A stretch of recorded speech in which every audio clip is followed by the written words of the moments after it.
work through what we've got here. Pursuant to the Texas Government Code, Chapter 551, the City Council of Bastrop, Texas will hold a special workshop retreat session on Saturday, January 23rd, 2016 at 9 a.m. in the Hyatt Regency Los Pines Resort at Spa, 575 Los Pines Road, Los Pines, Texas. On the following matters. First, call to order, and we were called to order. We have everybody in the building, we have everybody in the room, except for the Mayor Pro Tem, who no doubt is on the way. Forum, a legal forum. We will now move into a workshop session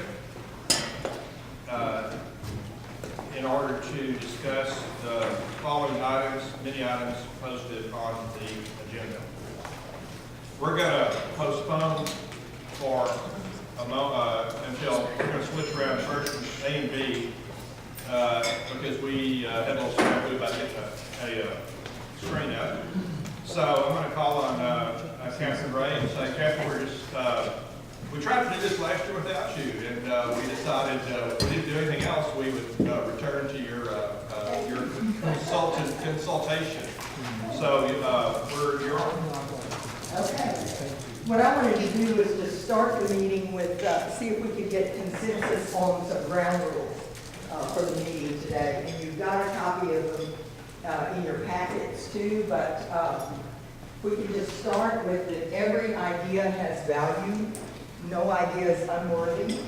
So whether the idea is yours or somebody else's, and whether you agree with the idea or not, it does have value. And so we are all worthy of being treated with dignity and respect for our ideas, whatever they are. The second one is to respect each person's turn to speak, so that we don't want just one person to hog all of the discussion time today. And in the legislature, they used to say, pigs get fat and hogs get slaughtered. So we don't want to hog speaking time. And then the next one, take responsibility to voice your own ideas. So what we want is for each person around the table to speak and to say what they think and what they believe and what's important to them today, so that we can plan the city's future together as a team. Fourth, make sure everyone gets the opportunity to speak. So not only respecting everybody's turn, but making sure that if somebody hasn't said anything and it's been a while, one of us, whether it's me or it's one of you, should say, well, so-and-so, what do you think? You know, what's your thoughts on this issue? And then respect others and address issues rather than personalities. So I think if the most important thing to me today is for each of us in the room, that's each of you around the table and each of you in the audience, to treat everybody else here with dignity and respect. And I know that you may disagree, you may have some history. I'm asking you to put the history behind you and to live toward the future and enjoy the present. And if we do that, I think life will be a lot easier and a lot better. And addressing issues rather than personalities. If we can talk about issues and somebody might disagree, but they won't be offended. But if you start making it personal, then people get offended. So if we can just stick to issues. And sixth, don't take anything personal. So if somebody says something to you and you don't like the way they said it, or you think they meant something negative or something like that, what I do is I learned years ago from a TML seminar, I take that in and I run it through my filter and I go, is that really true about me? And if it's not, I just set it aside. It's not my problem. It's the other person's problem. You know, if that's the way it was meant or something like that, but I'm not going to waste my time and my energy something that might upset me if I know.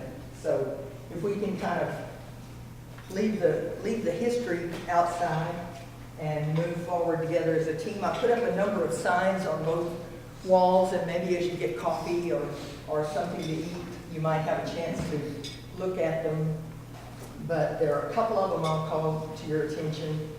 Trust is a huge factor. So I think from what I understand from some of your recent meetings, that's been an issue. And so we may not get to a point where we can trust each other implicitly without fear of reciprocity or something, but we can treat each other with dignity and respect, and that's the most important thing. The one thing is, if I think there's been some anger and upset. If you're angry or you're frustrated or you're upset, you're not breathing deeply. Notice, I'd like to ask each of you to be mindful today as you go along. If you get upset, notice how you're breathing. Your breathing is going to be very shallow. And when you're breathing very shallowly, you don't get enough oxygen to the part of your brain that allows you to think creatively. And y'all are about doing some big things for the community of Bastrop and accomplishing a lot of good for this city. So I want everybody to be able to think creatively. So if I see anybody kind of getting a little upset or starting to go in a negative direction instead of a positive direction, then I'm just going to ask us to stop and take a couple of very deep breaths. Because if you take a couple of deep breaths, you can push that aside and it will be helpful. So, a couple of the signs on the wall that I'd like to call your attention to. One is the iceberg theory. I don't know how many of you are familiar with that, but if you get a chance to look at that one over there on that wall with the black background, about 93% of the iceberg is below the surface, which is why the Titanic crashed into one. But 93% of our communication with one another is not in the words. It's in our facial expression, our body language, our intonation, the level of our voice. So I'm just going to ask you to be mindful not only of the words. I'd like to see us use positive words and turn negatives into positives, but also to be cognizant of our body language or what we may be communicating to people other than just in the words that we're speaking. And then there's, you guys are a team. You need to be a team. I think maybe at your last meeting you were a group and not a team. So if we can get you to be a team, Team Bastrop, to move the city forward, then that would be really good. And I've got a thing on the door over there that there's a book called The 5 Dysfunctions of Team. I like the one better that says the 5 behaviors of a cohesive team. It's the same 5 words, but you use them differently. And so if you get a chance to look at those 2 pyramids over there, that would be great. I think that's it, Mayor. Thank you very much. I think if we have any comments or reflections, I think we've got for early agenda item is council meeting, so I think we could reflect on that as we go through. Thank you, Catherine. Thank you for your presence. And as I've told you, you don't need to come, kick me in the shins. You can just talk to me straight out if I do something wrong. So let's work that way because we trust you and we appreciate that. Good words, good starting point. We have Andreas. Are you ready? We're waiting for the speakers. We're not ready. We're going to do this little video at some point. So first thing is, this agenda was prepared by Catherine and I from the responses and from her conversations with council members about what each council member wanted to see that we would do today. We took all those and put them together, and then she asked you all to prioritize them. Excuse me. We took the priority numbers that we numbered them when we took the priority numbers, group them into a number factor that we multiply by the number of between 240 minutes that we had available. And that's where these timeframes came from and the order in which they are here. Now, I know that a couple of council members have talked to me about the agenda, so I wanted to open the floor for if anybody wants to propose some changes, different direction or different style. Of course, we can't add topics or. No, but we can't, but we could rearrange it or do it differently or whatever, so I'm open for that. We, as I said, for good or bad, the process we used to get to this point is what I just described. We're not having any action items on this. Well, we have action items listed at the end, I hope.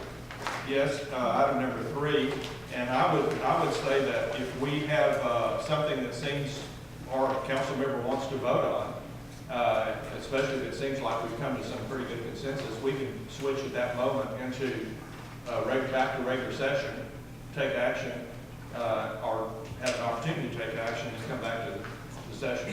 So does that make sense? Instead of waiting, and my thought is instead of waiting until this afternoon, when we get to the end of the meeting, if there's something we want to take action on, why don't we do it right there? And, or at least have a chance for it instead of waiting. Is that, I got a feeling that's not clear. Well, okay, because we can determine, we're gonna go through all the things that are long-range plans first, is that what you're saying? What we're going through is the items that were the highest priority Right, from the 6 of us. I don't know if I would characterize it that way. okay. But that's what, it's a cumulative agenda. So, but I'm saying if you want to change something, it's your opportunity to make that proposal. Well, we'll wait. Okay, all right. I think a good segue into our, what we started with from Catherine, is to talk about our council meetings. So, I think there's a sense in which we can do better. And I'll be first to say that as the presiding officer. So I want to just give council members an opportunity to say what you think that we might do better, something that we're not doing, we ought to do, quit doing what we're doing, anything. I know Mike and I talked about a few kind of procedural things, but we'll say that maybe what everybody thinks anyway. So floor is open. What do you think? I'd like to just say that I think that the council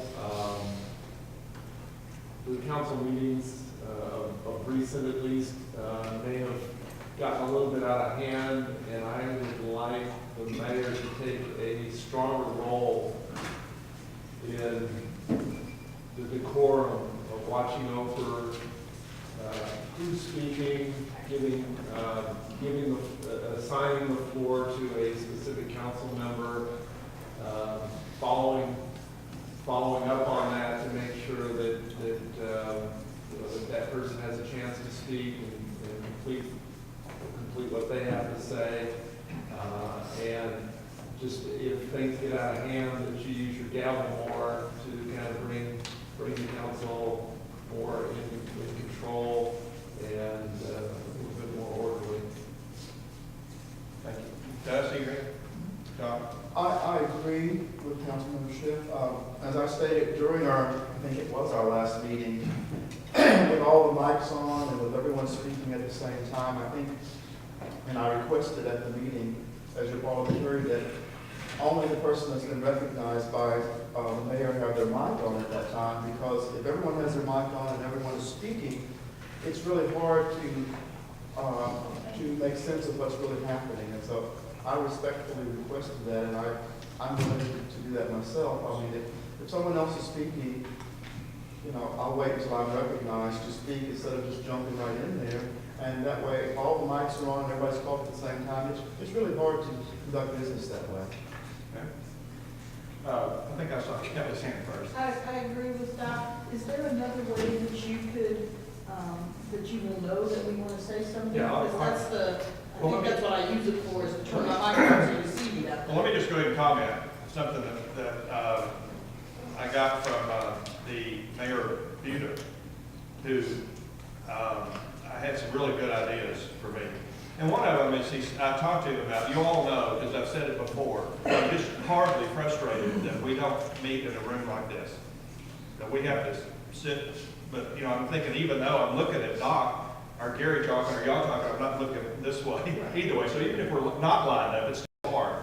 So what he says is, and I'm going to experiment on that today with Willie, he doesn't know it yet, but he says he has the mayor pro tem sit beside him, and in the center, and one of them's looking this way, and one of them's looking that way, and we're writing down who's next on a sheet of paper, and just together. If I don't get it, he gets it. Whatever. If he wants to speak, he'll put his name in order. I'll do the same.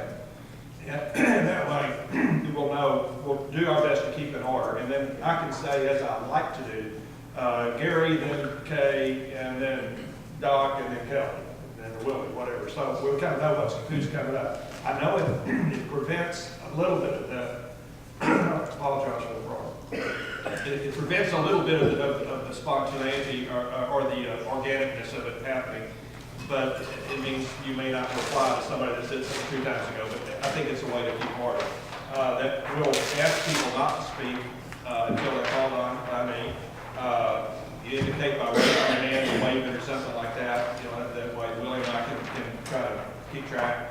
And then when you're finished, I want you just, because sometimes I have said, called on somebody else, and somebody said, well, you're going to let me finish. And I said, I apologize. Well, you need to say over now, or I'm done, or 10-4, or that's all, or something, so that I'll know to call on the next person.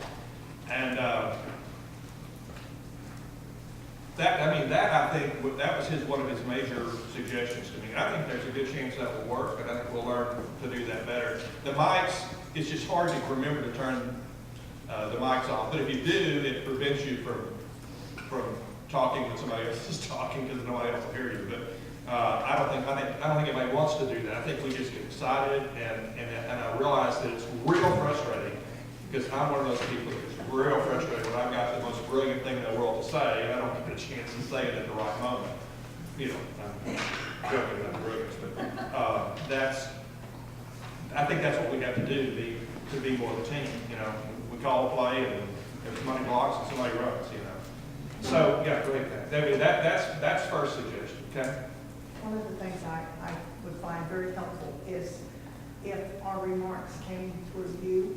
For instance, if someone's sitting next to me and says something that I can't hear or is upsetting to me in some way, then it creates a 2-person talk. I think if someone has something to say, it should go through you. In other words, you're going to say it to everybody. I'm going to say, I want to speak. well, once I've spoken, if the person next to me wants to say something to me, then they should ask permission from you. Yeah, or essentially, you should say it to everybody, right? Well, I mean, no, you can because say it some for of those comments are not very nice. So those need to be toned down. Okay, so give me an example. Let's talk about too many squirrels in Bastrop or something. Okay, so I'm sitting next to Kelly, and I say, I think that the park should be greener. And she turns to me and says, what are you talking about? What are you talking about? Blah, blah, blah, blah, blah, blah. And then that's not for everybody. I mean, that should not even be said in the meeting. I'm sorry, Kelly. If Kelly would like to say whatever she's saying, then she, in my opinion, should go, Mr. Mayor, could you ask Ms. McNally about whatever it is she wants to say, and not start a 2-way conversation at the dais. Yeah, wouldn't it be easier to just say we're not going to have any 2-way conversations? Yes. I mean, that's what I'm saying. If you're going to say something, you're going to say it to everybody. Yes. So we won't be talking to each other. I mean, how does that sound? I think what Ms. McNally is saying is that when one person is speaking, no one else should be speaking or even commenting to another council member of what that council member is saying, so that that council member can be heard by the entire council and then move on to the next, because that's what I've seen up there is too many conversations amongst the council, and it's hard to follow where we're going. Let me say it again. Sounds to me like the solution is nobody says anything unless they are given the floor by the chair, and then they speak. So that's all? That's fine, I got another thing to Yeah. say. Also, I would like to. May I comment one little thing? What, that makes me think of, something I learned in marriage counseling several years ago, and that was, the psychologist said, when two people are shouting, nobody's listening. So, When two people are shouting, nobody's listening. okay. I agree with what Gary said, and I just like to take that. Well, let me illustrate that now. You need to take a break, so you off the top, because we disagree. I think we're not going to do that.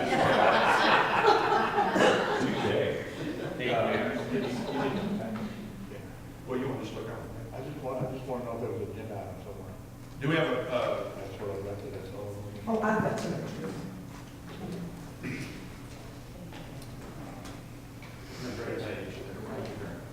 okay, back to you.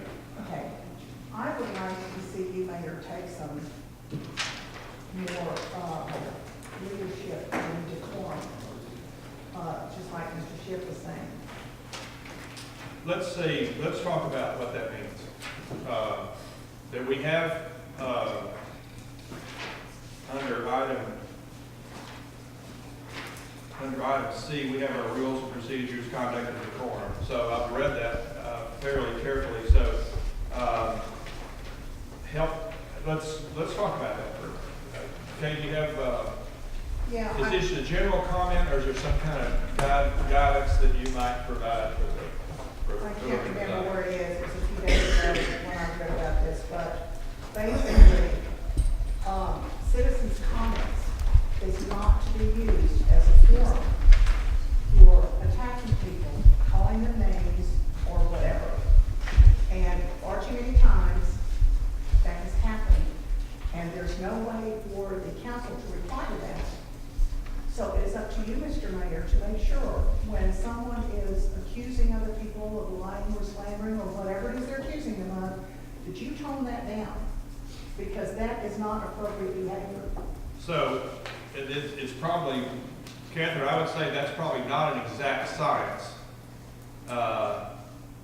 But a point well taken. And I think but also say that I think it's, I don't think it's impossible for a council member to speak up. I think you can say, if that's happening, and I'm either not agreeing or not catching or gone deaf or whatever, I think a council member could interrupt and say, point of order. Well, why don't you Mr. do Mayor. that? What I'm saying is, I might not agree with a certain council member about whether it's inappropriate or not. You know, I'm gonna do my best to follow the rules. But, you know, we're all gonna disagree at some point, so I think, and let me just, I'll let you talk, but would you comment on it? Would that be a legitimate thing for somebody to be in our Robert's Rules of Order? To say, I'm gonna say the chairman's not following the rules, and then interrupt everything at that point. Well, I was going to comment on the fact that, basically, that's different, that's a tricky situation, with the example that was given, because, you may have a citizen that has been maligned previously at a council meeting or something coming in, and, who was not able to speak or say anything at that previous council meeting. So a citizens' communication is an opportunity for them to speak and have their 2 cents and add that to the record. Whereas if they weren't at the meeting prior, where they were being maligned and discussed, they were not able to speak. And so it's, you know, it's a two-edged sword in a sense. But basically, I hope whoever the next parliamentarian is, will be listened to, because I haven't given up as your parliamentarian, but it's very difficult to try to even, you know, use the Robert's Rules of Orders, because they're ignored so much. And so I just really hope that when you choose your next parliamentarian, that you really take that seriously and really follow the rules. If we're going to adopt Robert's Rules of Order, let's do it. If not, let's not do that. I'd like to ask JC if, does the council member have the right to say point of order during that, citizen comments, if that is happening? Yes, ma'am. Okay. And also,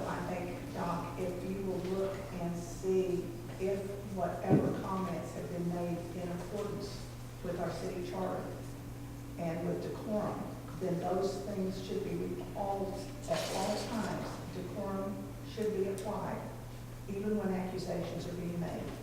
You know, the language, Kay, is, what's prohibited is profane, insulting, and threatening language. I'm not an English major, but there's a lot of leeway for what that means. But I think the point is we need to respect one another in this community. And that's the whole point. And so if we, you know, if we can encourage if we show the leadership, and I'm not saying we're not already doing that, by working with each other respectfully, then hopefully the citizens will catch on to it as well. And I think that maybe that's something that could happen at the beginning of citizens' comments, or the first time somebody speaks regarding an issue that's already on the agenda, and say, you know, or maybe we ought to put on a little form, I agree that I will speak respectfully. I mean, there's a lot of ways we can do that. Maybe point out our 3 things that you're not allowed to do, and maybe people will govern themselves. So that, to me, would be a better way for the community to operate. But there's no question that I think the point being raised here is important. And I'm asking for help, so hope y'all will provide it. And on Roberts, that's another big issue. If we're going to follow Robert's Rules of Order, we're not going to work the way we're working. And probably the clearest example of that is when an item comes up, somebody makes a motion. We don't just sort of talk about it and figure out what the motion is. Somebody's thought about it enough before we get to the meeting that they've got a motion on the table. They make a motion, there's a second, we go on to the next item. We can perfect it, we can turn it down, we can approve it or whatever. But that's the way Roberts is expected to operate. And we practically never do that, Doc. That's a good point, especially when we're making motions. And I mean, I've had a few times I've had to ask what the motion is because we've gone in such long discussion about it. And so someone will say, I move for action on that. When actually, if I'm not mistaken, and Jesse, you correct me, we should state what the motion is so that it will be very clear what the motion is instead of saying, I move for action or adoption or whatever. We need to state what the motion is so that it will be clear to the public and to other council members what the action really is going to be. Because sometimes our protracted long conversations, I can't keep up sometimes with what the motion actually is. So I think we're supposed to really state what the motion is, instead of just saying I moved and expect everyone to remember what was being moved. I've got Kay and then Kelly, but would you yield a bit to let Mike tell about an idea he's got on this? I mean, the idea of a motion coming in, written in the agenda would be very helpful, but Mike's got another idea that he wants to propose. Well, in talking to the mayor about this, I'm going to try to keep track of the discussion and the motion that was made, and then before you all vote, I'm going to try to say, this is the motion that was made and seconded, and here is what I understand we're going to be voting on, and repeat it back to you. And if we can, get it up on the screen. Get up on the screen. If it's possible to get it, then everybody in the audience can see it, and we'll see very clearly, those of us that are more visual, because it's, you know, I know we've read over a motion 2 or 3 times trying to get it in our heads, so if you see it written, and if we can work out with our great IT department, if we can work out a deal on that, even if it meant we had to put someone on a thumb drive and put it in the projector, it might be worth the extra time spent doing that, okay? Doesn't yeah, okay. Mike, does that include, I was told the other day by a person who knows a lot about this stuff, that sometimes motions, how they can be said, are written out, so you can add yours to it, help us frame a motion. And also. Sample motion. Well, yeah. And also, did you just now say that you were going to read it back? Is that what you said? I'm sorry. Everybody understands. Yeah. And I've also changed the last item on the agenda sheet from action requested to motion proposed.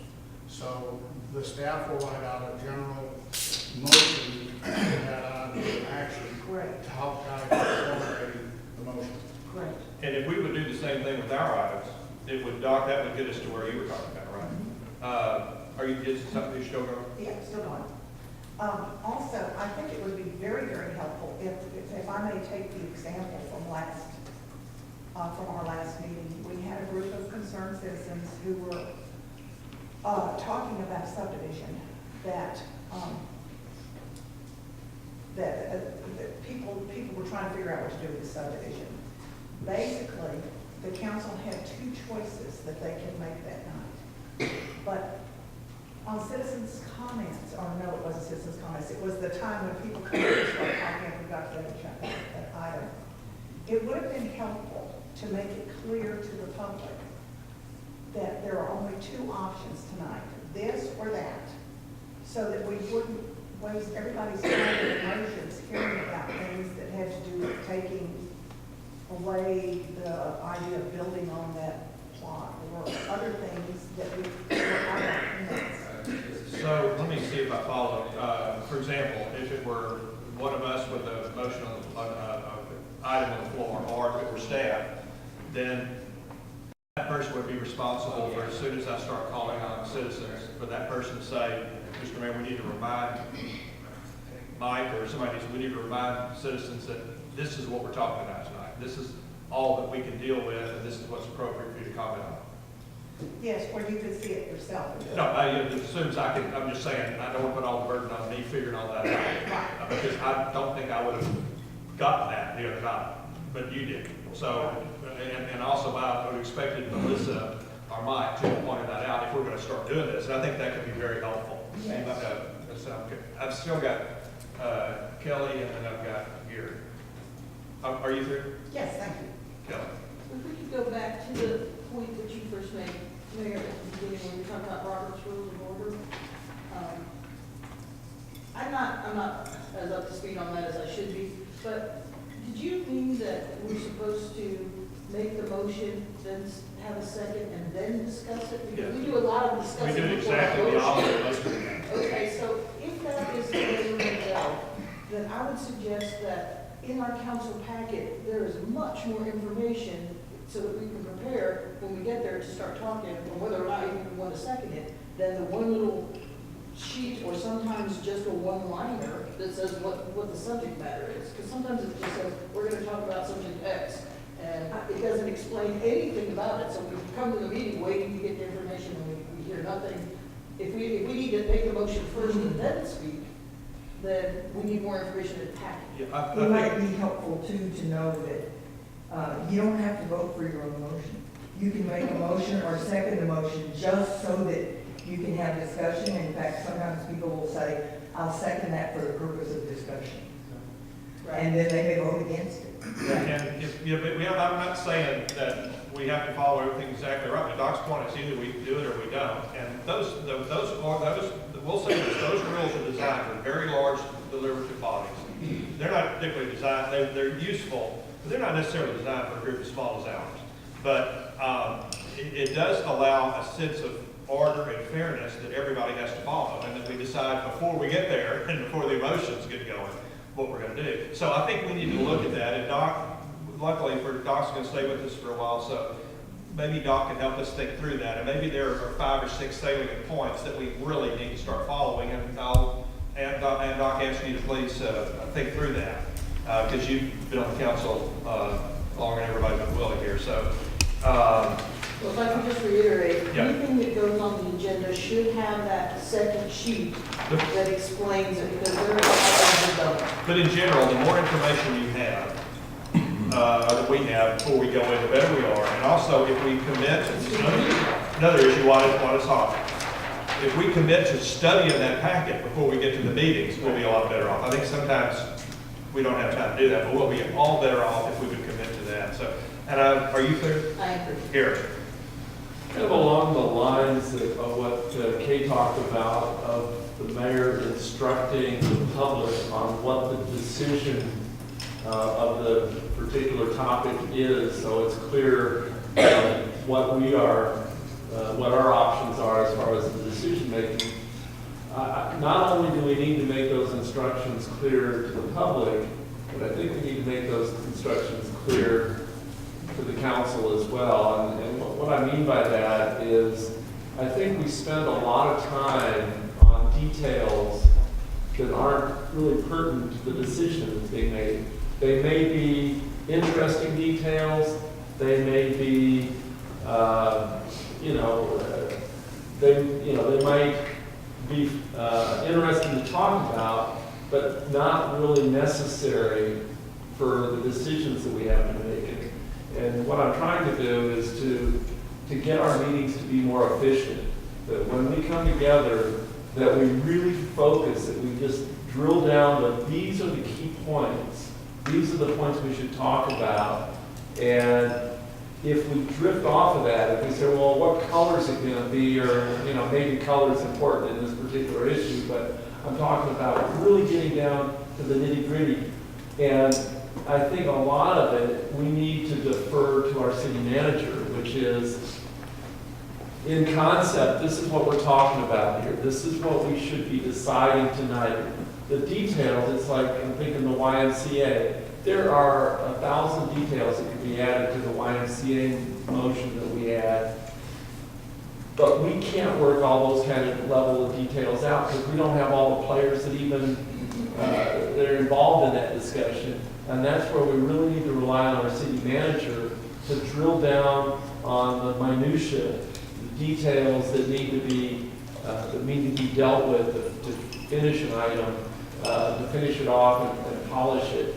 But I throw this back at the mayor, and I guess to each one of us, that if you see that we're spending an inordinate amount of time talking about details that should fall on the shoulders of Melissa or, ultimately our city manager, let's identify that and say, hey, that's a detail that our departments should take care of, that Trey should be working on, and give that direction to our city manager and say, make sure you see that that's taken care of. But let's get on and let's talk about what's really important here. So I'd like us to really focus on that going forward. And we can all do that. I want to, Willie, you had said, do you want to say anything? You've been silent so long, and I'll call Well, it. back to what Kay was talking about the, like he says, the topics you can talk about, the people that got up and spoke about the subdivision. You gotta realize it was either yes or no on the plan development, of the rezoning that area of property, either plan development or even SF9. You got to understand though that it was a public hearing and those people had a right to get up and speak, because if they didn't have that opportunity to speak, when would that opportunity be for them to speak? So it's kind of like, you gotta have to just kind of play it by ear and see how it goes. Yeah, the question is, for us, the last thing Gary said, or what you're saying, is where's that fine line to draw between, is it really, what's the word, not pertinent, germane, germane's I think the word in Roberts. Is it really germane to the conversation, or are you go on the periphery where it's not really an argument? And so, like I said, that's an awfully fine line to draw, because somebody may get up and say something that seems to be, I think it's going to be polka dot or whatever. The truth is that does have some level of bearing on whether people vote on it or not. So, And it was a public hearing, so I mean, what do you tell them not to speak? how do you draw that line? I agree with that. Kelly, are you through? Yeah. Kelly and then Kay. On that point, I agree with Willie. I think it's up to us to stick to what the salient points are. We have to let the public say anything that they want about the subject if they've been recognized, I think. I don't think we should try to censor them and say, that's not salient to our discussion or whatever. If they think it is, then they have the right to say it is. And we need to stick to what's in our packet and what our focus is, but they have the right to say whatever on that subject. On that subject.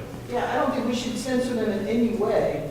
And on Gary's point about us being more organized, the Y is a good example. That sheet that you provided was an excellent example of pros and cons, and this is what we're considering, and it stuck to the facts of what you were trying to discuss. And if we had a sheet like that for every motion that was, or every potential motion that was in there, it would make our job much easier. I think we should lay this page out that goes with our agenda item to say, these are our choices that we can choose. These are our legal choices that we can choose. Here's my opinion on why, and here's what I'd like to discuss, and outline those points, and then try to stick to them. The more definition we have, the better. Yeah, in the packet, so when we sit down, we all have the same thing. What Gary did was really organized and helpful. And I think if every motion was like that, we could get to the point. Okay. Okay, in no way was I suggesting that anyone But what I am trying to say is, I think a lot of confusion was created the other night because a lot of people didn't understand what we were supposed to be doing up there. And even afterwards, I got phone calls and a note with people who still wanted us not to allow building to go on there. Period. And so when people are speaking, it would be nice to say, guys, for instance, Mr. and Mrs. So-and-so, we'd love to be able to help you, but this is out of our hands, this particular part. We can only do A and B, and just remind people, because after all that discussion, there were people that still didn't understand, you know, because it wasn't made clear. Yeah, and just because I start calling on people that have signed up, doesn't mean we can't stop and get back to our conversation. So, I mean, somebody says something, then, I mean, before I call, or even as I call on the next person, get my attention and say, I need to make a comment. I think you've misunderstood, or, you know, whatever, and then to kind of clarify it as we go. Or I think especially the person that is in charge of that motion, it's their idea, or it's the staff member, would do well by bearing that in mind and reminding us. I'm going to call you, and then I'm going to call and then Gary and myself. Doc. I agree with Kay.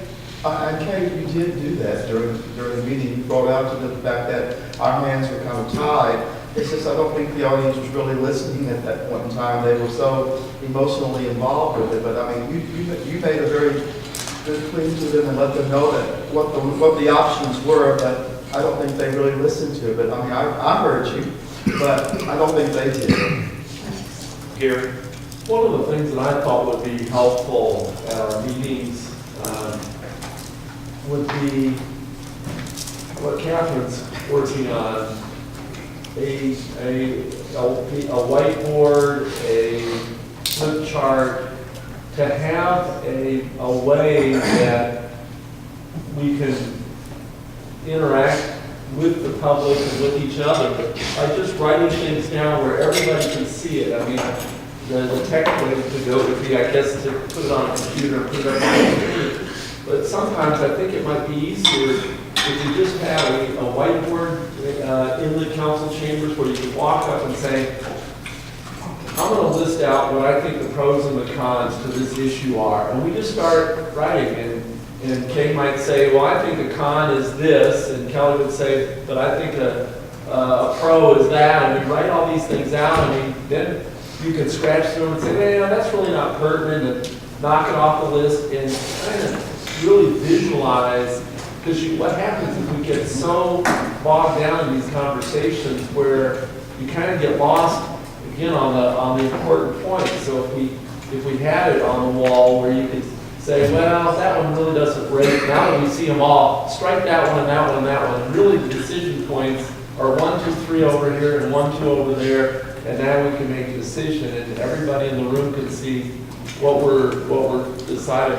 The other thing that we can do is when we're trying to get kind of everybody in the room to focus, the public and the council, is to, as Kay was referring to, the decision that we have today is A, we approve this, B, we don't approve it. You know, those are our choices, but the result of approving it is that it can be done this way. And if we don't approve it, it falls back to the current status of whatever it is. And get it where it's really clear, these are the choices that we're making. Me and then you, the very creative process you described about flip chart. But another factor is we don't have to decide everything at the meeting where it comes up. I mean, if it's confusing and we need to think about it, or we need to stop and do a flip chart deal, maybe it's time to wait until the next meeting, and then everybody makes their own flip chart at home, gets it to the city secretary, we get it on the agenda so we can all study in advance what we all thought, or whatever. But I know you want to follow, but I've got to finish one thing, then I'm going to call on Ted. Catherine and I arbitrarily set aside 30 minutes for this because we knew it was really important.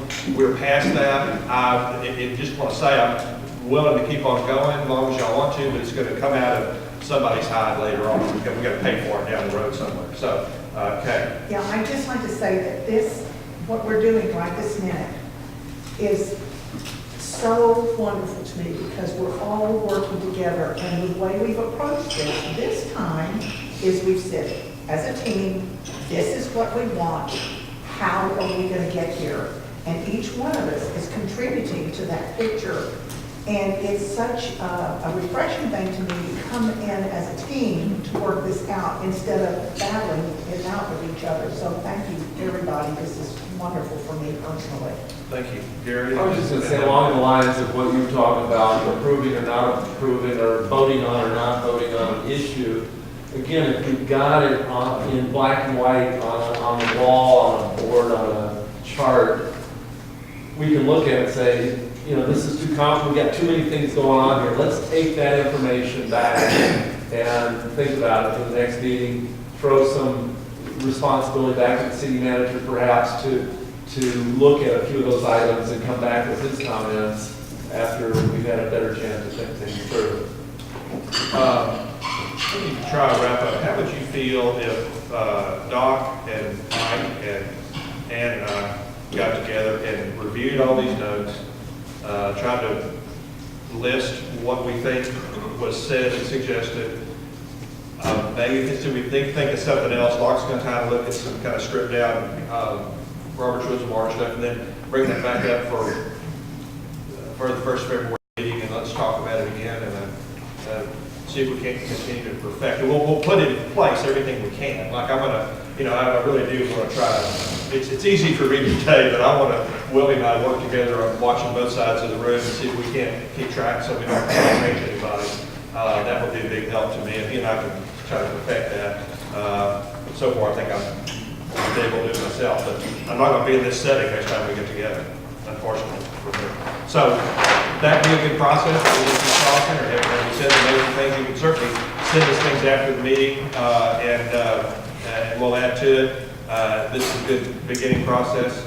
I just want to add one quick note. I've been asked a couple of times, and I don't even know if this is possible, for people that watch us on the live stream or on the video, if we had the agenda item on the screen somewhere so that they can forward to the part that they want to hear, maybe it ties into what you're talking about posting the item up somewhere where we can all see it. Maybe you can also show somewhere in the video so that when people are looking at the video, they can see what item we're on. And a link to, I mean, you can work on that with your staff, right? I can see if we can do it if it's possible. We could also link, have a link always so there's a packet is here.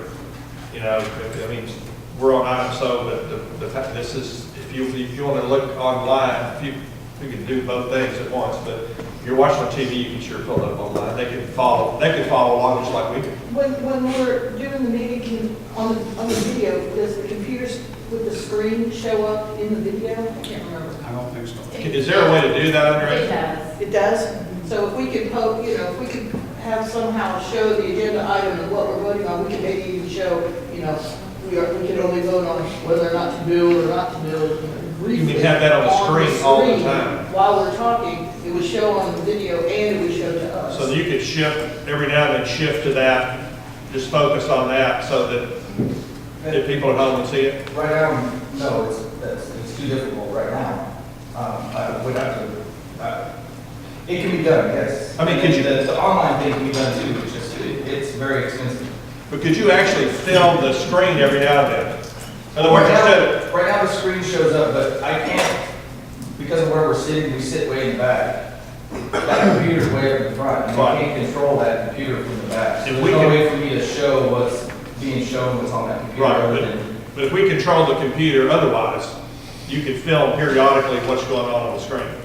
Yes. Okay, so that would the technology then is for us to get to that computer projector without having to step in front of everybody to make it happen. So we Yes. can work on that, and that might solve. Yes, without somebody standing at the podium the whole meeting, that would be the goal. Right, we can figure that out. Okay, if that's too expensive or whatever, maybe we'll put you a sleeping bag down there and you can kind of work it while you're doing it. I don't think it's fair that the citizens can stay home and drink wine and beer in their pajamas while we're down meeting, and I'm trying to figure out some way where we could do that, you know, so I've been told it's probably illegal, so. Can we, we'll take a kind of a break in our conversations. Andres, you ready to show us that, this is a little video that's courtesy of, a large part of it was paid for by the Bastrop Economic Development Corporation. Stan Gensel, we've heard talk to us a few times, put on a great video, and it was just about the Baron of Bastrop. So I've added a little introduction to it, and there's a similar one that'll be at the Visitor Center where I could welcome people to Bastrop and try to make the connection like this one does about why is the Baron of Bastrop connected to Bastrop, and this. I explain that, but it's a really good thing about our namesake. You can go lights off, or we're on. It's about 5 minutes, I think.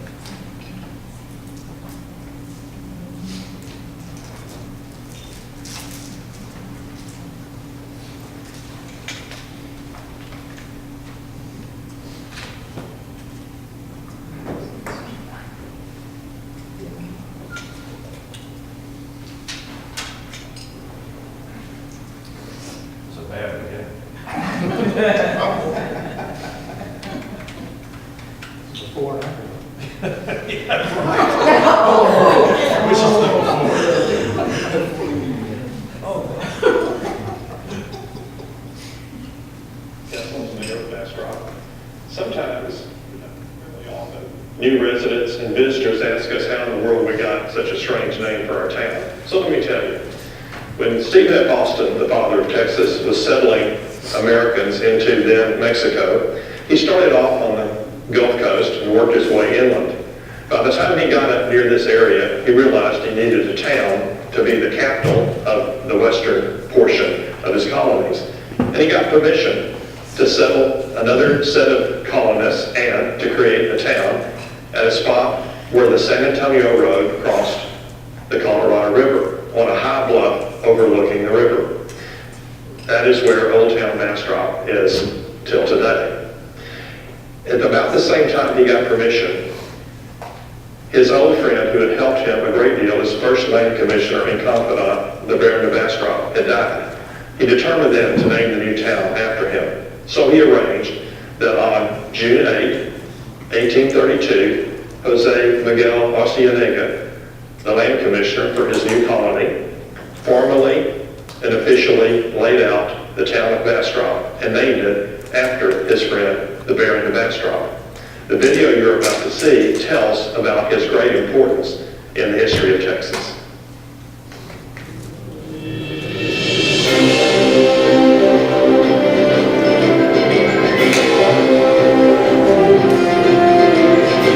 Philip Hendrick Marion Burkle, the Baron of Bastrop. Without this man's ingenious skills, the state of Texas may have never existed. It all started in 1820, when a broke owner of a lead mine named Moses Austin rode into San Antonio, Texas on a December day. Moses had just traveled over 800 miles from St. Louis, Missouri, in hopes of establishing the first American colony in what was then Spanish-controlled Texas. But his dreams were quickly shattered when the Spanish governor Antonio Martinez denied his petition for colonization and ordered him out of Texas by sundown or face arrest. The governor made it quite clear there were to be no Americans in Texas. Angry and disgusted, Moses set out to do exactly what he had been told: abandon his plans, leave Texas, and never return. As he retraced his steps through the town plaza, he didn't realize the man that would change his fate was just ahead. A tall, distinguished gentleman he had met only once some 20 years earlier in New Orleans. A Spanish translator who spoke 5 languages fluently and who was now third in command over Texas. A man he knew as the Baron de Bastrop. As their paths crossed, the men somehow recognized each other and offered their hands in greeting. Moses explained why he was in San Antonio and what had just happened in the governor's office. He showed the Baron the petition Martinez had just denied, and stressed the urgency of leaving town before sunset. After a moment's reflection, the baron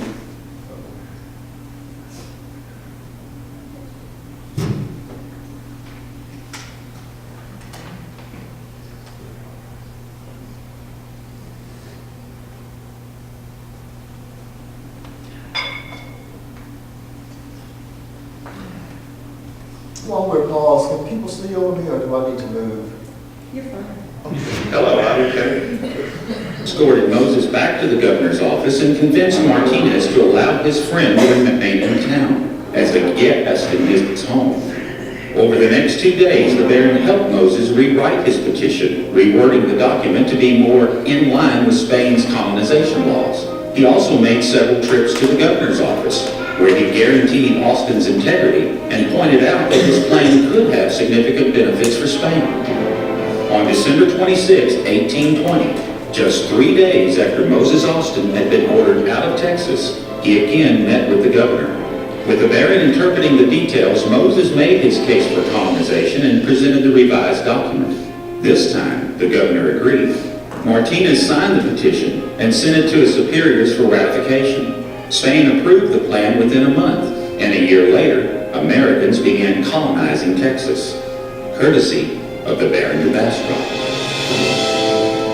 Although Moses wouldn't live to see his dream realized, the Baron gave the same valuable assistance to his son, Stephen F. Austin, who took over after his father's unexpected death.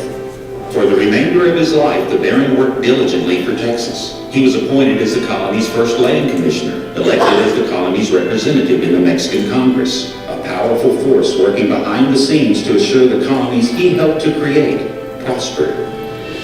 The original colonies of America's Texas that may have never formed had it not been for a meeting of sheer chance and the determined efforts of a remarkable statesman, Philip Hendrick Nairn Burger, the Baron de Bastrop.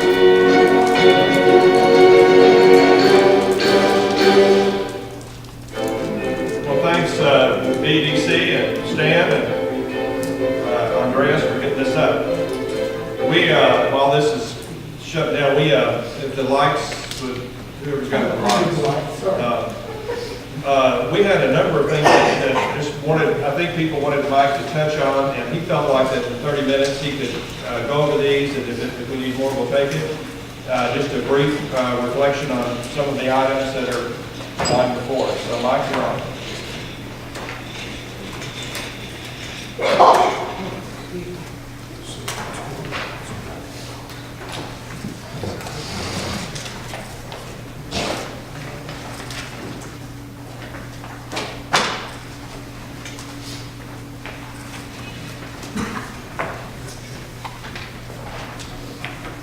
You're going to do this briefly, right? Yes, sir. Okay. The first item is water. The first category is our existing water supply, and basically what is written there in the tables is based upon our aggressive O&M of our wells. We've increased the capacity by 165 gallons per minute total, which is an increase in our water supply. And we feel that that could be potentially increased more the way the wells are currently operate. Second, on Thursday, the administrative judge of Malley ruled that the city's permit would be heard on March 23rd to the 25th. And the next item is a recap of a discussion we had back in December regarding infrastructure improvements to our water system. And they composed of two major components. One is putting an elevated tank on the north side, on the west side of Bastrop, on that small tract of land that we obtained from TxDOT when they were doing the State Highway 20 overpass. And as I told you in the past, that site's elevation is identical to the elevation of the storage tank at Mayfest Park.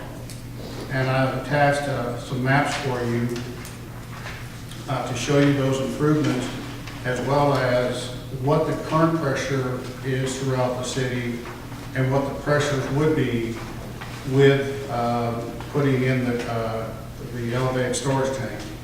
And that is very important, especially as the city continues to grow on the west, and it will enhance our overall pressure, fire protection, and in reality also increase our water supply by adding additional storage.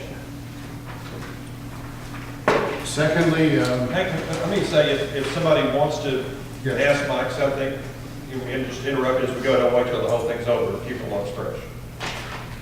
yes, please do. Number two is just a brief narrative of the West Side Sewer Study. We should be delivering that to the council within a month.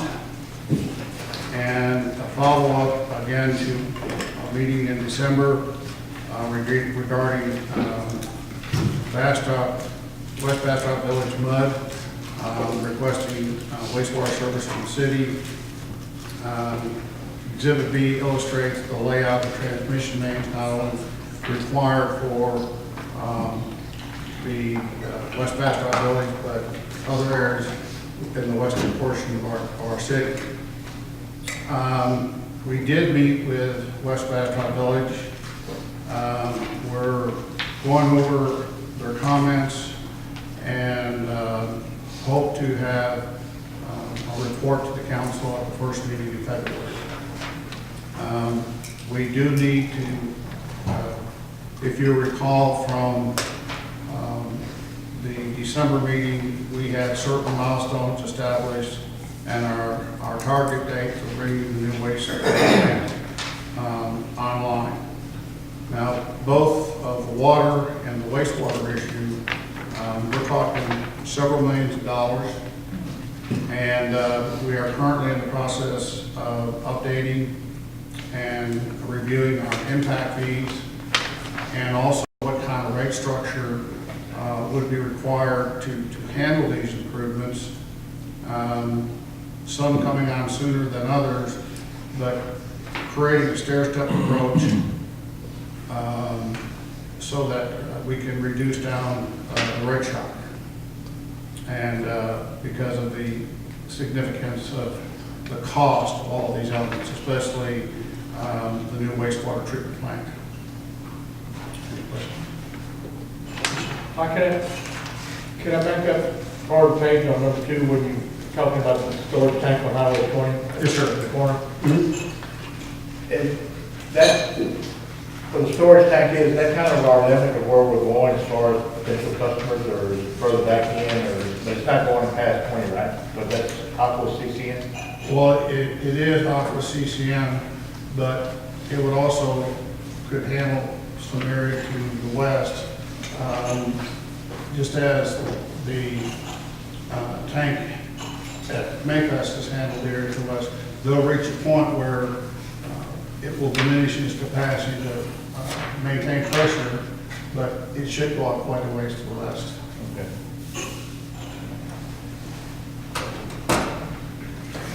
Can I ask a question? Sure. Mike, you say that Dean has gone back to recommending a 1 million gallon plant instead of the 1.5. You gonna tell us more about that at the next meeting? Yes, basically has to do with flow levels, Okay. flows coming into the plant. On the comprehensive plan, Traffic? oh, I'm sorry, Ms. Traffic, I'm sorry. As the day of preparing this report, it's still my understanding that the 7195 overpass will be starting in March. The contractor at Tahitian Village also was awarded that project. So it's going to be just a matter of mobilizing from one area to the other area of the city. As we've talked, I know the council's been concerned about the impact of traffic. We're going to have to, I think, once the contract starts to mobilize, carefully monitor the traffic flows, perhaps almost daily, to detect traffic issues and coordinate those and communicate our concerns to TxDOT. I think until the project begins, we can do a lot of what ifs, but I think we actually need to see what's happening out there with traffic when that major overpass gets underway for construction. There will be a TxDOT representative at the council meeting Tuesday night to start that dialogue that the council had requested. The comprehensive plan, the consultants team reports that it's updating chapter 4. Work has also been initiated on chapter 5, land use and urban design. We're making some comments on chapter 2 and 3 in-house. We're trying to get the steering committee meeting scheduled soon. And we're starting the second round of the public engagement on the comprehensive plan at the end of December using my Sidewalk online public engagement tool. Priorities for the city manager. Wait a minute, Mike, are we, so we have missed a couple of meetings on our schedule. Right. We're, I mean, not likely to meet our original goal, but that puts us back 2 or 3 months, you think, or? About 2. Okay, so we need to just bear that in mind, with, especially with the committee colleagues here. So we need to, whenever we get that next meeting, I think wouldn't hurt if y'all kind of talk about a revised schedule. Yeah, we've asked for a revised schedule. The last meeting was November 20th, and so it's a little frustrating for the steering committee because we had planned on there being a December meeting and we should have already had a January meeting. And the committee has not seen anything but chapters 1 and a portion of chapter 2. Okay, so we got to do some catch up and revise the schedule. So, okay, thank you, Mike. Item 5, priorities. That's what we're here today for. 2016 is going to be a challenging year. And in essence, we have to recognize that we do have limited resources and trying to effectively address all the myriad of issues we're currently confronting. It is our hope that we come out of here and can prioritize 5 to 7 priority projects that the council wishes us to concentrate on so that we're not being pulled in other areas and then other projects fall behind schedule that the council has established as a priority. Issues related to the north end of town. The Form-Based Task Force Committee met on January 7th and had an in-depth discussion on what appears to be lack of planning in that area. It was agreed that we would do some inventory of the infrastructure currently in place. Gaining this knowledge will create a framework how best to develop and implement future plans for improvement for the northern area and maybe come up with a vision of using some smart growth approach in planning and developing that. It was a very engaged meeting, and I think we're ready to get to work. City manager's contract, I will be providing you a draft at the next meeting, January 26th. Staff restructuring, as council aware, the first phase of the staff restructuring has been created by creating director of public safety, hiring a new fire chief, and placing the fire chief on the director of public safety. Phase 2 will be implemented in March. The number of departments that will be organized in phase 2 will depend upon the ultimate decision made by the council regarding the creation of the destination marketing organization. And that could shift some other departments differently depending on how the council goes with that. I mean, if it takes us a while to do that, can you go ahead and work on something that could be revised later? Sure. Instead of having to wait on it. And this is geared partly towards not just more efficiency, but towards relieving you of some of your burden, correct? Okay. That's important to us. And I'm pretty much following the plan that this board laid out. Great. There was an item, volume of open meetings, record request. In fiscal year 16, we did experience a significant number of open record requests, and that takes a lot of resources in the city to have to work on that. I don't know what the council was really. I forgot who asked that, but somebody had a specific issue about that. Catherine, I didn't write that level of detail down. But I know there's a question about it, Didn't that come up in the legal issues discussion? maybe. But there's not much we can, well, maybe the question was, why are we having so many of these requests? But I mean, that's, everybody in the world can ask for them. That's not anything we can do about it. And we need to provide it. It's part of the law. So, Right. Okay. All right. Thanks. The police department, at this time, we're fully staffed as a police department, and that's been a rarity for us to have the department fully staffed. That means there's more patrol units on the street. The overall crime rate is down for the fiscal year, even though we've had a rash of burglaries. The overall crime rate is down. But I think the reason that crime rate went down in fiscal year 15 is the direct result of having more patrol units on the street by being fully staffed. There's no question that the tech stock construction of the overpasses has put an added burden on the department, having to respond to traffic issues, accidents, and things of that nature along Highway 71. I have a question. On the police department, have we looked at, I know the police department has grown over the years, substantially larger than what it was when I moved here almost 40 years ago. Have we looked at the structure of the police department relative to what other towns our size have, as far as the number of patrolmen, investigators, supervisors, et cetera, the organizational structure of the police department? When was the last time it was really looked at in earnest? I think when Chief Adcock came on, that was one of the first things he did. Chief, would you like to comment on that? Yes, sir. When you compare us to the others, we're about right in line. We may have a little bit less supervisors, but our span of control is where it needs to be in supervisors, so we'll get supervisors. So we're right in line. They say the state average is trying to get 2 officers per 1,000 people. We're kind of in a unique situation, kind of like Austin, in that even though we have 8,500 people, we have a 25,000 daytime population. So as far as our staffing, we're in line where we need to be right now. And as far as our structure, we're also, a lot of departments have a lieutenant also. We don't have a lieutenant, and I don't think we need a lieutenant. So I think our structure is in line, except maybe a little bit higher than supervisors. What about a ratio of police officers to investigators? We presently have three investigators. We have 3 investigators.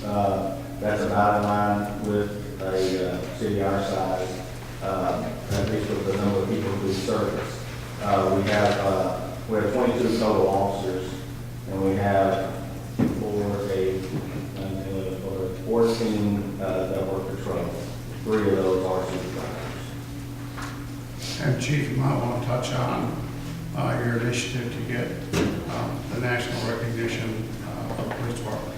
We are currently updating our policies. We do that every year. Once the policies are finished, we just work on, or myself and Chief Willis worked on the fire policies. Obviously, that needs to be take priority 1. We're finished with that. Now I've shifted over and we're working on the police policies. I would think that would take a couple of weeks max. Once that's finished, then we're going to start into the recognition program. What that is Texas Police Association has a program. Very few departments have attained recognized status, meaning that us attaining this, we are doing everything possible in the eyes of the law and the Constitution of being the best department we can be by following all these protocols that are best practices. We're gonna start on that, where James and I have already started working on some of it. It is gonna require some building, restructuring of some of our equipment that we have, and it's a little more secure, and that's gonna be construction of some of that, and we'll implement that in. About the construction. But once we get that, that takes about a year and a half to obtain. It's not an easy process, so we're working on that. Willie, you had a question? Chief, could I ask you a question? Do you have a copy of this, what Mike was talking about, these talking points? I do, it's in my. Could you address the last three sentences on Mike's topic on page 6 at the top about the accidents on 71? I just need a clearer understanding where we sit. You'll have to read it. I'll let Mike read it. And I just said that because of the congestion, we've had more accidents on 71, which has taken more of your time. Our accident numbers have skyrocketed, and I predicted that was gonna happen once construction started. We're working 8 to 10 accidents a day all the time. That's kind of a question I'm going to ask, because I don't have an answer to give the citizens when they ask me this question. So I'm going to start at the Haitian Village to say 969. If you have a wreck out there, are we the lead person to work a wreck or an accident? We are. Because of anything inside the city limits, but also a lot of cities our size do not work fatal accidents because there's just so much to it. Obviously, James and I have a lot of experience and background in that. We created an accident reconstruction team, and so we do it ourselves. We do not try to call upon anybody else. We actually lend our services to Elgin and Smithfield and the county for that. So we actually have a team that hardly anybody our size has. And see, I get a lot of questions from citizens saying, where are the state troopers? It's always, and they have that question. They're on the border. They're on the border. We hardly have any troopers here because it's not their fault. They're on the border. But the troopers would not work any of our accidents inside the city. Even though it's a state-maintained highway? Doesn't matter. It's inside the city. All the troopers say that is inside the city, it's yours. Okay. And that's the way it is statewide. Even when I was a trooper, that's the way we did it. Garrett? Are there measures that TxDOT should be taking to make the construction zones safer, or the contractor should be doing? Or what's the cause that you see of all these accidents? Most of them are just, the drivers.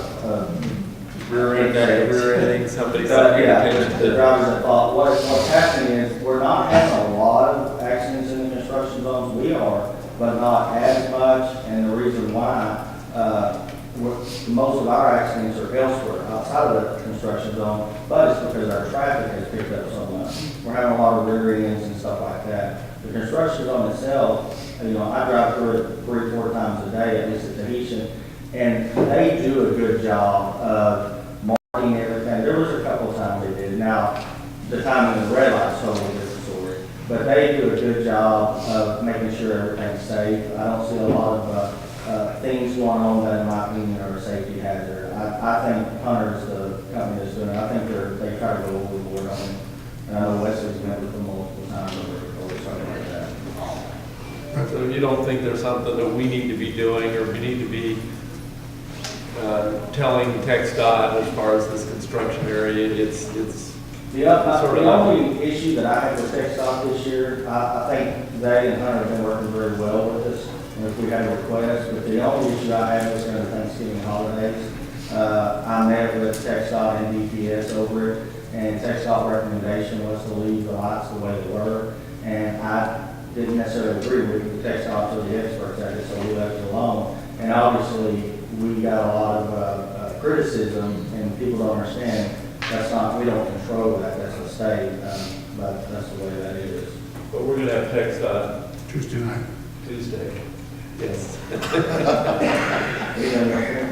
I would just like to point out to the council, we went through a lot of these same issues when State Highway 20 overpass was going in, and we have to recognize to a degree when you got 40,000 plus cars a day going up and down the street, and you put them into a construction zone, there is going to be some traffic disruption. You just can't get away from it.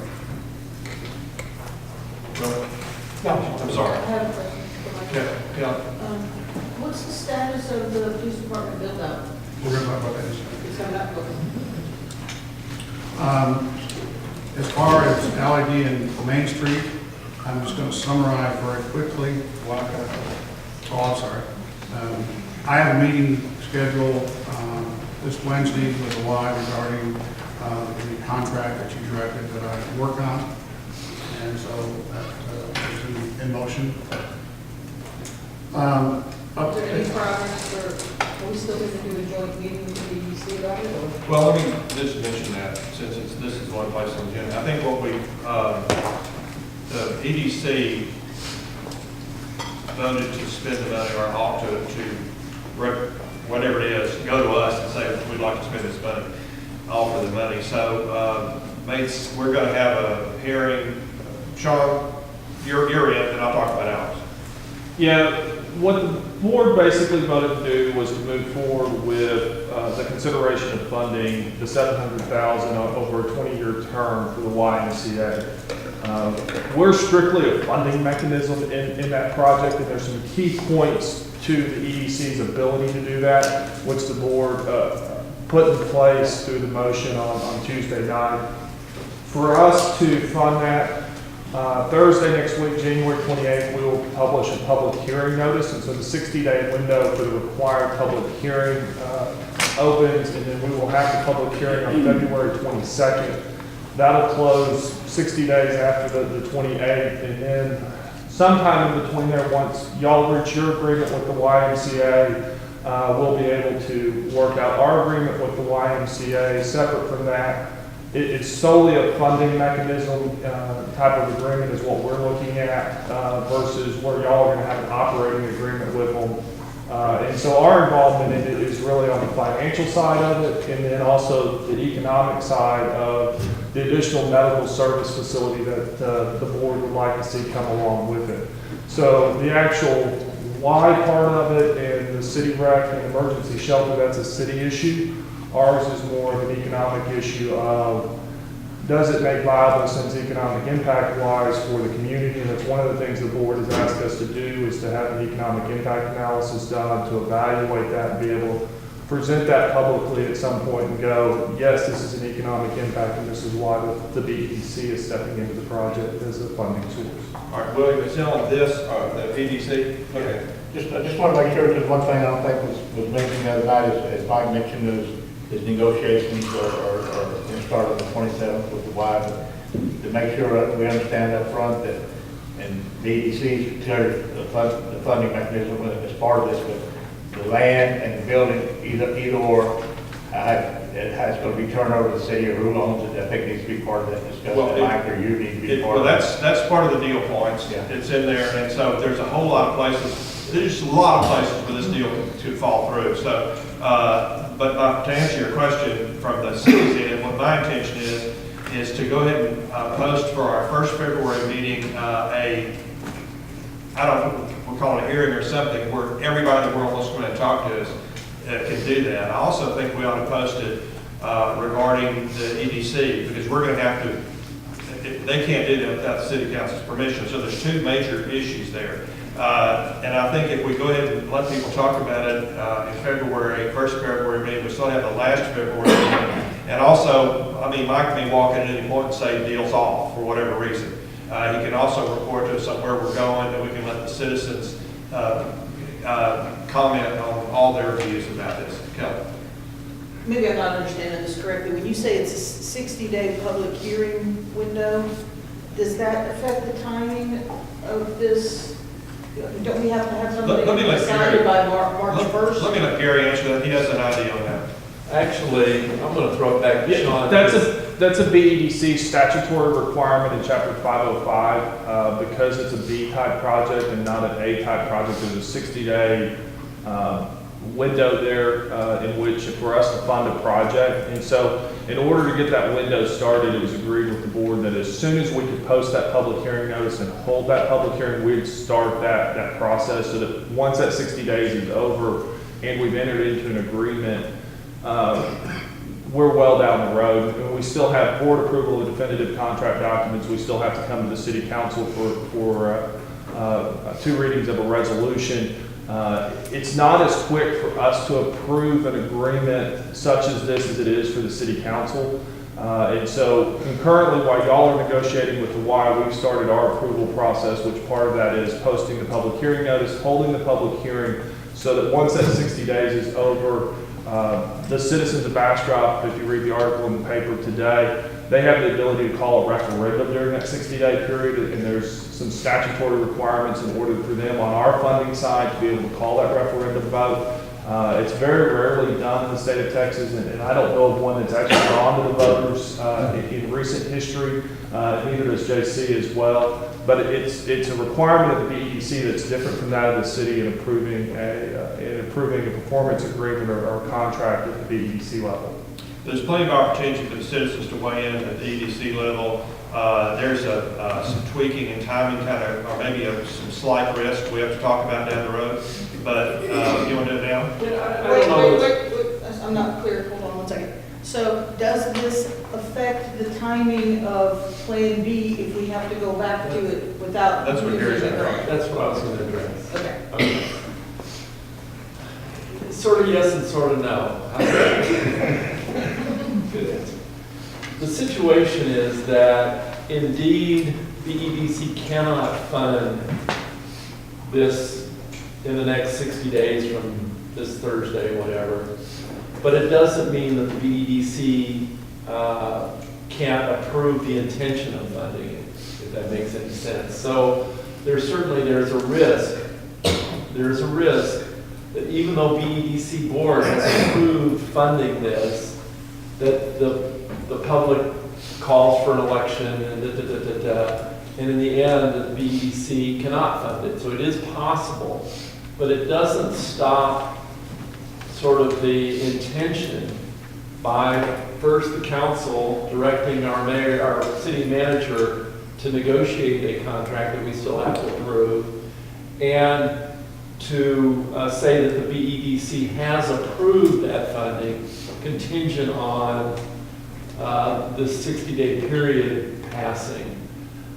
If we think that there is a risk that there would be this, I don't know what you call a referendum election, then we have the option, we the city council have the option to either proceed with Plan B because we think it's risky, or to proceed designing Plan B and do a parallel path of designing Plan B for like 3 or 4 weeks, starting the design process and also starting the design process on Plan A, the Y. That's an option that we have. I think it's a long shot and it would probably not be required, but those are sort of the discussions that we've had on what would happen what's the worst case scenario. Well, Mike, can you weigh in on what Gary just said? When do we have to have a shovel in the ground on either project to meet the grant requirements? To have the building substantially complete by September 30th, 2017. We need to be starting in March. We need to have a shovel in the ground? No, we need to start design. Design. When does the shovel have to be in the ground? I have to go back, I didn't bring that folder with me, Kelly, because there's several steps we have to go through before we get to actual construction. That's why I'm saying the start date really is March for us to start designing so that we can get the shovel into the ground, start putting the bricks and mortar together. So come September 30th, 2017, that the building is substantially complete. So obviously that's part of the issue we're going to be dealing with down the road. Well, just kind of clarify what Gary was talking about and the city manager, just make sure everybody understands that 60-day window that Gary was talking about, that March 1st timeline the city manager gave, that come March 1st, either the Y or the city's going to be starting the architectural plans for whatever building is going to be proposed. So Mike had a March 1st timeline. So that March 1st timeline fits within the 60 days. Well, but I'm saying the citizens will have a chance for another 23 days to get enough signatures to call an election, correct? So there's like a 23 or so day overlap. Yeah, if I'm counting my dates correctly. Something like that. The 60th day will be the last week in March. And so there's basically that the month of March would still be remaining within our 60-day funding window. And that only affects the $700,000 of funding from the BEDC. It does not affect the city's funding or the WISE funding. If it looks like there's a referendum coming, there's always that opportunity to go look for other funding out there from the WISE side of it if they want to go do that, or the city, if they want to go out and look for other funding from other sources during that period. It looks like there's going to be a referendum. But we're looking at that last week in March is when the 60-day window closes. But the key thing you're saying there, I think we'll have to make a decision. There's some risk involved, but I think the key thing you said there was, it's not a giant city. We'll know if there's an effort going on, and getting the number of signatures to do is very, very difficult. I don't think there's going to be any, I'm guessing at this point there'll be very little energy to do that. But by the end of February, we ought to know if something's going, and then we can try to figure out what that's about and make a decision. So we'll be talking about it more. We're Yeah. not just gonna wait till March 1st. Oh, no, that's what I'm talking. I think we've got to get, in fact, we can talk about this more on Tuesday night if you want to. Because one of the things I did was I had Ann post this agenda inside Tuesday's agenda. So if there's anything we want to deal with from here, it's already posted. So, okay on that? I do think it's important that the council understand, because after we had the discussion last council meeting, I had a conference call with our bond counsel and our financial advisor. The way that you're going to finance this project is what we call a capital lease. And that means for now and for the next 20 years, the council will have to make an annual appropriation for this project. It's not going to be automatic that it's built into the tax rate. It will have to be built into the operation of the city because this is viewed as a capital lease. And there will be a clause in there to that effect. And I just want the council, because I've said over and over, current councils can't obligate future council for expenditures. So it's really important for the why to understand that. And Mike has explained that, and we'll continue to explain it there. Okay. So I don't understand then, what could happen if a future council decides that they don't want to keep leasing the Y? But they wish they would pay. That's basically it. So would that null and void the contract then, or what would happen? Well, it depends on what the contract says. You think what you would do if you were the wife, trying to figure that out. And from our perspective, it's not going to hurt us any.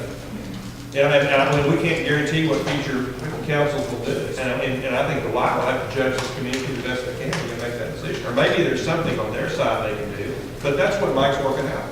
I mean, he just letting us know what we're up against in terms of legalities, in terms of what we propose. Is that okay? Yes. And we'll be hearing as he reports to us. So good luck, Mike. Okay. Just a brief update on LED and Main Street. I think it's a given that we're going to be bidding LED in the Main Street for one project. I think there's going to be further discussion with the council on what should be done first, LED or Main Street. To me, the critical element that has to be decided over the next several months, and I'm saying by June, is when we pursued, there were 2 lots involved for LED when this project started, even before I got here. And that was the Johns property and the advertising. We first secured the Johns property, and last year we purchased the advertising building. The initial drawing showed a common meeting area in LED, approximately in the area where the advertising building was. But because of the time frame taken to purchase the advertiser, kind of meandered over and utilized the lot at 921 as the common meeting place. And it doesn't need to be decided here today, but we do need to decide, is that going to be a common meeting place, or we're going to put that back in the market and sell that lot? And I did attend the last DEC meeting. There have been some additional options that have been suggested, like widening the sidewalks and some other things. DEC was very clear that they funded a reconstruction of the original replacements. So anything that is added above that will be at the city's expense as far as widening the sidewalks or anything like that. Well, there's also the issue too, isn't there, that as long as this has been going on, we may not be able to do it for what we proposed. So we've got another issue there. So, okay, are there other critical, what are you doing? Then one other item is 13 is item C, other projects. If you'll turn to the back of you'll see Exhibit C. This is something we discussed back in July. We spent a lot of time looking at tax rates, what our debt schedule, and our debt started to decline. And we came up with various options of programs that the council asked us to address. And at least from my recollection, option 4 seemed to be where we were leaning, though we never decided. But one of the critical projects, which I think is a segue into your next item, is what the chief just mentioned, is the cost to complete the build-out of the police department. I mean, that is a critical element for enhanced public safety. They need the space, and also equip it for the future ability to have 911 dispatches. Let's roll that into the next item, because we've got some other money that we talked about. Is there anything else real critical that Mike has? I think we put out everything that everybody asked for. Is there anything else? Let's take as short a break as we can for comfort, and we'll stand in recess briefly. We are now resuming our workshop session, and we have, before we do that, we're going to do some important teamwork, which Catherine will explain to us. Okay.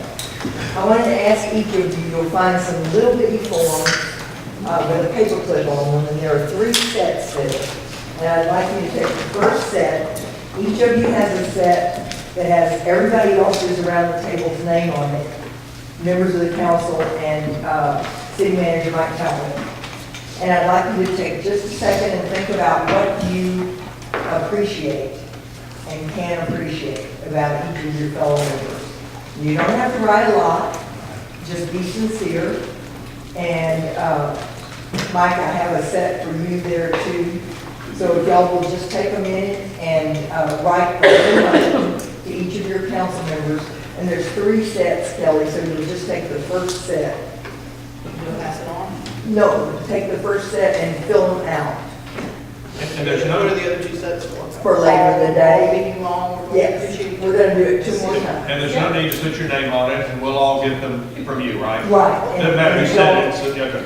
Got it. I'll pick them up, and then at the end of the meeting, I'll give each person their set of I appreciate.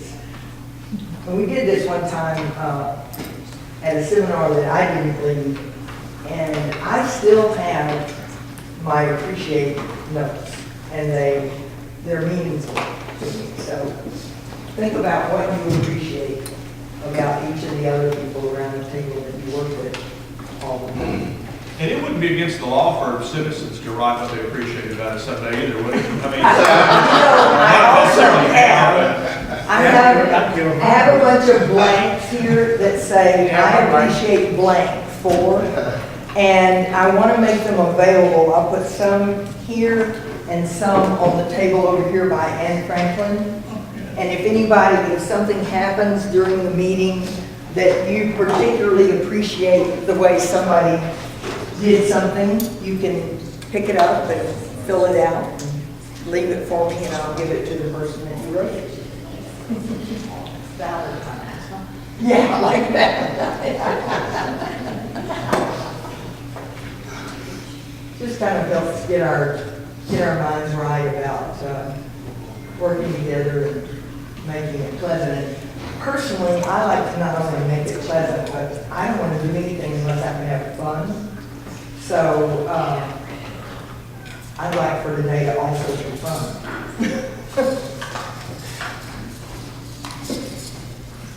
Goodness knows you guys have enough other things to do, that we should be able to enjoy being together for these meetings.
This is taking a few minutes, but it's really important.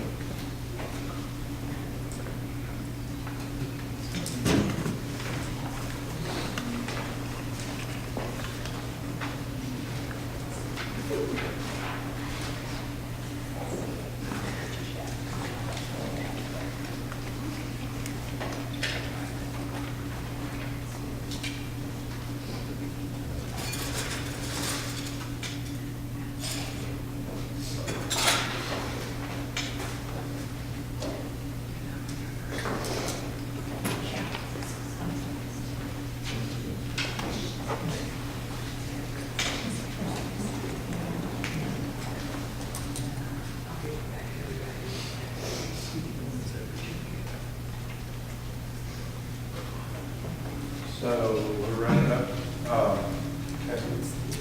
What I'd like to do, thank you, Kevin. What I'd like to do on the bond section, which is next, is to just go over, I have names of people that suggested certain items, and maybe we have others, just to go over what's on our minds, what we're dreaming about, possible violations, and then let Mike talk to us about money, what it costs for whatever, what the tax rate appears to be, other money that we might have available, and that sort of thing. Does that sound reasonable approach? Or are you going to do it backwards? Let's talk about the different issues. First thing we have is fire station, and Gary and Willie put that down on their list. So, Willie, you want to talk about it? No, I mean, I think the only reason, Mayor, I put that down, and and I got my list from last year, it was part of number 4 in our priorities.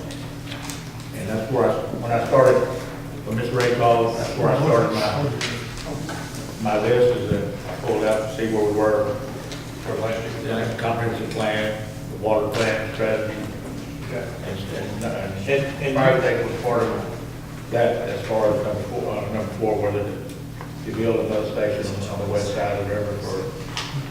Can you just tell me where we are? Top of the second page of the agenda. Right here. 2 pages in it, we have. Are you looking at the handout we have or something else? From the, the agenda items. No, I mean, it's not in my packet. No, He's got last year's. got last year's priority. okay. Oh, okay. I'm going on with that. Okay, and then Gary also mentioned it. That was just my deal, put it on there and see what the discussion would be amongst the members. Okay, thanks. Gary? You know, my concerns were, as far as the infrastructure, kind of two aspects. One is, what do we have long-term to move to upgrade and improve the streets throughout town, the infrastructure throughout town. Can you talk about the fire department first? Oh, I'm sorry. I didn't have it. You didn't put that down? No, I was concerned about street improvements and infrastructure. I apologize. Anybody want to say anything else about the fire station? I didn't put it down, but I'd like to speak on it. Oh, no, I'm saying, no, I want to start with the person that listed it, but now you're on the floor. Okay, I know that we have several plans or ideas for fire stations throughout our community so that we can have better fire protection. And I just kind of want to know where we're going with that. I mean, I know we've identified some lands in certain places, and then yet still there are other areas that we need to discuss also. So I hope that we will start planning and filling out like we did in Tahitian, and like we need to do in Riverside Grove and other areas out also, just to make sure that we take care of this need in our community.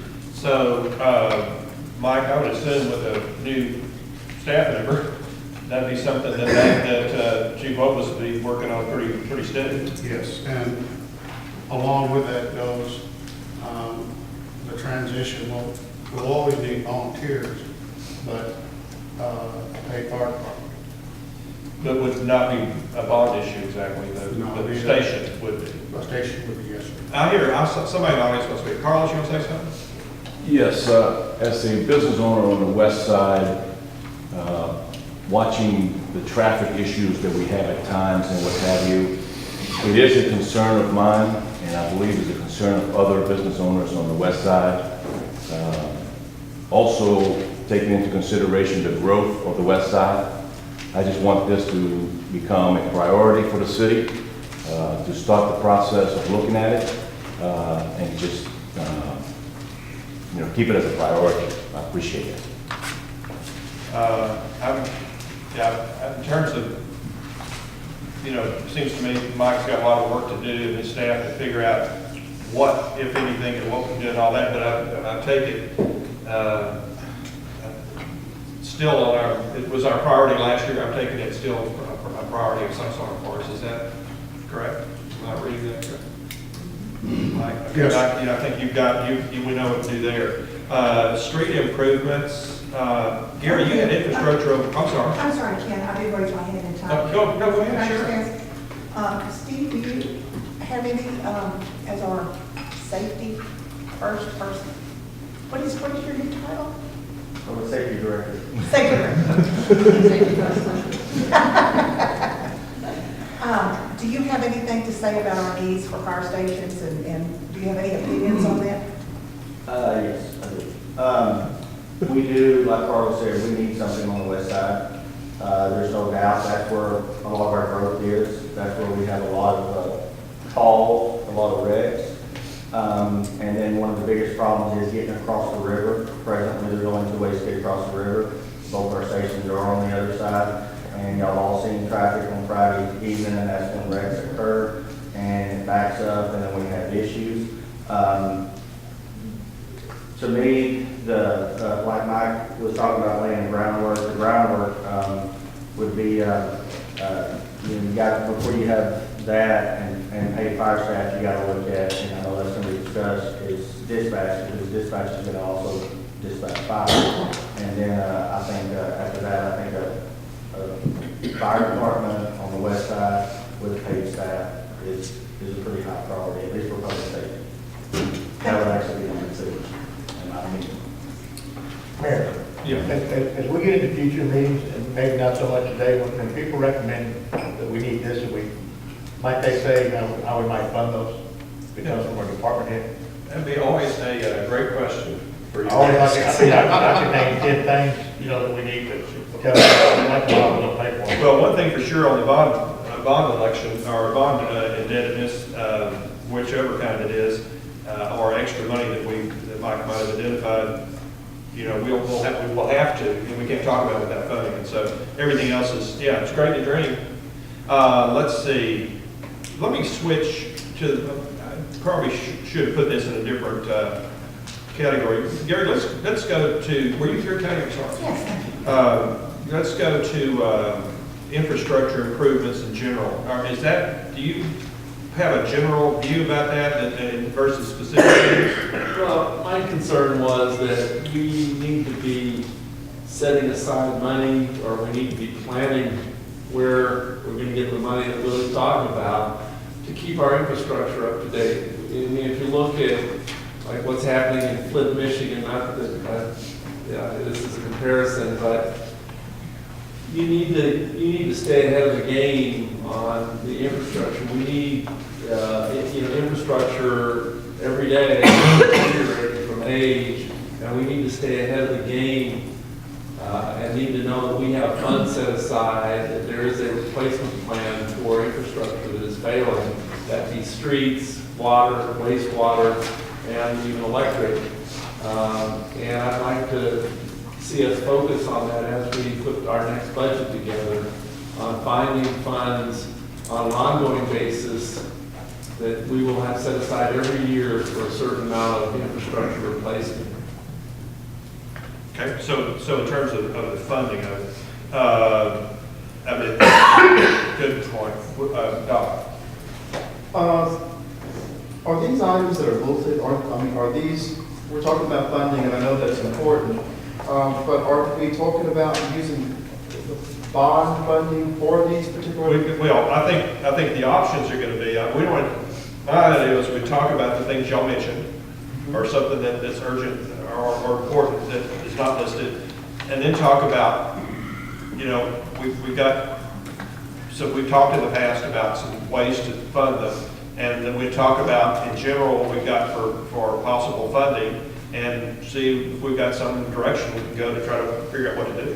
Okay, I just wanted to make, because the way I read the agenda, the way I understood it was that these were all projects that would come out of bond funding. And so I know we would probably need to use some other means of funding in addition to bonds, but these were all projects I thought that were suggested for a future bond. Suggested by you all, correct, for this meeting.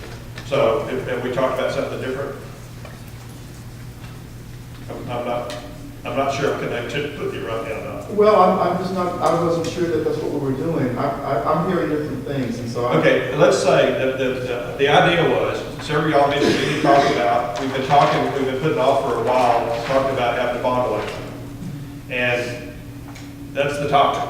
And so what are the different things that we can talk about, the generalities about the money at the end? And that's what not what we're doing, that's what I intended. Okay. And I think it's important. Would you like to comment real quick? Yeah. Tell us who you are. Quick question. Oh, Georgina. Georgina, yes. In front of, in the I'm curious whether or not we have a comprehensive infrastructure review, just to identify those areas that need improvement. And we're working on a comprehensive plan right now, and one of the things that we have said is we're not doing it and spending the money and the energy we're doing unless we have a plan built in to review it on a regular basis. But what we've got to review now is over 10 years old. Holly? I want to clarify that I think what she's saying is something that planning and zoning put forward, and that is the inventory and the computer program and being able to have the digital status of the infrastructure, because the if that's true, comprehensive Mike's plan gonna- isn't gonna do a comprehensive status of the infrastructure. If that's true, Mike's gonna present that to him. Just one point out, council, one of the reasons that we wanted to have this retreat in January is if it's your desire to do a bond package, we need to have that pretty well put together by July, because you'll have up till something like mid-August to call for the election. And so that gives us from now till then to take this big picture and chisel it down to what you want to do for a bond issue. Okay. Gary? Yeah. I'm sorry. She's not through, but she raised her hand. Kelly, were you next? Georgina, you want to say more? Yes, sorry, that's not what I meant. Out of curiosity, I think that Flint was short-sighted in not considering that maybe a full inventory of their services needed to be reviewed. And I'm curious about it, I'll be very honest with you, because I see brown water in my home and I live on Main Street. So it raises a concern in light of what is taking place in Flint for me about our process. How is it that we determine what services really need to be prioritized and then acted upon? Yeah, I think that's what we're trying to do. Okay, okay. Thank you.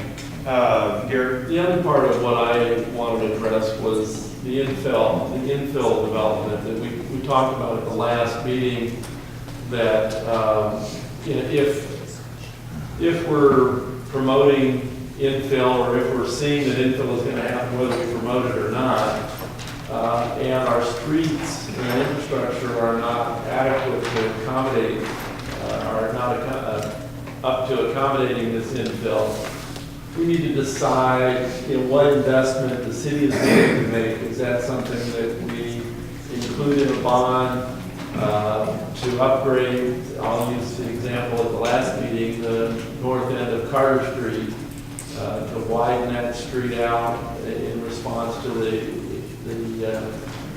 interest of safety to the neighbors there, of getting better vehicle flow down Carter Street. You know, one of the things I think we need to consider is if we have these developers coming in, I think that, you know, it isn't a situation where the city wants to be investing money to bring a development in where the development is a burden to the city, but the development actually should support the improvements that the city would provide. So we need to look at it, and I think I'll throw this back at Mike. We need to look at what kind of ad valorem taxes the subdivision will add to our tax rolls every year, and what kind of investment from that can we make in a bond to finance improved streets or any other infrastructure that's needed to support that development. And let me follow you, if I'm following. Part of what we are up against is that we've got a really good program going for stuff outside areas where they pay for their streets, they put it all in, and the people that buy the lots get it. But in the old part of town, how do we somehow get a similar sort of return of investment? Is that Yeah. It's basically, I mean, we can require the developer to provide all of the infrastructure on their property. But once they get off their property, we have an issue. Well, how do they get to wherever they're going from there? And this seems to be one of the big issues, at least with this new development. And so I think we need to look at, you know, what can we justify? What can the city justify financing going forward, and perhaps this upcoming bond to provide the infrastructure needed to make the safety issue, to respond to safety issues. And we need to look at how much ad valorem taxes, all the taxes that we would be getting, because there will be additional sales tax that will come in from additional people in the community as well. We need to look at an economic analysis. What will this produce for the city, So we can maybe offset some of that with assistance on infrastructure improvements. Before I call on Doc and then Willie, Mike, am I correct that you've been working on some infill structure plan on the north end? We've got a special committee looking at it with our staff, and there's a little extra dimension about not just what we need, but how do we get a return on it, or what's the best. I mean, there's a little extra dimension there that is part of, I would assume, be part of your study. Right. As y'all are working on that. And yes, and one tool is designate the infill area as a tax increment finance zone. Okay. Where the taxes generated within that from the new development goes to pay for bonds for improvement. So, and you can explain that in more details when we get to that point. Doc, and then Willie. Well, that's kind of where I was going, is I know that in light of what Gary was saying about the infrastructure, getting to the spots, I know we did as a city, we did an inventory of the spots throughout our city that were vacant. I think, did we not? Okay, we did an inventory of infill areas for housing development, where houses or homes or other development could occur. And I'm just wondering if, now that we have that, if we have made that available to builders, developers, or to the public, and then we can follow up with that on this infrastructure, making sure that if they build a home, let's say at this area that's now vacant, what will the city do to help them to have access to that property? I think that's the next step. Since we've now identified the inventory, I think now we need to market that inventory, let people know what is available. We have this land here, we have this land there. Let's move forward now and see what the city will do in return for the development of that, which will bring more taxes to our base. I just want to comment on something Gary said about Carter Street. I think the manager probably, tonight is going to bring back some information on Carter Street as it pertains to the subdivision. But I think on a bigger note, creating another inlet out to 95 through Carter, extension of Carter, tying into the extension of Mesquite Street where they meet is another area. I think we're looking at it as for another potential street for bond package. If we create another outlet out of that subdivision, regardless of whether it's planned development or single 79 or whatever, but if whatever goes in that subdivision, it'll create another outlet out to 95. Yeah, the other item we have left on that was requested is street improvements, but it's also expansion as well. I mean, or maybe that's the two different views, but street improvements is Kelly and then Willie. Did you? I thought you mentioned that, but. My questions so far have been answered, so you can skip me for now. Okay, so street improvements. I mean, that seems like that has to be a topic every year. I mean, it just depends on the money. I mean, you're never going to catch up on streets, I don't think. I don't think you can never spend enough money on streets. You'll never catch up. But, you know, if we're sitting up here thinking today, we're behind the eight ball on streets here in town. If you go around the city, look, we're behind the eight ball somehow. And we just have to sit down and look and see how much money we have or how much money that we're comfortable in going out to ask the voters to approve for street improvements. You know, just a little history.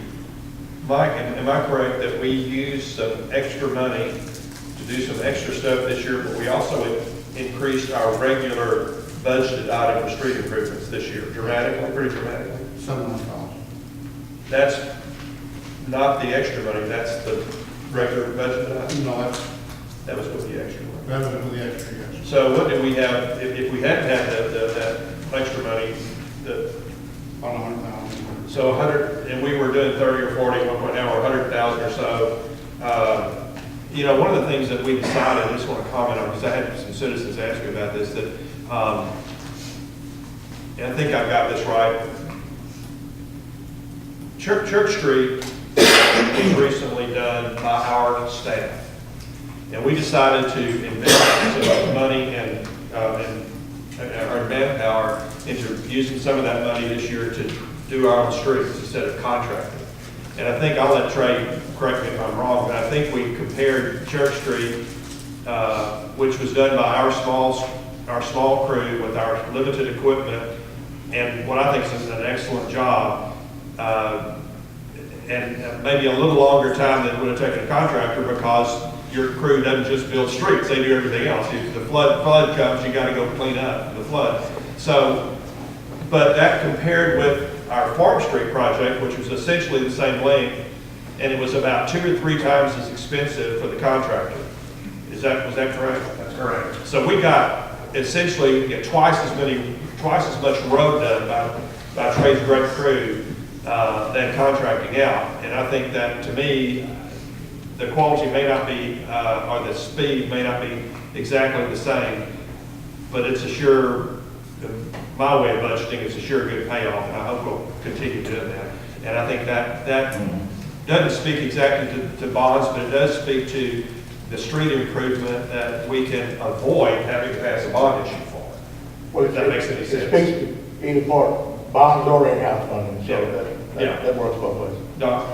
I know, and we need to just, and tying into what you're speaking of, Mayor, I know we talked about one time, because of the cost effectiveness of Trey's crew doing all of that, we talked about the possibility of maybe getting some crews just to do those improvements. And I don't know, my brain is kind of fading right now. I can't remember why we didn't do it, or we're still thinking about doing it in the future. But I think the discussion was to possibly, maybe put together a crew that would continue to do that, and we could, instead of spending a lot of the money on outside contractors, maybe we would have a crew that did that, and we could save some money, and that would free up the other crew members so that they could do the day-to-day operations. And I know we discussed it, I don't know where we ended up on that. I'm kind of foggy on that now. I'm guessing you and Trey talk about that all the time, don't you?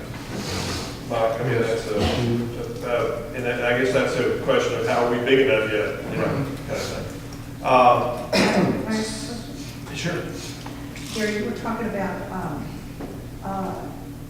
putting money aside for these improvements. Do you have any more thoughts about that? I really like that idea.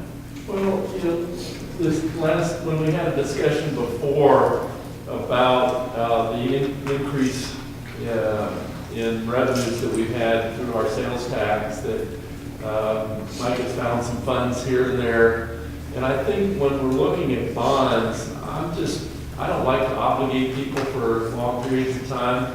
I would much rather work with an annual budget. That's why I say we really need to look, when we're putting a bond issue together, we need to look at what's available within our regular annual budget before we go out to the folks and ask for bond money. Because if we can come up with, Mike have this found money, 700,000, whatever, if we can do tighter budgeting and fiscal control, where we can come up with a net maybe $500,000 a year that's come out of our growth in sales tax, and can say, let's just plan now. We can't commit the future councils to that, but for ourselves, we can say, we're going to take that money and prioritize doing the streets with that and keeping our bond issues down to the absolute minimum that we have to.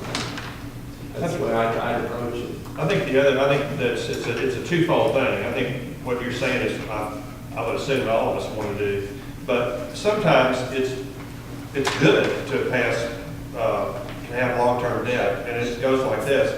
When we're going to build something that's going to last for 20 years, then instead of making the current people pay for it for the future use, you let people over the course of the next 20 years, whoever's living here, through their taxes, pay for that. The only way you can do that is through bond and indebtedness. But I think it's a both and, not an either or. Yeah, I think it's a balance, but I think we should look just beyond lumping everything onto a bond if we've got the ability to fund part of that.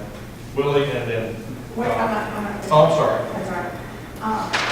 Mike, a long time ago, we discussed, what I discussed, the council did, ways that we might be able to work with accounting and purchasing, having some discounts in purchasing because of volume.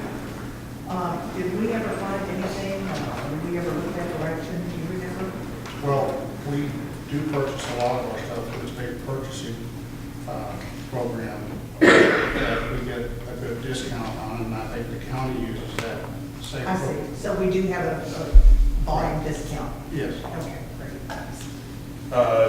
Willie?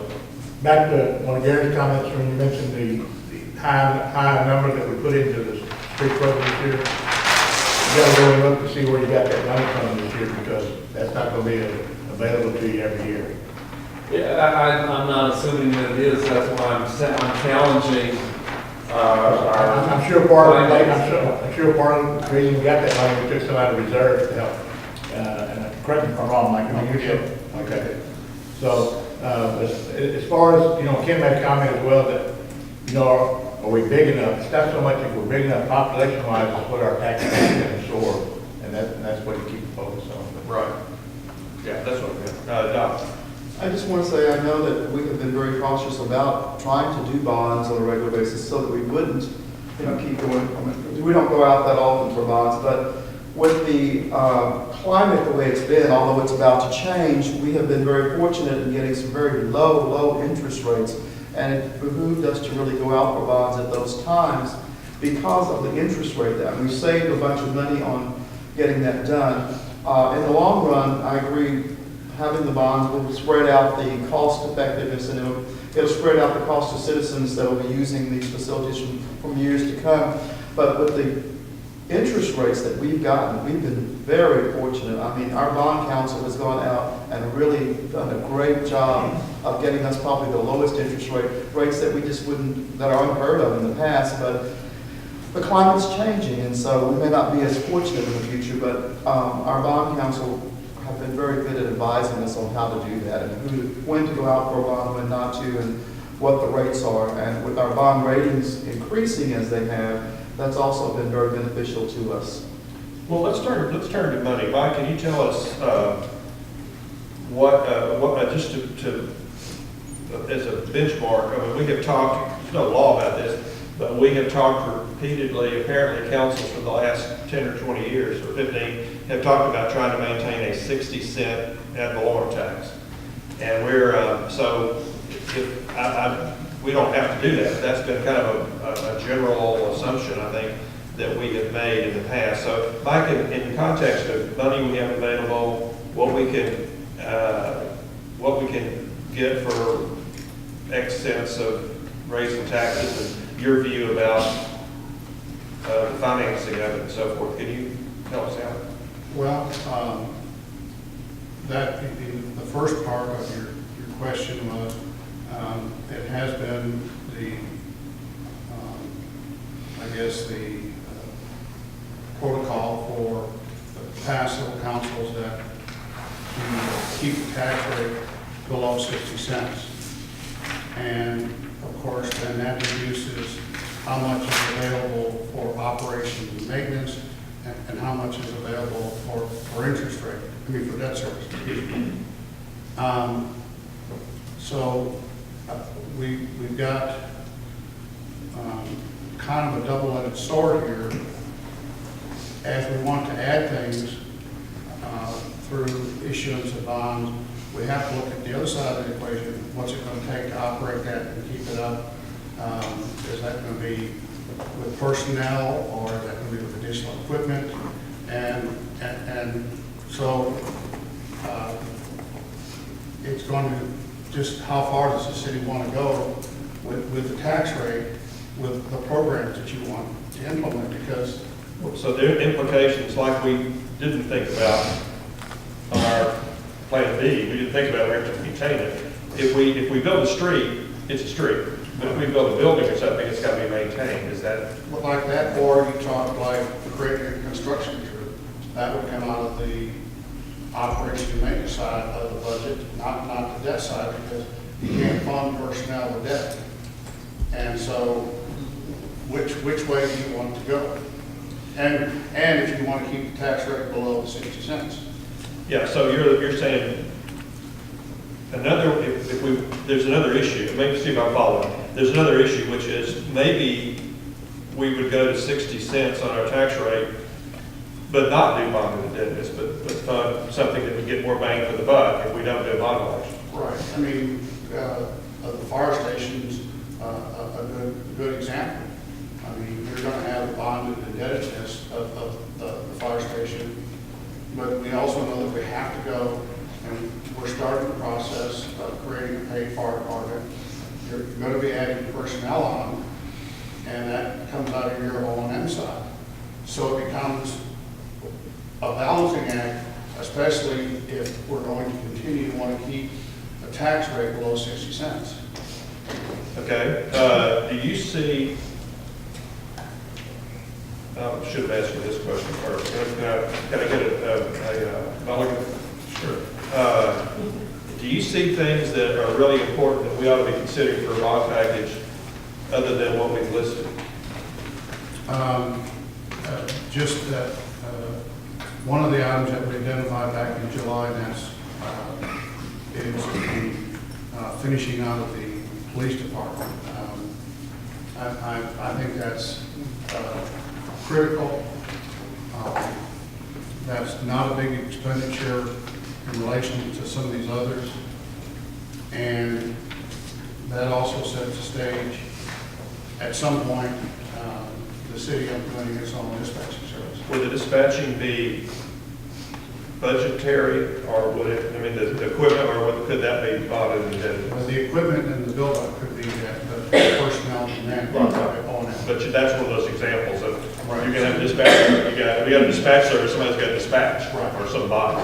All right, so, tell us about, what does a cent increase in the tax rate produce in terms of your best guess, or your bonding people's best guess of how much we can borrow?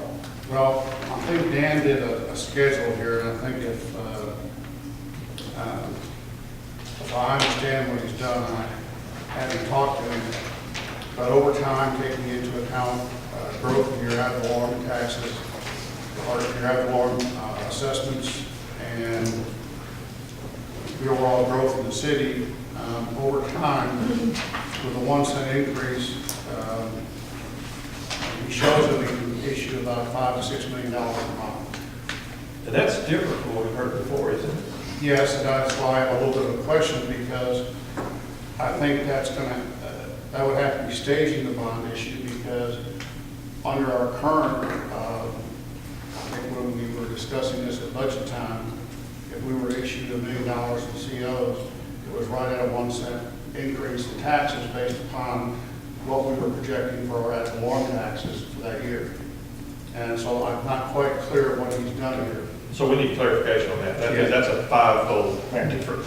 Can I just put I know what Mike's talking about as far as, and some of this stuff I haven't looked at, just got to look at, is the cost of the police build out was what? 600. 600, I mean, it's hard to sit here and make a recommendation about prioritizing something, we don't know the full cost of something before make a decision on. You mentioned the police build out and possibly you doing the in-house or funding or bonds or? When we discussed it, we were looking at two options. Some excess revenue that the council transfer from the electric fund to do that project, or we would issue COs. But that's something that we could, I mean, as I recall, let me just test my memory, we were all pretty happy about that police station build-out. And that we still have the, so let me also ask this question just to make sure that we're talking about the right thing. If we maintain our rate, our electric rates, say for 4 or 5 years without raising it, and you could project that, and you could project making sure we have the system improvements we need, that we pay our employees a rate where we don't get them stolen by somebody else, and that we maintain our equipment and have whatever we need, that we would still have a sufficient balance and have some extra money we could take out and maintain all that. When we looked at that back in July, we felt comfortable that I wanted to go back through those numbers and make sure what we were projecting back then. Now, as to close out the budget, last year's budget is going through the audit, then we still feel comfortable. But in July, we did feel comfortable. But when you report back on that upgrade, we could agree to take that money right now and go ahead and start working on that police building, couldn't we? Without worrying about anything except using that money that's sitting there and not being needed. Well, I think somewhere pretty quick down the road, before we get into more conversation about bonds, this council needs to decide what they're comfortable with the tax rate. Might be a time it's above 60 cents now. That was just a time, we're talking 10, 15 years ago, that was a goal that we kind of, Mayor Scott brought that up, and it was a good goal. I'm not saying it's not a good goal to try to achieve today, but you gotta have, the council's gotta sit here and make that discussion, make a hard choice, because, you know, this last budget year, you wanted to keep the tax rate at 58 cents. Now, that would have gave you $2 million if the goal was still to maintain at 50 cent level. We would be able to spend $2 million on bonds if we wouldn't have lowered that tax rate to 56. Now you're at $4.5 million. So it's what you're going to take to the voters, and you know, maybe 62 cents. I don't know, but it's just what you're comfortable with. What you think. I think if you put a good product out there for the voters to vote on, they're going to approve that bond package. and I think that kind of summarizes the workload ahead of us. You know, Mike's going to get some information for us in terms of what we can do. We've got a few things on the table that we think we really need to do. We've got some money that we're going to have that we can transfer from the utility without hurting our ratepayers at all. And we've got some time to get this. We can't do it until November anyway. So we've got some time to work it out, go to the voters, see what they think, talk to them about it, have some meetings. So we need a process to do that. And I think we're ready to start to get that process going. Is that about where we're at? But I still think we need to decide what comfort zone we have as a group. That'd be part of the process. It needs to be part of the group. Yeah, that'd be part of the process. Anything else? And you're keeping great notes, I know, and we'll remember all this. Are we recording it?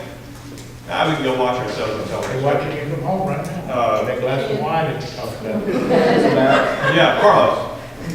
Yes, going back to the street, I greatly appreciate the fact that the city is looking for ways to reduce the cost of the work. I live on Church Street, and I saw how hard the workers were performing their job.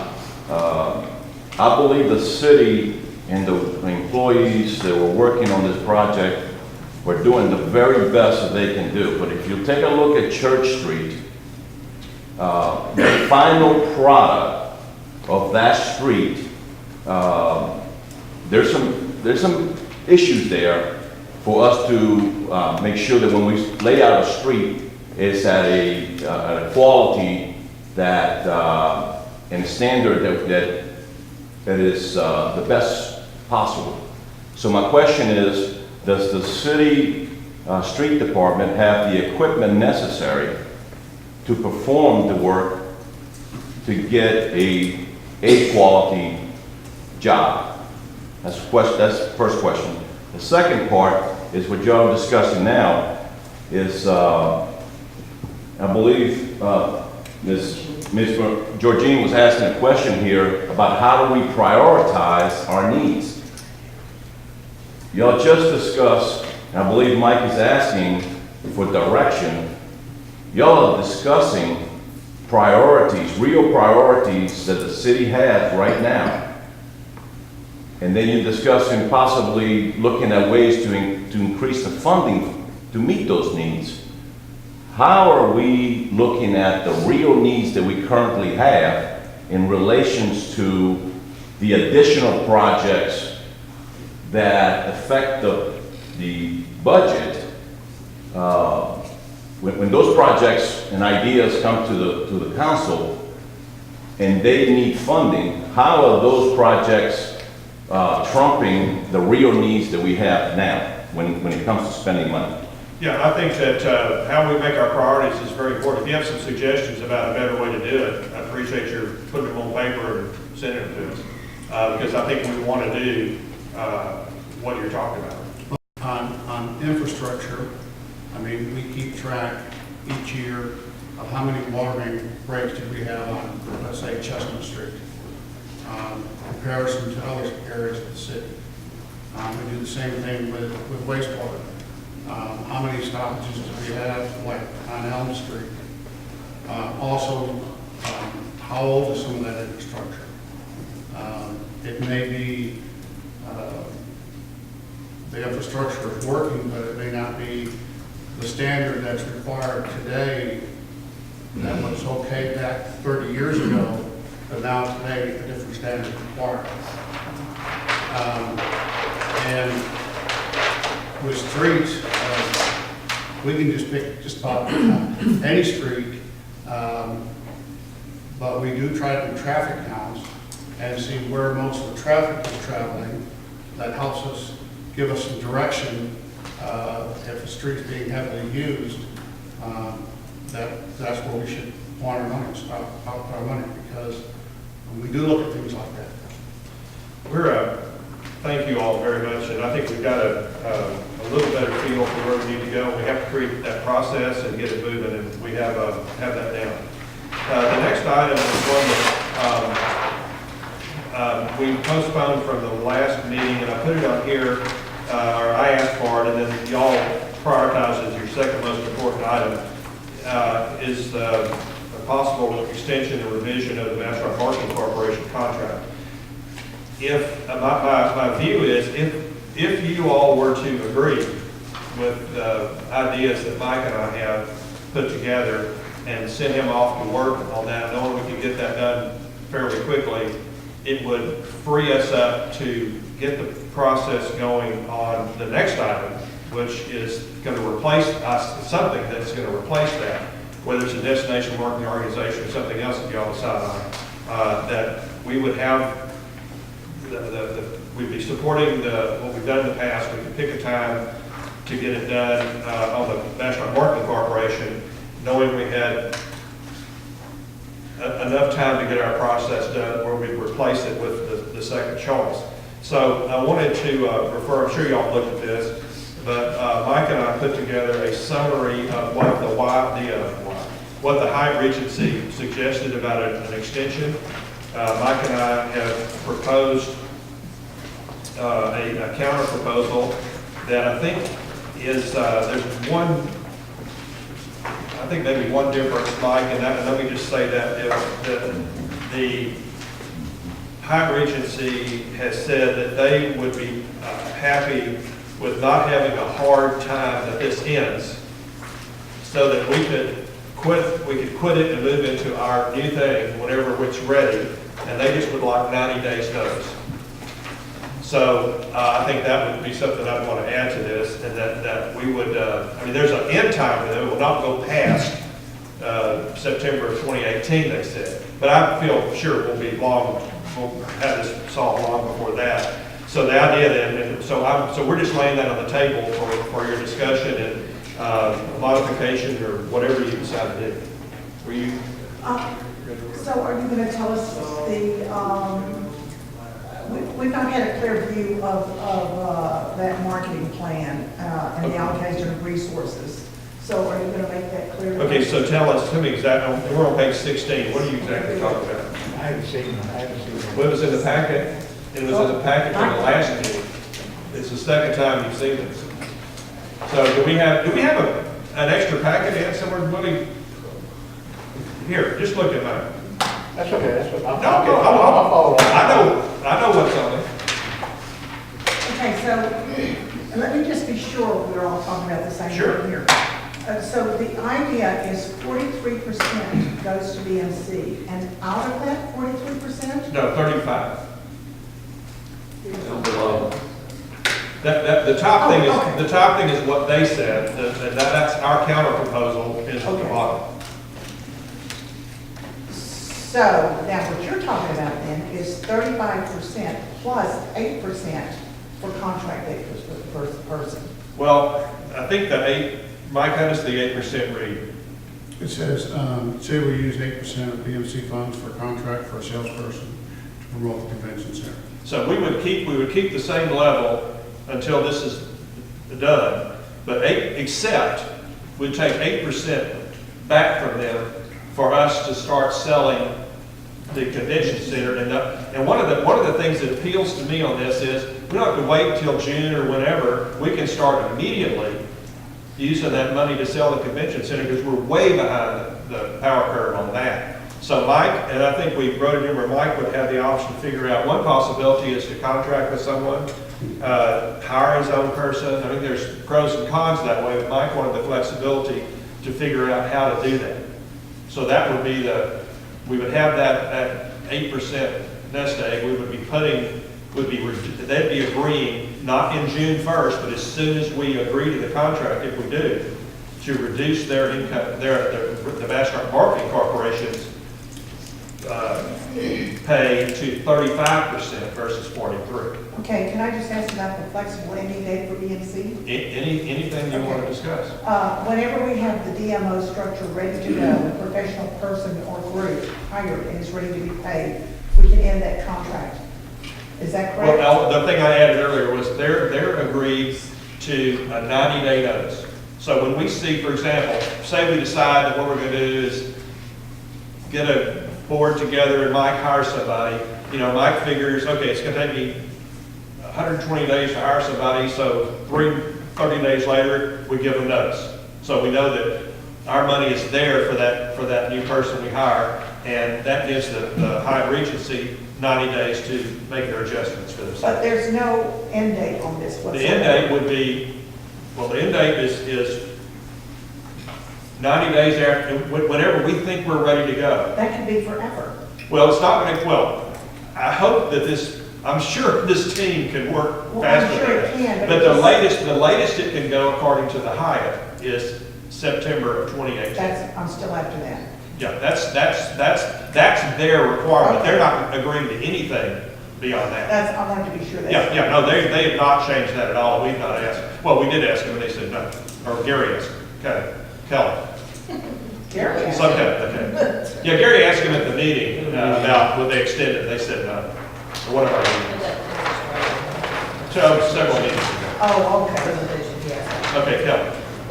Item number 3 in your modifications, where it says partnership in deciding how to spend BMC money, equal partners, Hyatt Regency, and Bastrop representation. Who's the Bastrop representation? Well, that would be what y'all would decide. One of the things that Mike and I talked about was, if we start building, it could just be Mike. We could set up a committee. We could do it ourselves. One possibility would be that if this thing continues, however long it continues, if we had some idea that we wanted a board or an advisory group or a controlling board or something, that we could find the kind of people we want, put them on there for this, and let them start learning how it's going to work. I mean, we could do anything. For the short-term contract extension, though, do we need to name a representative that is going to, for the short term, until we get to the part where we create a DMO or whatever, don't we need to say who our representative is that talks about how the money's being spent? Yeah, what I would propose, and Mike, you jump in here, this is our deal anytime, but what I would propose is that if we get this contract done, and I think they're ready to accept it if we put these terms out, and we get the legal stuff done, then I would say it falls on Mike to be that partner until this council decides how you want the partnership to be structured. I don't think we need to do it now necessarily. Frankly, I don't think it's terrifically important, but I do think it's a lot of money, and we're partnering with them, and we ought to, we've had a say in terms of the budget and all that. We've just never exercised it very much. But it seemed to me, now that we're at the end of the whole thing, we kind of finally figured it out, it would be a good idea for us to just partner with them. So we'd start learning how the Bastrop Marketing Corporation does its work and how it allocates stuff in a little better way. Kelly's still going to the tax. So are you saying that our partner would be BMC representing the city? Whoever, my idea is that whoever y'all want would represent the city in partnership with I think their representative is Cammy Hardy right now. So Cammy's always been the person that we communicate with. Is that right, Mike? So Cammy's their designated person. And she's always been that since the Hyatt took over the whole thing. So Cammy would then partner with somebody, and if we didn't show up with anybody, it would be fine. But I mean, it's gonna be up to y'all, so at some point, if this contract works, council can think through. It needs to be really clear, if you're gonna say we're having a partnership and deciding how to spend the BMC regional advertising money, equal partners, Hyatt and Bastrop Rec, and name, for this, just for the short-term contract extension, we name who that is. Let's do it, y'all want to do it, let's do it now. I'll let Kerry speak on it. I'll let you speak. Well, I'm certainly happy for you to propose that, that's important to you. Say it again, Kelly. Sorry, I did exactly what I said. Would you ask Kelly to say that again? No, that's fine. No, that's, yeah, would you repeat that, and then we'll go Yes, I here will. then here. No problem. The way that Mike and Ken have outlined this, point number 3 says that we agree that we're going to have a partnership in deciding how the BMC advertising money is spent. And the partners would be the Hyatt and a Bastrop representative. I'm just trying to clarify who's speaking on our behalf, or we just turning it all over to the Hyatt until this short-term contract extension is over and then figuring it out. I just want to clarify that. No, I want it to be as soon as possible after we get the contract done, but I'm happy to do it today. So, okay. We still don't have an idea of what BMC's marketing plan is, or their allocation of resources, and how we're going to measure any service that they're going to do on our behalf. So it seems to me that if we say, okay, let's do the contract, then putting deal points in later doesn't make any sense. Well, I'm assuming that we're going to continue, we've already agreed to a budget that they presented to us, and it's underway through next September, through this coming September. So, we've always had a chance to look at those. They've had private meetings with us, they brought it to us, we talked about it in council, we've approved it. So, we've already approved that, and I think we could, if there's some adjustments that need to be made, we would have somebody at the table to try to make the adjustments. Adjustments to what though? What? Well, I think we can have the Bastrop Marketing Corporation get Tammy to come present to us their plan. We've seen it before. And I would assume that would. I don't remember seeing it before. Let me ask Mike to clarify. I think Tammy met with us on an individual basis. For the future marketing plan For our last, that goes with this contract? Well, I did not. well, no, we're talking, that's not something we're talking about modifying for this year. But if there are decisions that need to be made as they go forward, we'd have somebody at the table versus just we approved it and they go ahead. So to me, it's just an extra plus. It's not a deal breaker one way or the other, but I think that I'm very hopeful that we're done with this by September. And then we've got our DMO or whatever it is we're going to create ready to go and ready for professionals to be in place. And then there's nothing new to decide. But I just thought it was important to put in there, if we're going to get a new contract, let's just make it real clear that we have somebody sitting at the table with it when we do it. Because we've only done that as a body agreeing with what they presented. So it's just another plus for us. So is Tammy representing the Hyatt in this scenario? No, the Hyatt owns. But is she representing the Hyatt in this She's scenario of? hired by the Hyatt to run, to. she's being retained by the Hyatt here to actually oversee how the dollars are spent for BMC. So she couldn't be our partner at the table, she's the Hyatt's partner at the table. Okay, Yeah. so we The still Hyatt's need to paying find her. somebody that represents us. And did I missed Doc, okay? Yes. I see this as, this is the closest that I've seen to consensus with us coming together, continuing the partnership with BMC, but yet modifying it so that we have an equal representation at the table until we're ready to move forward with the DMO or whatever it's going to be called. And I think that this, we have to first agree that we're going to go with this concept and then we can work out the details. But the concept, as I see it, works. It looks really good because it gives us a chance not to just drop them all together, but to continue the partnership and yet have some feedback into it with plans that they've already developed them, but we're adding more to it until we are ready to go ahead and take full charge of it. That way it won't be such a tough transition for us in working out the transition of our marketing plan as a destination for, for us as a city. This just seems to work out really well, but I know there's some details that have to be worked out, but we have to first of all agree that this is the concept, and I like the modifications, I like this suggestion, and hope that we'll consider it seriously. Okay. So, I agree, Doc. I think that the idea is good. I just would like to be very clear what they're doing for. This should be a service contract. I want to know exactly what they intend to do for the city, number one. But also, who's going to be taking care of the events in this scenario? There are city events and parades and working with different groups. Who's going to be taking care of that? This is only the Bastrop marketing. So are we saying that they are not going to include that? Is that what we're This is the regional marketing. Right. BMC has never done. Exactly. I understand that. I just want to be sure that everybody understands that. The next question is going to be from those people who are involved in events. Where are they in this subject? So let's just say they're not having anything to do with this subject right here. Yes, and this, in my mind, this allows us to go ask those questions. Right. And figure out how we're going to deal with all our hot money. So when will we see the market plan for BNC? I think if we can ask, it ought to be in our file somewhere. We've all seen it. I know we don't all remember it, but we've seen it. I'm sure they could provide that for us in 5 minutes.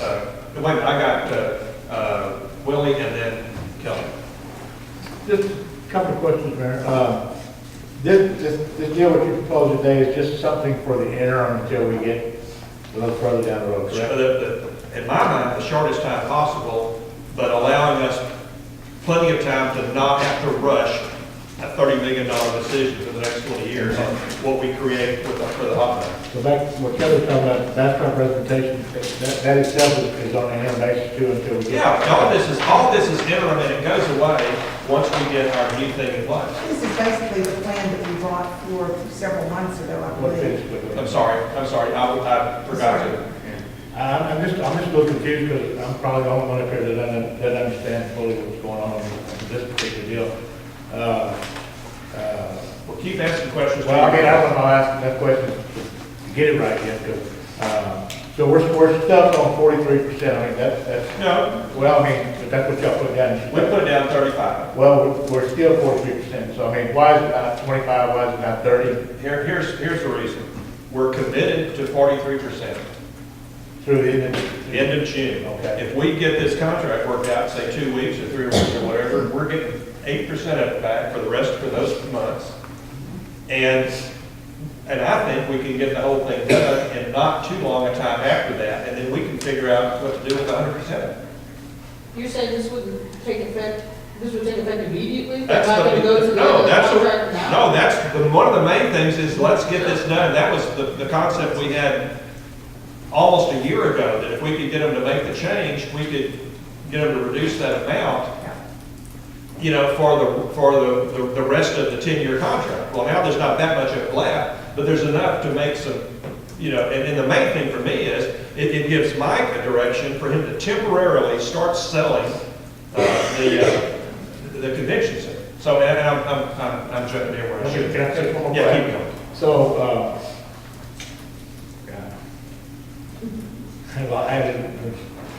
I'll come back to it. I had it then when I started. So I've got Kelly. Okay, so I think what Kay was trying to say, tell me if I'm wrong, Kay. Okay. If we reduce the amount that we're giving to BNC down to 35%, they will have to adjust what they do now, because they're getting 43%. They're gonna have to adjust it down. So what will they do with that money, and when we get to the part for the 8% for the salesperson, how much is that in dollars? It's about $80,000 a year. Okay, so that'll cover somebody, I guess. Well, it'll get started. It'll get Mike started. Is it adequate, is my question. Is that 8% adequate to cover a full-time salesperson that will sell at the convention center? It should be, but I haven't gotten into the minutia of that. wanted to make sure that the council was comfortable with that. Right. And so, I think that's a workable figure, but I want a little flexibility. Right. It's also tricky, Mike, because you'd be hiring a temporary person that you might not be able to continue. Right. Or is it, would you hire a contractor or whatever, but Mike would have some money to work with, and we wouldn't have to wait until we figure something out. He could just immediately start selling. But additionally, on point 7, it says, BMC's advertiser will also advertise the Bastrop Convention Center.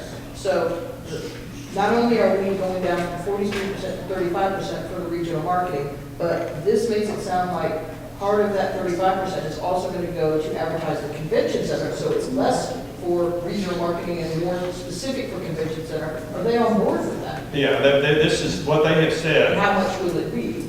Well, what they've said is they're absolutely 100%, Mike, you help me, 100% partners with us in terms of our convention center and our city. They have also agreed that they would help mentor us in starting to sell starting to better sell the convention center. There's a rock solid commitment to that. They're happy with what they put in there. They have essentially agreed to everything we put on here. They're ready to go with this, and at every point. So what I'm saying is, I don't know how those adjustments would be made, but they are aware that adjustment would need to be made. I mean, yeah, there are several things we have not. I need to, let's see, oh, no, then I've got it with me. Okay, okay. I'm sorry. That's okay, then Well, you gotta go to Willie, because now I have to think of what I was gonna say again. Sorry. Well, I wasn't quite finished with my last I'm thought. sorry, Kelly wasn't finished. So if this goes ahead, I think it's important for them to specify a number of some sort of, or a percentage or something that says that advertises the Bastrop Convention Center. If they're gonna put a couple of ads in the paper, that's different than billboards everywhere or, full page ads somewhere, it's gonna cost more money. I want them to say how much commitment they're gonna do for their advertising on the convention center specifically, because it's coming out of that 35%. Let me ask you to save that, and if we wind up voting on this, I'm you just can throwing it out add there. as an amendment. Okay, so hang on to that. Okay, how would that be amended? That's exactly what I'm trying to say. So here's We need a service contract that we know what their plan is, how much they're gonna mention Bastrop, how much they're gonna convention. That is not in what Cam presented. I think everybody ought to stop to just a second. Let's take 2 deep breaths. Just everybody stop, just take.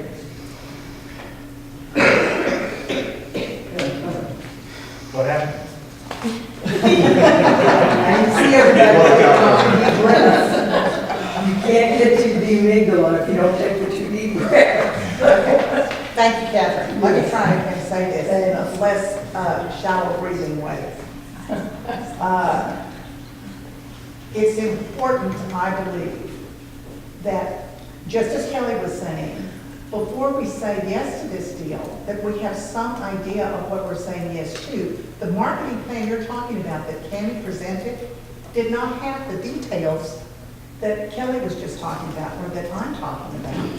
So what I would suggest is, what I'm hoping y'all will agree to do is, and once we finish this conversation, is that we'll go into our regular session and vote on this thing, at which time it can be perfected to what the council's willing for it to be. Okay, but I need to ask another question too. At that $80,000, which I can assure you will not be enough for what we want that person to do, does that include the 35% that we're going to have to pay for that person? Or will that person be a contracted person? We don't have to pay their benefits? What is that 80,000 going to be? It's up to Mike to decide, and it's not I going gotta to work that out, because it's just an interim position till we work out the structure of the DMO. So do we need to put then in our motion that 80,000 is a starting figure, but that you have got to come back with what you think is the best figure for that person? I mean, how do we do that? Well, we can we could talk about it, but my answer would be, what we wrote in there is that Mike will arrange for the sales using it's not gonna be $80,000 all at once, it's gonna be 8% per month, or 24 per quarter. And then he will have that money available to begin the process of selling, or a better process for selling the convention center. And then if he decides he could come back with anything he does, we're trusting him to figure out what it is and come back to us. Mayor. So, let's see, I've got William, Jeremy. Oh, yeah, Mr. Jackson. All right. He's had that for a while.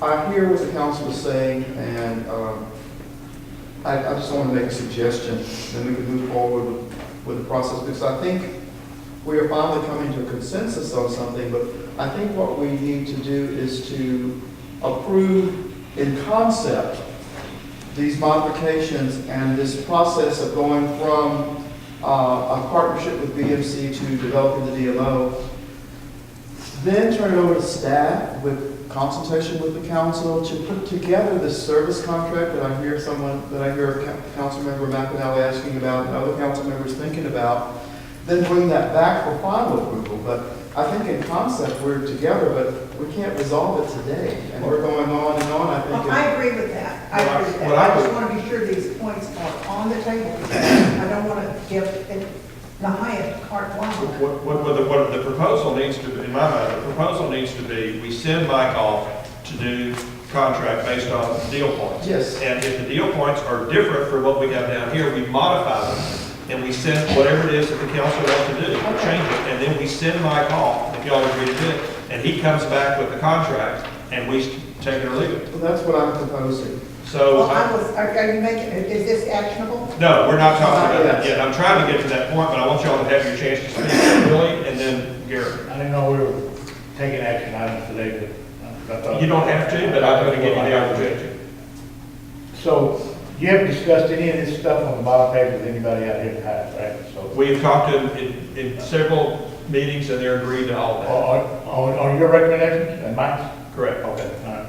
So what happens after that? I mean, where do we go after we set a timetable for an interim basis? Where do we go next?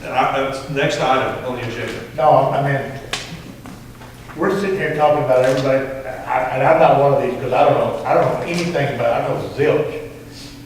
If y'all check, you're going to check with anybody that at our level of the city our size, got anything close to this? I mean, has anybody talked to anybody or looking in that direction to see what other towns in our position may be doing with this kind of stuff instead of just throwing it out there on the table? Oh, yes. Yes. Who has? Kevin Hart gave us a presentation. I'm not asking about Kevin. But let me ask,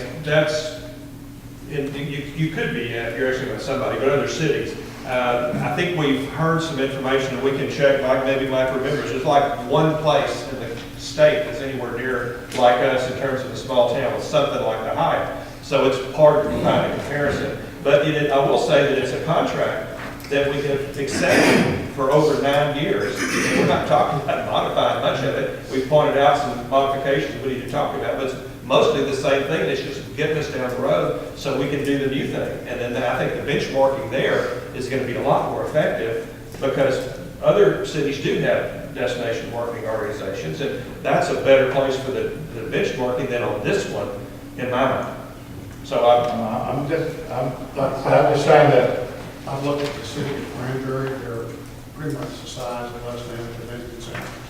And 2 years ago, they went, if we put the 35% aside, they went and split and made one position operations and one position sales. But that's not the Hyatt, though. No. That's not comparable to the Hyatt. No, but I'm addressing the 8%. Oh, I'm sorry. I'm just trying to take it one step at a time, because I mean, y'all said over and over that we gotta get this right. And I don't wanna sit here and think we have to rush to a vote, but I don't wanna sit on it either. I'm just uncomfortable with that, not knowing that we haven't took the opportunity or haven't heard the opportunity being taken to go out and check and look around and see what other people might be doing that we're in the position where we are today. So let me clarify. Maybe I don't have anything clarified. What Mike and I are proposing is only a temporary extension of what we've been doing for 9.5 years for a few more months so that we have the base of that to cover our regional marketing and some money to start marketing our own convention center on a temporary basis. And then everything else we're going to do with hot money is going to be decided for the future. We're not talking about anything except trying to keep the Bastrop Marketing Corporation going a little bit longer so we can ask all those questions that everybody has. I don't even know what all the questions are. But so it's only about the Bastrop Marketing Corporation. So I think I had Doc and then Gary. Let me do Gary. I'll yield to you. I'm sorry, I had Gary down first, I'm sorry. First of all, I think that Willie is referring, if I'm not mistaken, to the DMO, which is the next item on the agenda, which is the long-term plan that we need to look at. But what I wanted to say was that early in this meeting today, I identified that we sometimes get bogged down in details that we don't need to get bogged down in.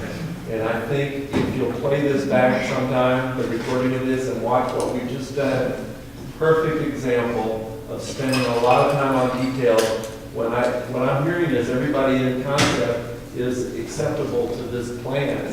And we've just spent a half hour talking about details that I don't think we need to talk about. It's an important issue. This is an important thing. But the details can yet be worked out by staff and by our involvement going forward.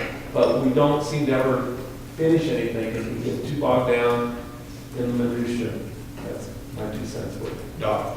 And that's what I had tried to express earlier as well. I mean, we're so close, council, to coming together on this. And I wanted to follow up on just something that was mentioned about what other cities are doing. I mean, the presentation, which is coming up in our next tab, that we received from the Texas Travel Industry Association, pretty much summed up a lot of the different things that a lot of cities that they're working with and other agencies. And that, I think, helped us a little bit to understand some examples of what other cities, other agencies, other communities are doing to promote the DMO and to do other things. And so we've had some input from other cities as well as the discussions that have been held with other cities also. Well, I think the DMO discussion, which is on the agenda for the next item, is a much more, shall they say, robust conversation than we had. But okay, Phil. Okay. I'm in agreement with both of y'all. I think the confusion came when the mayor said he wanted us to take action on this and on these points right here, and then try to make amendments to them. I think that's the confusion. So if we go with what Doc suggested, and we just agree in concept and let Mike bring us back a final product, that works. However, the last 2 items on this list, 8 and 9, I don't think go with this plan. The agreement about bus service from the airport to the Hyatt, and that's not something we paid for before in the DNC contract, and they said it was going to cost hundreds of thousands of dollars, and I think that should be for the future discussions with whatever we do with them in the future. And the one about the Hyatt will receive 1 place or possibly 2 at the table for a DMO board, I think that's a given, but we don't know what the form of the DMO is going to be or what the board's going to be like. So I think those 2 items go in a future conversation when we get to the more specifics about the DMO and when we have something in place. I think for this short-term extension, if we go down till number 7, we have it. Those 2, I think, are just for. Are y'all willing to go into our regular session and see if we can perfect this and give the deal points to Mike and have him go try to work on a contract? Yes, I am. Yeah. Okay, we're going to move into back into our regular session, and what's on the floor is the starting point is page, whatever the page number is, Willie? 16. The bottom half of 16. There have been some, and I think that I do think that it's just not concepts, it's deal points. We don't want to have Mike come back and talk to us every time there's something different. So I think we need to give him clear instructions that he comes back with. Mike, am I correct? Don't you? You need as clear as we can get. And if y'all are not comfortable with some of this, we need to talk about it. And so if somebody will move this and somebody will second it, we can talk about perfecting it. I would like to move that we go with this concept and deal points presentation and follow up with a contract. the bottom, and instruct Mike to go work it out. Yes. And then it's the bottom half, or the bottom 3/4 of page 16. All right. Second by Gary. Now, let's, somebody want to make some, discussion and a question for The minutes. conversation about the bus and the places at the table at this point? Yeah, yes, if you want to take that out, That's where we get to the discussion part, I would think. well, I'm discussing, yeah. I mean, I think we've had a lot of discussion, so I'm thinking we're perfecting it. But if you want to discuss it in general, let's go ahead. You're the mover. Well, I mean, since we're now on an action item, and now we have a motion and a second, now we discuss the motion. And the motion was to have all of that, and my reason for that was because recently, as you recall at some of our council meetings, we've had people discuss the fact that transportation from the hotels to downtown and other places has been inadequate, it's not happened. And so I would like to see that happen because we don't have, a lot of people don't have any way to get to downtown. So how can they be involved with our area and promote our tourism if they can't get there? Some of them are arriving in groups, or they're carpooling, or their spouses are not, able to drive around. So I'd like to keep that part in. But it's just temporary. I'm not disagreeing with you. I think it's very important. I just don't think it belongs with the short-term contract extension with the BMC because we never funded it before. This is basically, and plus they're getting reduced funds. So how are they going to make that work with reduced funds, adding a transportation system as well? I think that's separate and later. I think it's a good idea. I just think it's separate and later, not part of this. Do you want to respond to her question, Doc? And then I'll call him Gary. It is, I know there's a smaller amount of money, but this would give us the leeway before we get into the DMO, before we get into the development of all of that as a test run, so we can have an idea of if that's something that will really work for us. And it is a short period of time, so I would still defend it in that sense, but my feelings won't be hurt if the rest of the council doesn't agree. Gary? I would say if the Hyatt has agreed to these terms already, let's instruct Mike to try to do this whole proposal as it's written. And if it turns out, as they work out the details, that there's not enough funds to do all the things that need to be done, he'll come back to us and say, hey, we couldn't work it in. I think we should give them the direction, try to get it all in there. It's nicely laid out. Try to put it together the way it's laid out. If it doesn't work, it's the same thing with Kay's comment. If we don't have enough money for the marketing person, that's one of the details that Mike needs to look at right now and say, okay, here's what we're doing.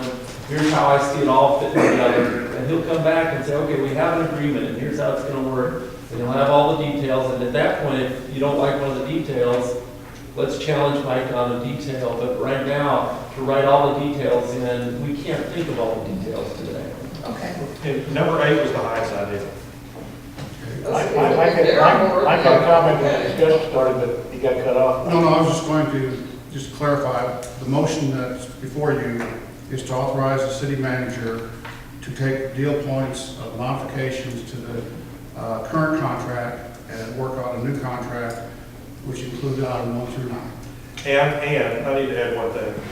And what we found out after we went to press with this, they would like to have, all they want for ending time is 90-day notice. Oh, yes. So that needs to be added. And I agree with that. Okay. I'll amend the I'll withdraw my second. Go ahead. That is my motion, as Mike read it, with the addition of the 90 days. Second. Okay. Discussion. Any other discussion? You have a time frame in mind? When you're going to put back with this? As soon as possible. Soon? I'm going to push hard. I think we're ready to vote, and since we're in regular session, Ann, would you please call the roll? Councilmember Jackson, Yes. Councilmember Schiff, Yes. Mayor Pro Tem Wilson, Yes. Councilmember McEnroe, Yes. Councilmember Kim. Yes. Thank you, Council. Thank you. Consensus. Okay, thank you. We're going to return to, this really opens the door for us to work on this very complex next section. We're going to return to our workshop session. I'm going to suggest that that we, I've got positive the food's ready to go. But I'm gonna suggest that if y'all don't mind talking with your mouths full, we just work and eat at the same time. Is that, y'all need a bigger break than that? And that we can make up a little of the lost time, if it's gonna come out of something somewhere. All right, we're gonna take I want to a, ask at some point that y'all do another round of, I appreciate it. why don't we do that while we're munching? This is the time, this is the midpoint for deciding on, writing your things. Please get your food, whenever it's available, and come back and we'll reconvene as soon as we can. And we have food for the audience, the visitors, right? We don't joke around. Well, me too. But let the other council members eat first, if you will, if there's whatever's left, y'all want y'all to have it. Because we can't sneak out and go eat some. We're in recess. We're gonna try to eat and talk. See how that works. You took the last one? We're all filling out our little forms. And we've reached item, and at some point we'll have to make some adjustments on our schedule or go longer than we had thought. Item, I don't know what letter it is. Anyway, it's item 2. It's item 3, Roman numeral 3. And this is talking about creating a destination marketing organization or something like that. That is, as I understand it, will be the way that we spend our hotel occupancy tax money, or a portion of, or it all fits together, but it's about that money. What Ann and I did was we ran through the several agendas and put everything we could find that had been proposed on this subject, starting with something from July 22nd, which were some ideas of mine for how we should process, what we should be thinking about, what we should consider, and so forth. And then there's a report from the Vision Task Force that same date that we heard, and then following that is the presentation that we had from the Texas Travel Industries Association representatives. And then finally, an item that was left over from the meeting our last regular meeting, which was a proposal by Kelly and Pay. I'm trying to find that. Is it y'all's resolution? Okay, sorry, we'll try to find it. Oh, here it is. It's page 57. And then that's, page 57. So those are the documents we have backing up 5-7. Is that right? Am I correct? Yeah. Yep. Oh, never mind, I do. Okay, so what I hope that we will do is try to figure out some kind of a beginning for the process we need to go through to create whatever we're going to create. So I'll call on Gary. All right. Along the lines of what Willie was talking about, I really think that we need to find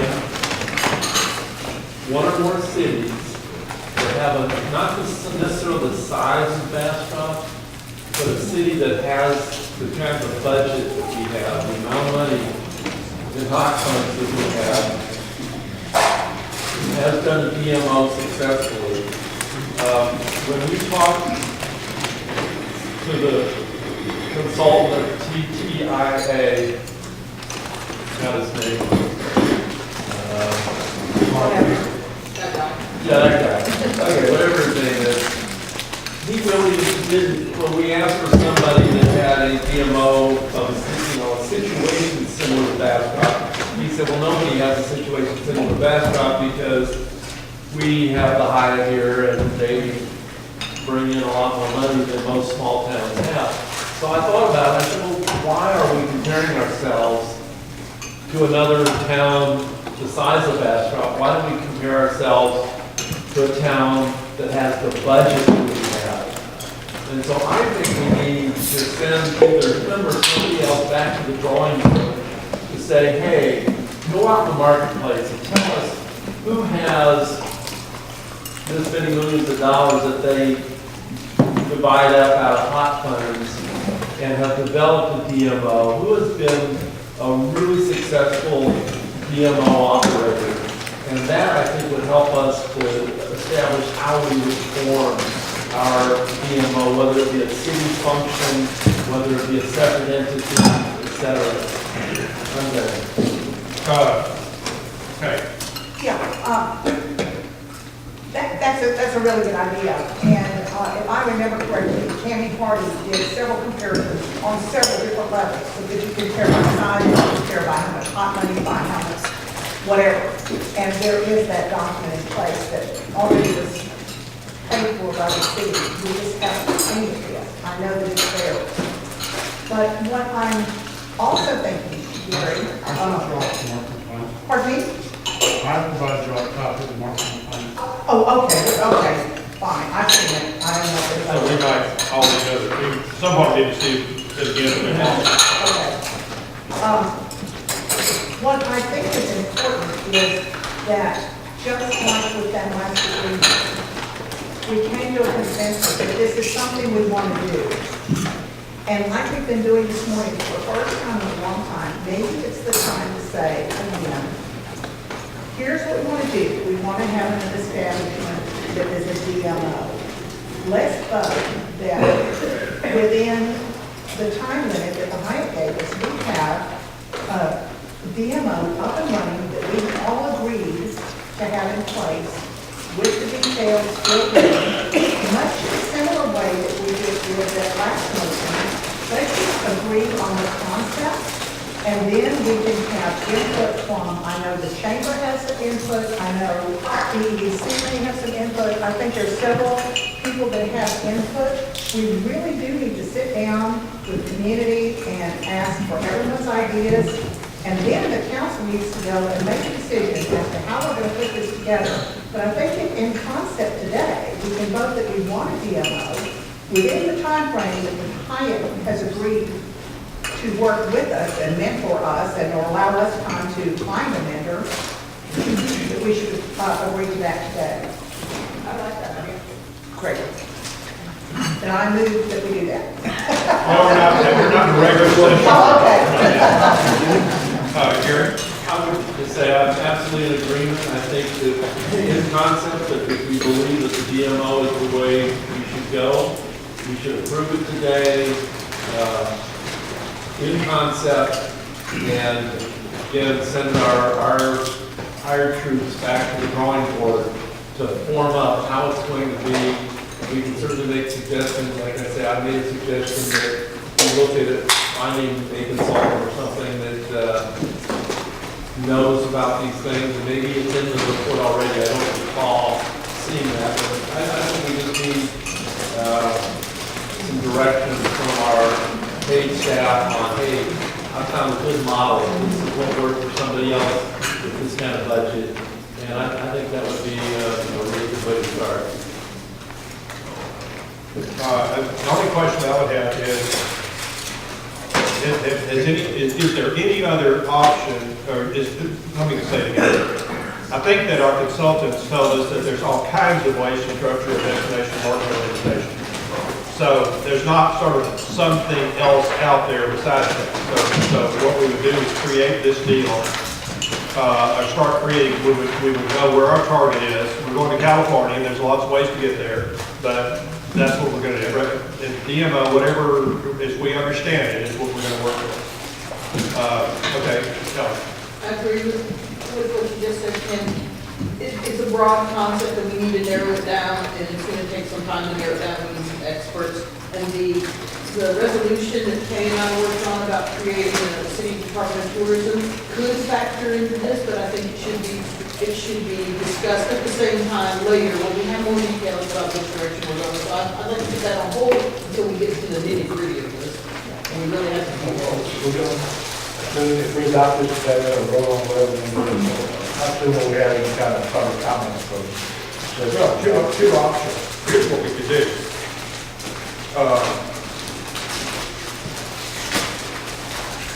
I'm thinking out for this question.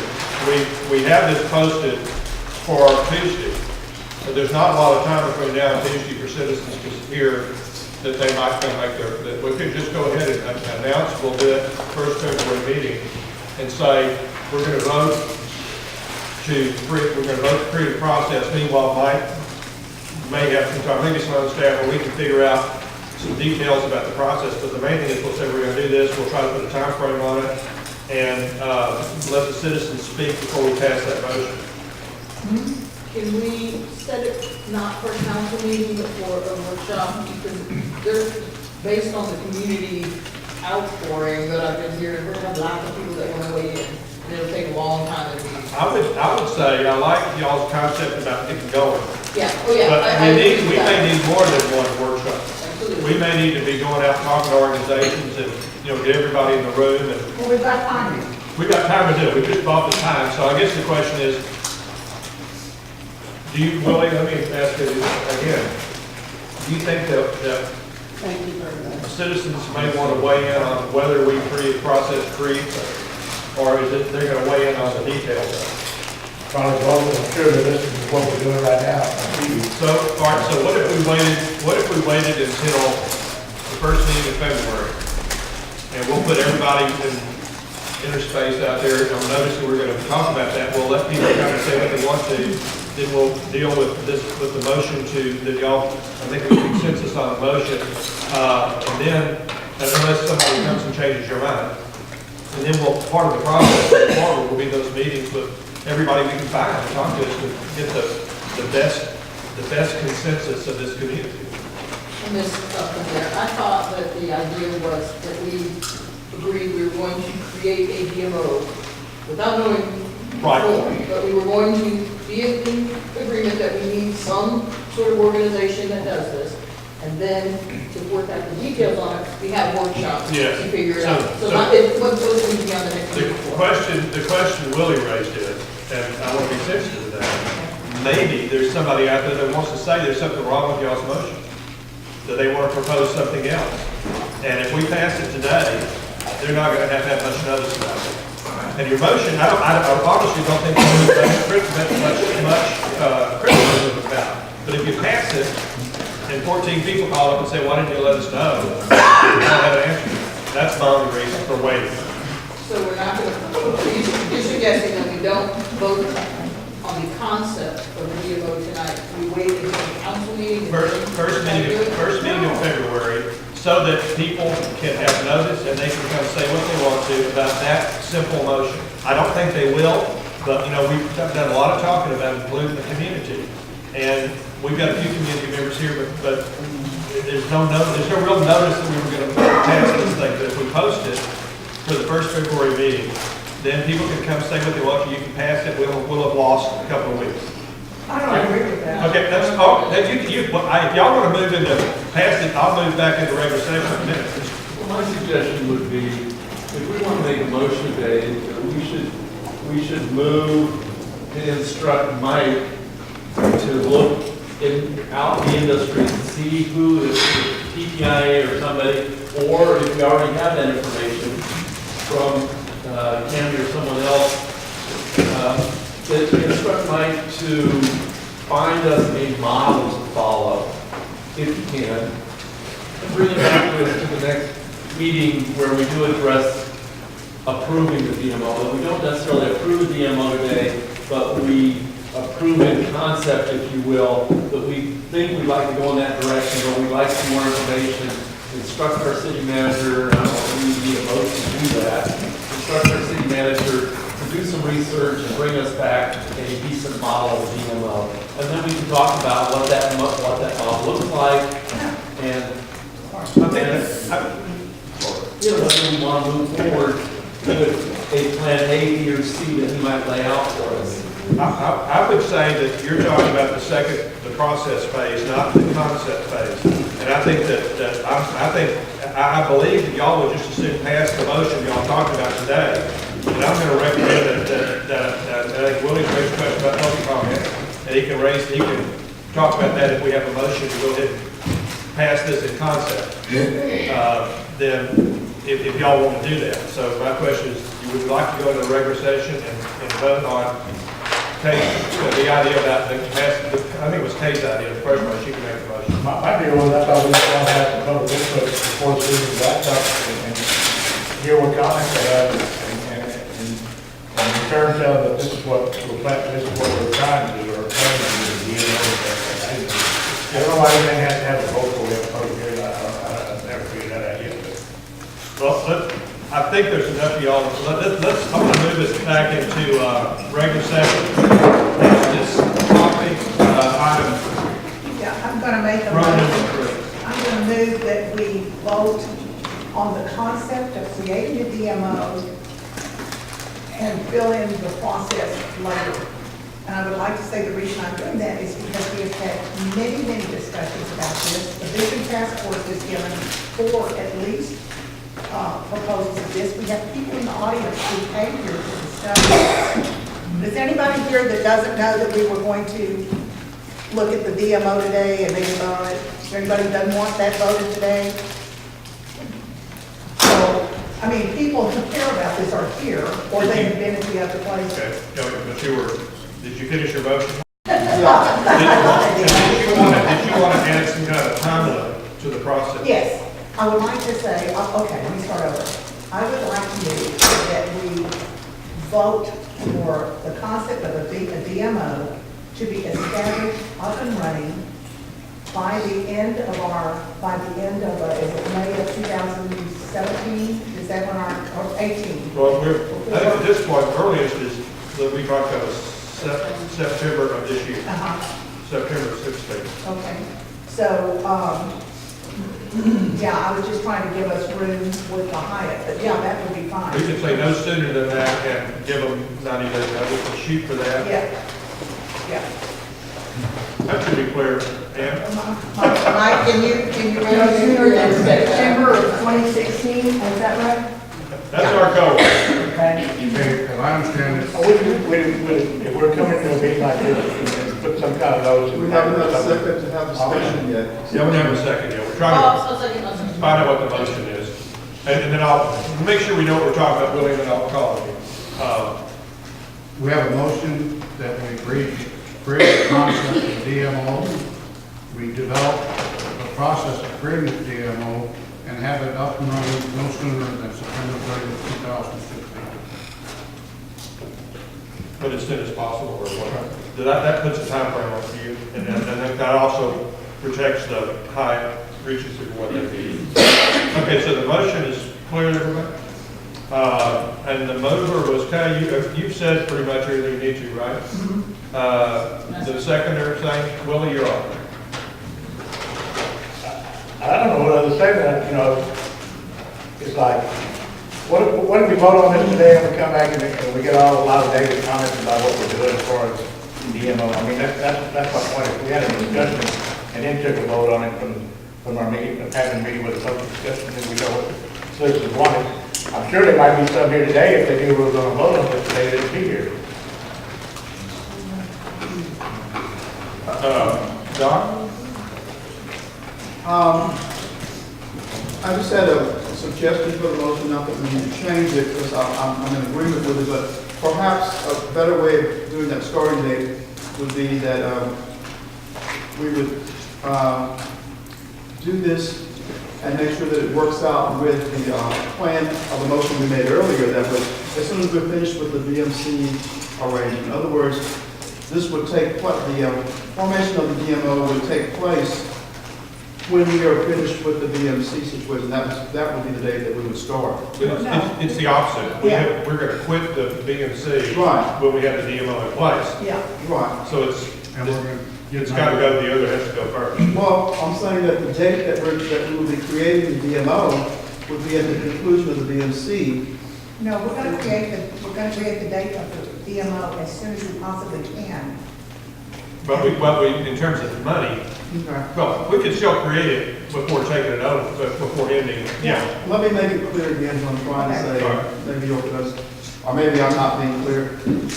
The DMO would, in this evolutionary process we're going through, the DMO would be developed at the conclusion of our contract with the VMC. And so therefore, what we would need to do is, the VMC situation that we just did motion on earlier would not happen. I mean, would not end until we got this DMO developed. But I think, the previous motion included that we have to give 90 days notice.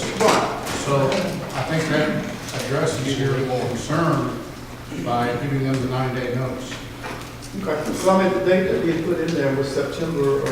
What I was suggesting was for the Hyatt and the conversations we've had, because they had planned through September of this year, that we say we won't start it any sooner than September of 15, but we'll do it as quickly as we possibly can. And Kelly. What if we said, we agreed that the concept of DMO, in whatever form it ends up taking, is what we are voting on, and the details of when it becomes active is worked out after we get the expert advice. So just take the time frame. So we don't put a time frame. Once it becomes active, it will replace the DMC, but without saying the date or by this date. Well, yeah, because we have a kind of a finite time frame. Yeah. No public intake? Oh, no. The process, we're not even talking about the process. We're only talking about, we're going to do a process, then we'll figure out the process. Lots of it. We need to be able to handle our part of the hotel occupancy tax, and the DMO or the Convention and Visitors Bureau or whatever we end up calling it or forming, or even a city department, is to be determined later. We are just voting to say, we're calling it a destination marketing organization. We are voting to say we need a destination marketing organization. We don't know the details yet, to be determined, but we agree we need one. I agree. Is that it? Yeah. Okay. Yeah. Just to address Billy's question about having public comment, people knowing about it. The last 3 times that we have tried to move this forward, people did think we were going to move it forward, and they came en masse to the chambers because they thought we were going to vote for it. And so it's been out there, and as a person who's been working on it for a couple of years, I can tell you that I have spoken with almost everybody that has talked to me about it, and I can't find a person who's against it. I talked to almost everybody that is involved in this group, so I feel like we're not cheating anyone by not, by doing it today. I mean, and I appreciate that. I mean, I just don't, I don't mind voting yes for this. I don't want the public to get the wrong opinion that we're throwing it out there. Just as a courtesy, we're coming back to ask me for some input, and I will take it. That's my deal. I'm going to put that, and I appreciate it. I do all right. The part that the public is concerned about, Willie, is the actual details of how the DMO is set up and how it operates. Not that we need one, because nobody I've heard says, oh, you don't need that. Everybody said we need some to be able to do this. The part that they want to weigh in on is how it's set up. That's my deal. I just didn't want them to feel like they're coming to me. Right. And everything was already, listen to my input anyway, so it won't come to me. Gary? I am ready for a vote. Does anybody have anything else to say? Let's go Well, I ahead. think the motion has changed just a little bit. Let's clarify the motion, then I think y'all are ready to vote. I think what you've agreed to is we agreed to the concept of creating a DMO, formulating the process and structure for the DMO to become active as soon as possible. Yes. But no sooner than. No sooner than September. No, we don't need to do that, because we can have them overlap, right? Yeah. Never mind. Sorry. Are y'all clear, even though I interrupted and then took back what I said? So the makers of the motion and the second agree to that? Yes. We're all clear on that? And Mike got it down? Formulating a DMO and then what, setting up the process? Process and structure. That comes later, yeah. We're just agreeing to the goal of creating a DMO. And I think we're ready for you to call them. Councilmember McDonald? Yes. Councilmember Doyle? Yes. Councilmember Schiff? Yes. Councilmember Jackson? Yes. Mayor Pro Tem Yes. Howard? All right, thank you all very much. We're going to return to our workshop session, and we're at annexation issues, and that was raised by Gary. Yeah, I just wanted to have us focus a little bit on anticipated growth of Bastrop. You know, I guess we have the comprehensive plan going together, but this latest infill development has sort of got me thinking about, well, gee, you know, what's going to happen with each side of our town?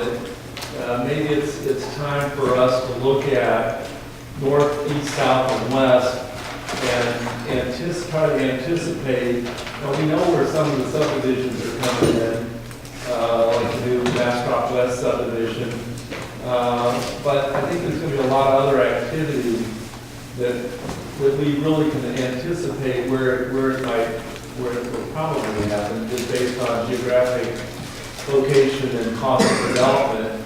And so I just think we ought to put into our plans, and I don't know, and I'd like the city manager to address it. I don't know if that's part of the comprehensive plan, how we might anticipate where our growth will be and what extensions of our utilities, streets, infrastructure, et cetera, might be required, and then attached to that, what kind of dollars we ought to be thinking about, and how we're gonna plan for that future. Well, Back to the manager. all right. The local government code is pretty clear in when you annex an area into your city, and that you develop a service plan and what it's going to take to provide your services to that area, and you can stage them over time.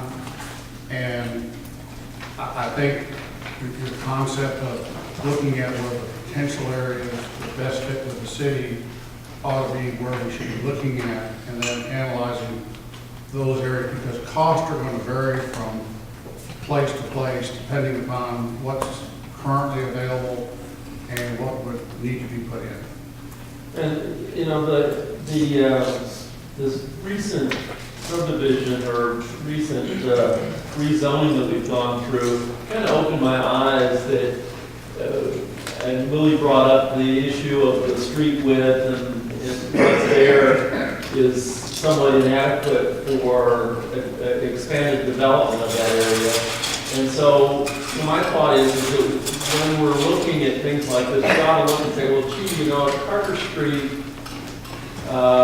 is an issue, and we're thinking about how to improve that, to accommodate that particular new subdivision that's going on.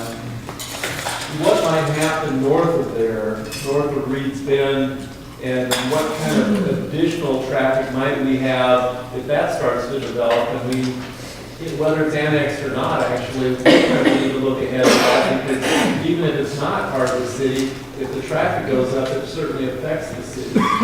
So, you know, putting outlets like out to Mesquite or whatever, all of those kinds of things really ought to be thought of in a bigger picture than just looking at one development that's happening right now. And I'm just using that as an example, but you could go on the west side of town and look at areas up 969 or you know, the Bastrop West area down Highway 20. As those areas want to develop, and if we end up pulling them into the city, how does that affect our infrastructure? And even if we don't pull them into the city, how does it affect our infrastructure? I think that's well taken, because we know there's not much traffic on Carter Street today. But what would happen if it was a nice street? Would that increase traffic on that street, and where would that traffic be coming from? What, could you repeat that? And how much traffic on Park Street? I was just following up on Gary's comment. Our traffic counts today show there's not much traffic on Carter Street. But if Carter Street was to be improved to a city standard, they traffic flow easier. I think more people will probably use that street. And so where would that traffic be coming from, and what does that mean to the city? Because it being a narrow street, there may be a lot of people who would use it but avoid using it because it is a narrow, wet street. Because you only have 2 10-foot travel lanes.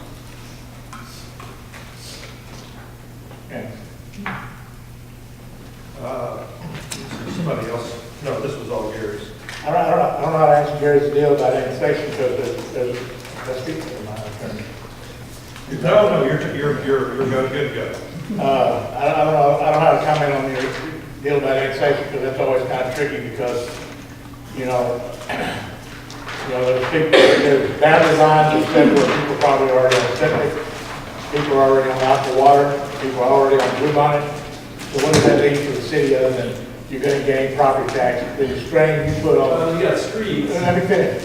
Well, yeah, you got streets right now that are county standards. And then you get into a deal where, my point's going to be this.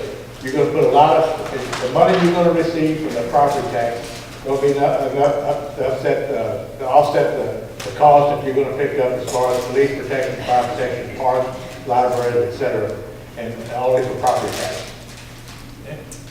Or if you annex commercial areas and you put a Walmart in somewhere, you probably pay for the infrastructure. Good. But with sales tax, I mean, it's not just ad valorem tax we're dealing with. Mike, we have some kind of a statutory limitation for what we can annex. Yeah, it allows us to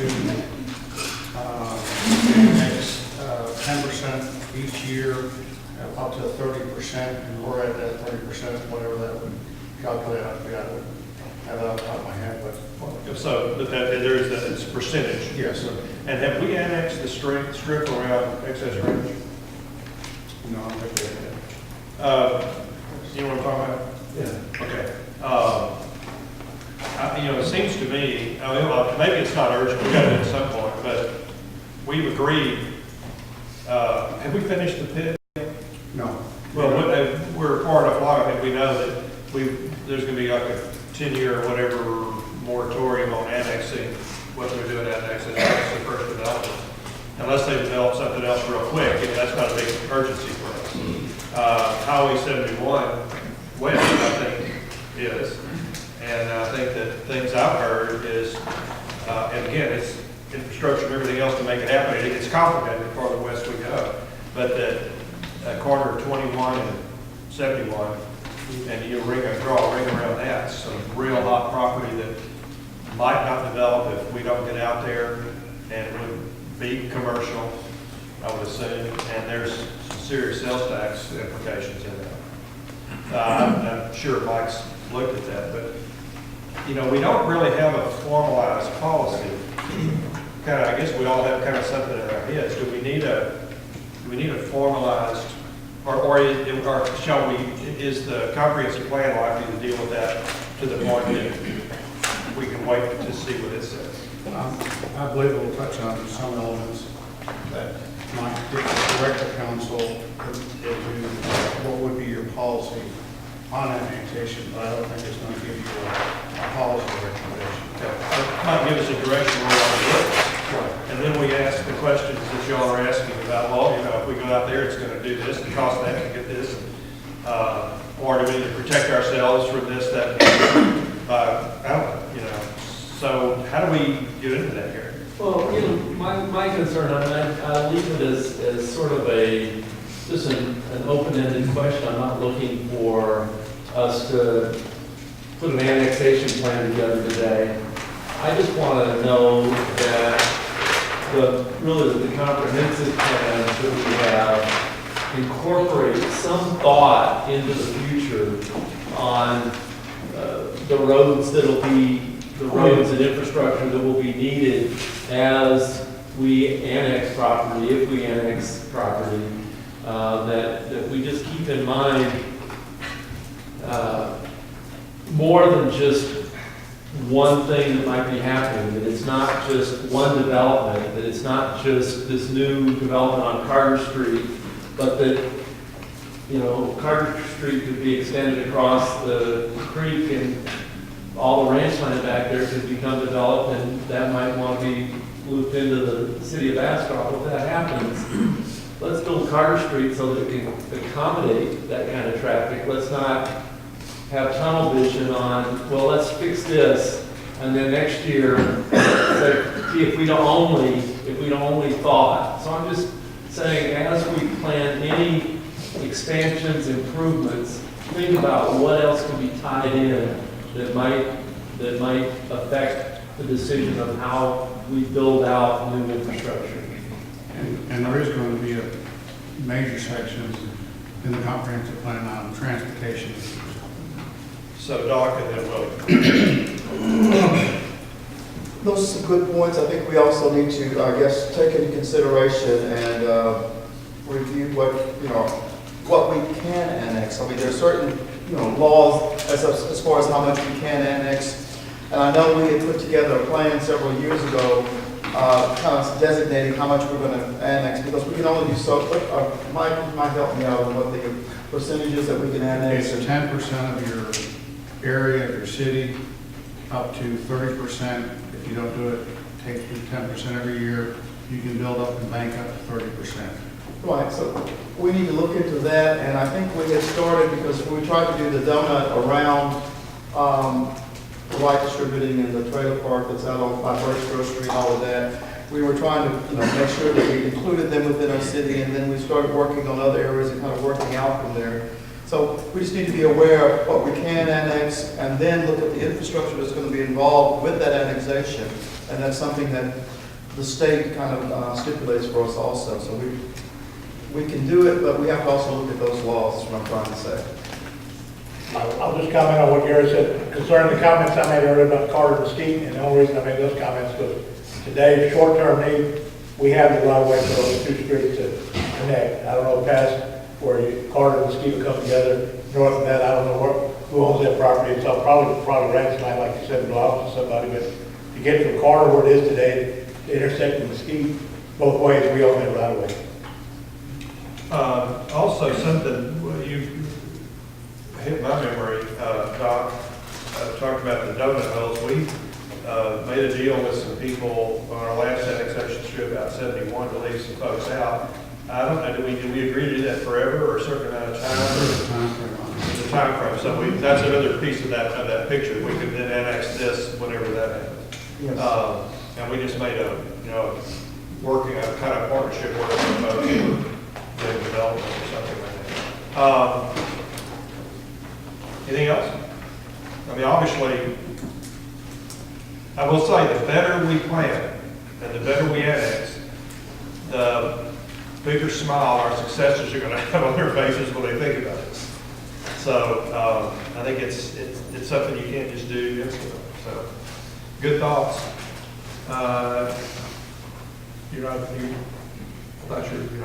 have consensus? Anybody else? Okay, going once, going twice. Okay, let's move into issue number 5. That was requested by Gary and Kay. City legal fees in general and consideration of hiring an in-house attorney. And either one of y'all can start. Can we talk to them about the initial, which we really talk about first? Or is it all go together? And the general, Mike's given some thoughts and has some report in here about his idea about cutting down some fees and stuff versus. I'll go first. Okay. Actually, I had a letter to the editor in today's newspaper, which I hope everybody will read, because it states very clearly how I really believe we should go forward with stating our legal fees. It has been brought up, and I think it's only fair that we are responsible for city's funds to look at our legal expenditures. But I think it's really important that we analyze apples to apples when we're looking at options as to how we can move forward with our legal expenses. Councilmember Gilliland and I have asked Mike to put together some information so that we can make fair analyzations, and we asked him to do it from a third party so that it would be absolutely unbiased. So that would be an action item at some point. Who's the third party? Mike, I don't know. Who's the third party? No, you've asked that. We Yeah. haven't, I don't know if that's in the budget or, but I'll give you some stuff here. Here it is. Yeah. Oh, you've already done it? Yes, ma'am. Oh, well, never mind. We have it in hand. Yes. And I'm So- looking forward to seeing it. All right, so Gary, This is, we can look at this at some point, but, okay, if we just look at this here. I think there's a lot of information there that you will not be able to grasp in a 15-minute read, but I think it tells the story very well. And I think it shows that our legal fees are well within the boundaries of what we should be doing. And on the back, it is also requested a budget that it would take to implement an in-house attorney, because that has been requested as well. And so I would suggest that you read this over the weekend, and since this is on the agenda for Tuesday night, that you can then talk about it. Okay, Mike, Mr. Mayor, can I ask Mike to? No, you don't have to ask me to ask, but just go ask me. Okay. Just get my attention, and I'll say you have the floor, you ask whoever you want to. Mike, would you mind going over this just a little bit for the public so that everybody can understand what we're doing here? Okay. We canvass cities, used in the city's employee compensation survey for cost of operating an in-house city attorney's office in the city of Bastrop, and compared it with the 2015 cost of utilizing offices of Ms. Brown. 12 cities were included 2015 employee compensation survey: Vernon, Bridgeport, Brenham, Vernon, Fredericksburg, Georgetown, Granbury, Hot Dove, Leander, Lockhart, Flipperville, and Seguin. Using outside legal firms, majority of the surveys, 8 of the 12 use outside contract legal firms for city attorney functions. Those are Brenham, Bridgeport, Vernon, Granbury, Hot Dove, Leander, Lockhart, and Flipperville. Most smaller cities like Bastrop find it more efficient to utilize outside law counsel for legal assistance because the method provides the flexibility the city needs to use several attorneys and or other legal staff when significant legal issues arise, and yet use no or very little legal assistance during time when there's no significant need for legal advice. Bastrop has seen both scenarios for the last few years. Substantial need for legal assistance to the council, myself, and because of the complexity of some of the issues the city is currently undertaking and challenges that have been averted because of careful deliberation and sensitive situations faced by the city and other matters. Hey, Mike, let me ask before you keep reading. We have the weekend, as you said, to look over. Can you just summarize? Basically, I just want to be sure everybody understands. It's not fair that we get to see this and no one knows what's in it. So we I've can, got copies here, but basically. let me read the whole thing? Can we put it on the website? Yes. Yeah, but can you summarize it then? Basically, it says, we're basically paying under market for this money. And that our costs are in line and we're not overpaying. Right, well, that's good news. I'm sorry.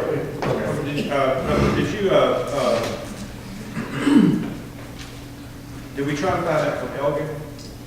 I don't think Elgin's a fair comparison. I wanted to use cities that we've been benchmarked with. And Okay, what's the difference? Because since they're in the same county. Population's not the only criteria. No, I'm saying, what's the difference? we try to use cities that are similar structured. These cities were used for our employment survey. We saw those as cities who would compete for taking our employees away. So that's why we use the same cities here for this survey as well. So, Willie, you were Just a quick comment, the page I'm looking for is not in this report, and it could have been in our last council packet, and I'll go back and dig that out. But regardless of how the discussion ends up, I think it's important that type of, and I'll find that paper and I'll present it to you, Mayor, that because nothing's ever brought up during the budget process when it should be brought up. Here we are, 4 months into the budget year, we're going over legal fees and stuff. We should have been talked about, if there was a problem or an issue with people, it should have been brought up during the budget process to talk about it. Now we're waiting 4 months into the year to be brought up and talked about, which should be taken up during the budget process. And I hope Mike includes that paper that he presented for us about what our budget was and how we got to the money over our budget. That's other like legal expenditures that we had to spend outside our current budget or our current stream flow. And I think it was on that, Mike, was on that paper that you produced, so that'll be helpful in the budget process, during the budget process, that those things were brought out when we discussed costs and stuff to properly budget for our lawyers. do you, I think that's it. I got it somewhere in the truck. Thank you, that's what I'm talking about. That's helpful at budget time, that we know what we had to spend outside a normal working conditions in the city. or for example, the legal fees that are incurred by Bastrop Power and Light. You know, that's a business, that's not the city. Yeah. That's a business we happen to own. And so that's different. And Economic Development Corporation has their own contract with Ms. Brown. So you want to? I want to decide. Oh, Aren't there some fees too isn't there some legal work that Ms. Brown does that gets reimbursed to the city as well? Yes, like for example, I don't know if that's reflected on here or not. like the work she's doing on the pit for excess rents, they reimburse us back for their cost. We have our professional fees orders, the work that she's doing on West Bastrop Village, utility for the sewer, should be reimbursed back per time. How much does that end up to be every year-ish? It just varies. I mean, this pit's taking longer than we anticipated. It's probably going to run $10,000 to $15,000 at least. With West Bastrop Village, it's just going to depend upon getting the deal points resolved, to put a contract together. So we get that money back when we do it for partnership. And that's not reflected in, No. the more detail like that we have, the better we can analyze for ourselves what's going on and explain it to the citizens. So I think the kind of places that we, and the categories in which we are charged for the hours, would be helpful for us to help analyze too. So, Tommy? Yes, a couple of 3 weeks ago, I went to the city council meeting because I had an interest in a couple of agenda items. And in the course of the meeting, in some discussion, the figure came up on how much the city attorney was paid. And it's something like $386,000, something like that. And I thought, well, that's pretty high. But I didn't take that at face value because I said, that's hearsay, maybe that's not a true and accurate figure. So I went online and went to the budget, and I looked for the attorney fees in the budget, and I couldn't find anything that related to attorney fees in the budget other than some contractual items that may be covered under there. So I wasn't able to find out the correct figure to verify this. Then I went down to the city hall and asked the lady there if she could tell me how much we paid in attorney fees. Well, she told me I had to fill out an open records request. Now, and I did. And I deal with what I do professionally. I deal with a lot of confidentiality and federal rule of confidentiality as applies to my clients. So when I put in this request, there was nothing on the request that had anything to do with privileged or confidential information other than fees, who was allowed to talk talk to the attorneys, city attorneys, and how things are generated. And at $386,000, that's $2,000 a day. If you take out weekends and holidays, about that $2,000 a day.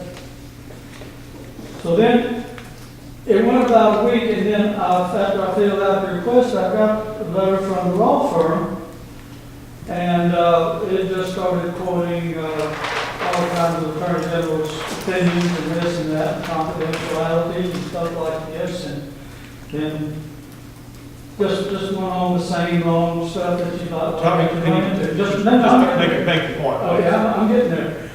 But then it said that it would cost me $279 to get these records, and it was 590 pages involved. Okay, so I'm looking at that and I'm thinking about it. And then about 4 or 5 days later, I got another letter from the law firm. Again, quoting Attorney General's opinions and everything else. And then at the end of it, somehow they were able to tie me in with what's going on with the Hoovers and their law. Now, how got to make a decision? Tommy, I got to tell you, I don't think you're on the subject. Well, it's attorney's fees. Well, you know, It's attorney's fees. If the open records, if I'm going to have to pay $280 for open records, and then I wasn't here for the first part of your open records discussion course, but if I'm paying that much, then why is it costing so much? If the citizens have to pay that much, why is it so much more for all the open records? That's what I said. if that relates, I think we can, I'm not sure how it does, but if it does, we can certainly put that into I think we're serious about trying to figure out our legal fees or what to do about it, if there's a way to save some money and so forth. And I don't think there's anything in terms of that that's confidential. And I'm not sure all the details with yours, but I assure you, we're not trying to hide anything. Can I? Yeah. And maybe Mike and certainly JC will have to weigh in on this, because this is a question I get all the time. Comes down the line from Mr. Claiborne was talking about. If somebody comes in there at the front desk and asks for a piece of information that's public information and concerning our budget, why is it by law they have to contact your office or something? Can we? No? Well, here, okay, I'm sorry. I caught up with you. I'm sorry. I'm cutting to the chase. I apologize. You're cutting to the chase. You're right. I'm gonna bet you 9 times out of 10, they pick up the phone and call you and say, what do we do on this request? Instead of going back there and run a copy out of that budget and hand it to a citizen of Bastrop with his public record. And that's part of what I'm talking about, Mike. You're looking for ways to cut costs. And you mentioned that maybe some of these things could go through you instead of from staff or department head to the lawyer. I get asked this all the time. Why does this happen? When we want just a simple thing out of a budget that they can't give it to you. The first thing they do is you got to fill out this, and I guarantee you they're going to call you and find out what they need to do. Well, let's address that question to Mike. And Mike, let's talk about. You and I have talked a little bit about some ways we can save money on legal fees. None of us want to spend more than we have to. So why don't you start talking and go from there? And I guess if you could address Willie's. No, mine's pretty simple. You have to do it or don't have to do it. If you don't have to do it, why are we doing it? It depends upon the nature of the request. I mean, if you want the attorney bills, yes. I mean, I don't think he was asking for bills. I think he asked what we budgeted for legal fees. I don't know what it is. I know what he's asking. He's asking what we budgeted for legal fees. Let me Okay, we're gonna have to Breathe. No, I'm not mad at anybody. I'm not mad at anybody. I'm trying to get to the point. I don't need to. Everybody just take a deep breath. I'm not going there. We're not going to fight. I'm just making a point here. Let's just breathe. Let's just do it calmly. I just want to let Mike answer your specific question. I mean, excuse me, not the specifics, but the general question, and he's starting to answer it. So it depends on the situation. I don't know if we want to go into the details of all the situations or not, but we can't go on. Mayor, I just asked one question. Something simple out of a budget that we got sitting right here that people don't have, may not be able to access it online. They go into the front desk and say, what are we spending for this, or what do you have in the budget? Can I get a copy of it? Can you answer that question? If it's that simple a request, that should not be a problem. That's all I need to hear. That's all I want to have to tell the people that ask me, and I get that more than anything else in town. All right, I so, thought the gentleman said he couldn't find it in the budget, so that was why he named it. but I'm still going with Willie's question at this point, thank you. I want to, let Mike, talk about, ways, now, I mean, one way is if we're sending stuff for legal review, it doesn't need to be sent. I can't imagine that you're doing that, but we always need to stop that. So what are some of your other ideas? Well, we've talked about, does the city attorney have to sit through the entire council meeting? And I think the question here is that, as you and I talked, we need to scan the agenda, see what items are going to be on the agenda, and make a determination whether or not we need to have a city attorney present. And if we do, we should move those items up to the front, not to the back, so that when we get through those items, the city attorney can be released and go on. Secondly, Let me mention on that one. What I want to try it at the next meeting. I haven't seen for the meeting for Tuesday, we have it posted where, I don't know if you've seen it or somebody get it up for me because I forgot to look for it, but Tracy, Ann's been out, Tracy worked up the agenda, but what I've done is put her at the very beginning, or put executive session at the very beginning, and then Mike's estimated the amount of time it's going to take, and then we're going to start the rest of the business after that. JC can go home and get off the clock. So we'll try that for next meeting, and if y'all think that's it's a better way to spend money by having her sitting there the whole meeting, we can do that. But it's Mike's response to trying to figure out a way to not spend that money we don't need to. And so he and I agreed on that. Y'all can weigh in, for the future if you think it's a bad idea and go back to what we've been doing. But we have an attorney sitting there, and I've talked to several other mayors, and I haven't found one yet that has a city attorney sitting there for the whole meeting.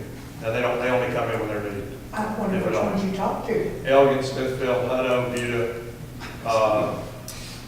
They can't compare those people with us. I forgot who else I talked to.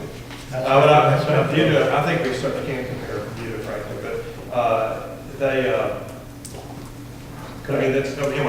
anyway, that I just want to refer to that while Mike mentioned that particular item.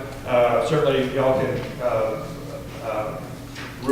y'all can vote that you don't want to do that, but we're going to probably try for this one time, try to show good faith. And while we're still on that subject, is it on this subject? Yeah, but let me just say, that would probably be my last measure to try to cut costs. Because I'm going to assume somebody in the meeting might get up and ask a question that none of us can do, so that they're going to be put off by having to wait a week or 2 weeks to the next meeting or whatever. Right. I mean, if there's other ways that we can try to reduce costs, let's try that till we get to a point where it doesn't work. We can certainly change. I wouldn't try to do that the first thing out of the gate. We can certainly change the agenda next Tuesday, but that's our initial effort. Yeah. Yeah, I would agree with Mr. Del Rosa. Firstly, we don't know when we're going to go into executive session sometimes. Secondly, I don't know how many times Ms. Brown is called on to give us legal advice during the meeting. I'm like, really, I don't want to give the wrong advice out there and have someone under the wrong impression. No, I don't want to do that. Gary.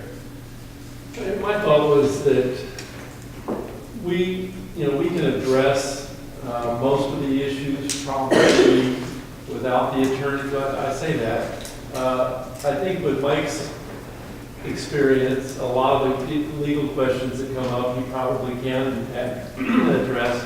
But if we can't, I think we can just say, we don't know what the legal issues are on that, and just not make a decision, not put it off till the next meeting if it's something that we just absolutely aren't comfortable with. Kelly, and then Kay. Why don't we ask JC what takes up the most part of her time and see if she has any suggestions about how to cut some legal. Well, I think, costs. let me just say that I think Mike is working through those, and I think I'd rather hear from him and then, because I've cut him off from his report in order to deal with one thing at a time. So if I think it's. the report had JC's opinion in there, though. No, I'm saying, but okay, so you want to ask her for each one of these? No, I just want to ask her, JC, what takes up the most of your time when you're dealing with city business?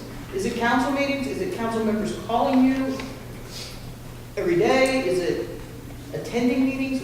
What do you think we can cut? I cannot analyze it in that regard. This last year has been unusual. We've had a lot of complex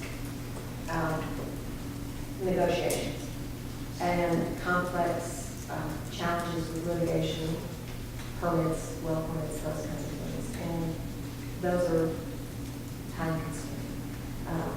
I know that Mike is analyzing the building from his perspective, and I can do the same very easily. So if you'd like me to, can I take a look at that? I don't want to shoot. No, I just thought you might have some. I mean, are we taking council members calling you every 5 minutes and taking up your time, racking up this bill? Or is it staff? Is it attending meetings? What, in your opinion, just generally, could we look at? The meetings are, to me, they're not the biggest part of the the meetings are longer than they used to be, and we have meetings more frequently than, for example, our charter requires. Nevertheless, as long as my input is beneficial, that's great. I also learn a lot at the meetings that helps me then when Mike and I are sent to do what the council has asked us to do. So I think there's a benefit in my hearing what the council wants to do and the discussion that's behind that. But Mike can fill me in on that if I'm not in a meeting. So that, that's one way. But if you look at those, I don't speak to council what I think of as too frequently. I don't speak to staff too frequently. Mike streamlines the work that I do with the legal review that I think is a good process, but. So you're not seeing any glaring? No, I really don't. It's just that this is a thriving, growing, busy community with a lot of interesting projects in it. And it's just, and we're lucky that way. I mean, I have communities that are dying, and that's not good for anybody. This is not one of them, so. Okay, well, Good question. One thing I like to know, and JC just touched on one point, is that for other cities, they don't have the issues that we have as far as our growth, our ETJ issues outside our city. And number two, I think this has been stated in the meeting in the council. We're forever wanting to create boards and commissions. We have so many boards that she has to answer to. I mean, she's there for all these boards. It used to be just so many boards, but I think we're obsessed with creating more boards. Let's go. Well, I think that's part of, Understand, she but has to be there for those legal people. I think Mike's going to talk about these. In fact, I made a mistake by interrupting. Mike, I want you to go ahead and give your entire report, and then we'll go from there. Well, a lot's already been talked about. For example, our charter requires 23 meetings. We had 38 last year. The cities that you've referenced, they have 5 to 8 boards. We have 17 or 18 boards. So we have double the size of the boards. We have tried to streamline the legal process. I let directors know that prior to contacting the city attorney, they need to get with me briefly regarding the nature of the request and let me know the urgency. Because if they can wait till legal review, then I don't want to take Ms. Brown's time for something that's not an urgent matter. If it's urgent, then yes. And then we have, I think, created a good coordinated process with legal review. And I request that all stuff be in. We meet every other Wednesday. and the request for legal review has to be in my office by Friday. And if I determine over the weekend it doesn't warrant having a legal review, we're not going to have it. And we're not going to meet just to meet.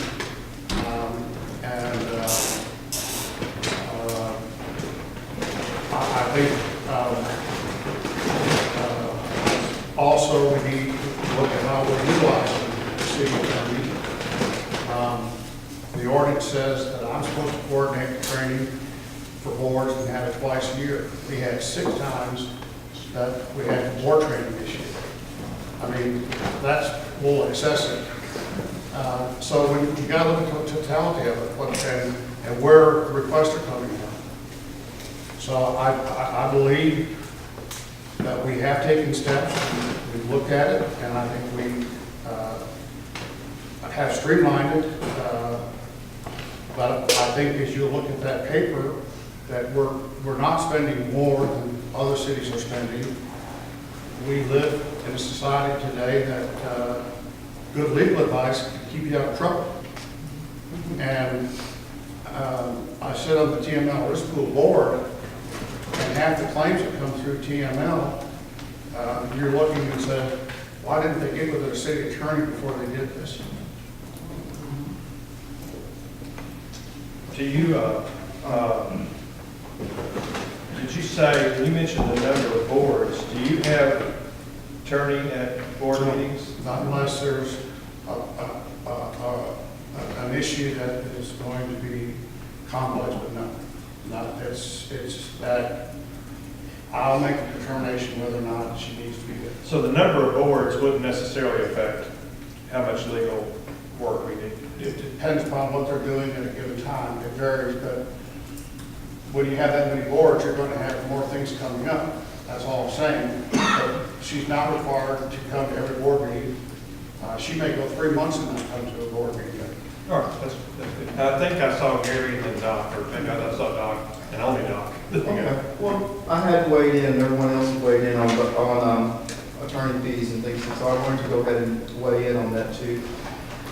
Because, and look, as I mentioned, I think when we had this discussion at council, the amount of money that we've saved because of our attorney is, the number of possible lawsuits that we've had that have been stopped is just amazing. And a lot of us are aware of those situations. It's not necessarily public information about some of the lawsuits that were possible that were nipped in the bud because of our legal advice. But we've got, I guess, it's good to be successful. It's good to be a growing city that's thriving. It's good to have, but it comes with some other options and other things too. I mean, the fact that we are as popular as we are as a community, even at the size of our population, we have all these boards, we have all these commissions, but with that brings lots of litigation and possibilities of other situations that are going to cost us some money. I mean, we're bringing in money from sales tax, from hotels and things like that. But with all the growth and all this development, we're also getting, everyone wants to sue a city for some reason or another, and we've seen our share of that. I mean, I can attest to the fact that it seems like every time we turn around, someone wants to sue the city of Bastrop for some reason or another. And it's because of the presence that we have in the community and in the state, the fact that we are growing as much as we are. Now, I mean, it's true. We have a large territory that we cover with so many different things, and it doesn't match our population. But I assure you, there are so many things out there that are happening because of the success that Bastrop's had. And so we have to kind of weigh the good with the bad with that situation, if that makes sense.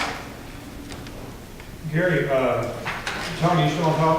Yeah, just real brief, and I think Mike kind of touched on a little bit what I was going to say, but when I filled out that open records request, that generated some more billing for the city from the law firm, just because they got the letter and replied to me. Is that correct? Yes. Okay, that's correct. And you already said that, it wasn't necessary that you'll do that because there wasn't anything in there that you couldn't release. But Mike, that's the kind of thing you ought to look at, because that's expense to the city. And what Mike said, that you have to go through him. Now, if you're gonna contact the city attorney. So if everybody else was calling her, just like you're being billed every time she gets a call. But looking at the organizational chart, the city manager is the only one that has direct contact with the city attorney in the beginning. That's the way it looks. But I think that addressing it the way you did, I think that's a start. But it's just generating time and frustration for somebody that wants information that should be readily available. Go ahead. I think I'm at a point where I feel like we've kind of beat this one to death. I think if we can just give the city manager general direction that he should watch with an eagle eye everything that we do that requires legal expenses. Also, that when there are opportunities to negotiate a settlement on an issue, that it is as much as we possibly can, we should try to settle things without going through legal process. I mean, even if the lawyer gets involved, hopefully it's a minor, it's a letter, it's if that much, or if we can solve it within the city. I think we really need to focus on getting these items that right now we're using legal fees to solve, to try to solve them without any legal process. Just take care of them, get the citizens happy that we've compromised perhaps if we have to, but we've settled it. My philosophy of legal processes is that when there are lawsuits involved, the only ones that win are the attorneys. You raised a good question in terms of why, one of the questions I have is, why is it that we're generating so much legal action? And I think I'm not sure how you answer that. I know you can't answer the question about how much money you save by doing legal work. Because it doesn't happen. If you head it off, as you said, Doc, there's no way to measure that. There's no way to compare. But what I'd like to see is a breakdown of the kinds of buildings we get, the kind of things we get built for. For example, if I heard an estimate one time that 30% of Joe Christie's administrative time is council members calling, talking to her. And you maybe remember that. I'm not sure I got that number right. But whatever it is, if it's too much, maybe we need to commit ourselves to a process like Mike does, where we submit our questions to the city secretary and it gets dealt with in legal review.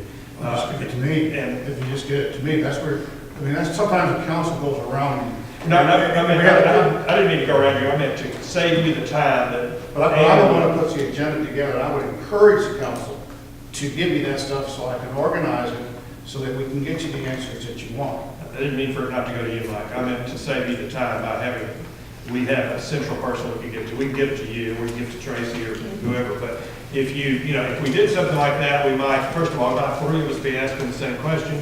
We might spend a whole lot more time talking on the telephone than we would if it was a legal review. And so I think that's the kind of stuff we ought to consider. And I think when we see those, if we see the breakdown of what the buildings are for, it may help us understand where we may be missing the mark someplace and asking other questions. Helen. On that point, I actually read a couple of things the other day when I was looking at other cities and how they do their business. And some cities actually have a legal review for their council members, like once a month or once a quarter, where the council has a legal review. We bring our legal questions to JC all at once. So it's a 1-hour session instead of everybody calling her every 5 minutes whenever you. We have our own legal review. We can't do that everything perfectly, I'm sure of that. So I think we can. Another approach. Gary's point, you're satisfied that we have plenty to look at over the weekend.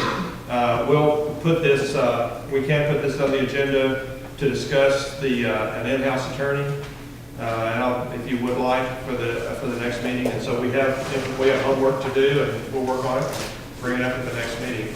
And Ann, you will make a note somewhere that I don't forget that that's one of the ones from this agenda we want to deal with.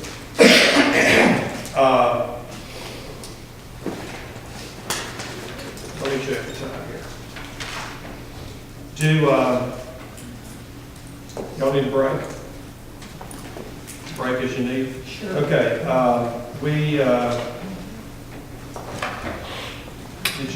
Mike, would you make a comment about J.C. Lockett coming to the meeting? J.C. is here today on her own accord. She's not being paid by the city to be here. She's here because she wants to know what's going on in the city, so she's spending her own time to be here, just so that everyone knows. Thank you. Quality of life issues, and for some reason didn't write down who answered for that. No, not Jackson. I just want us to continue, I know we're in the comprehensive plan, preparations, and quality of life is something that I always try to stress, whatever, the community I live in, the community I work in, it's happening to be the same now, but it's something that's very important for the continuation of our growth, the thrivingness of our community, because people don't go to communities where there's no quality of life. I mean, there has to be something besides, there's got to be quality education, there's got to be jobs, there's got to be something for the families to do other than go to work.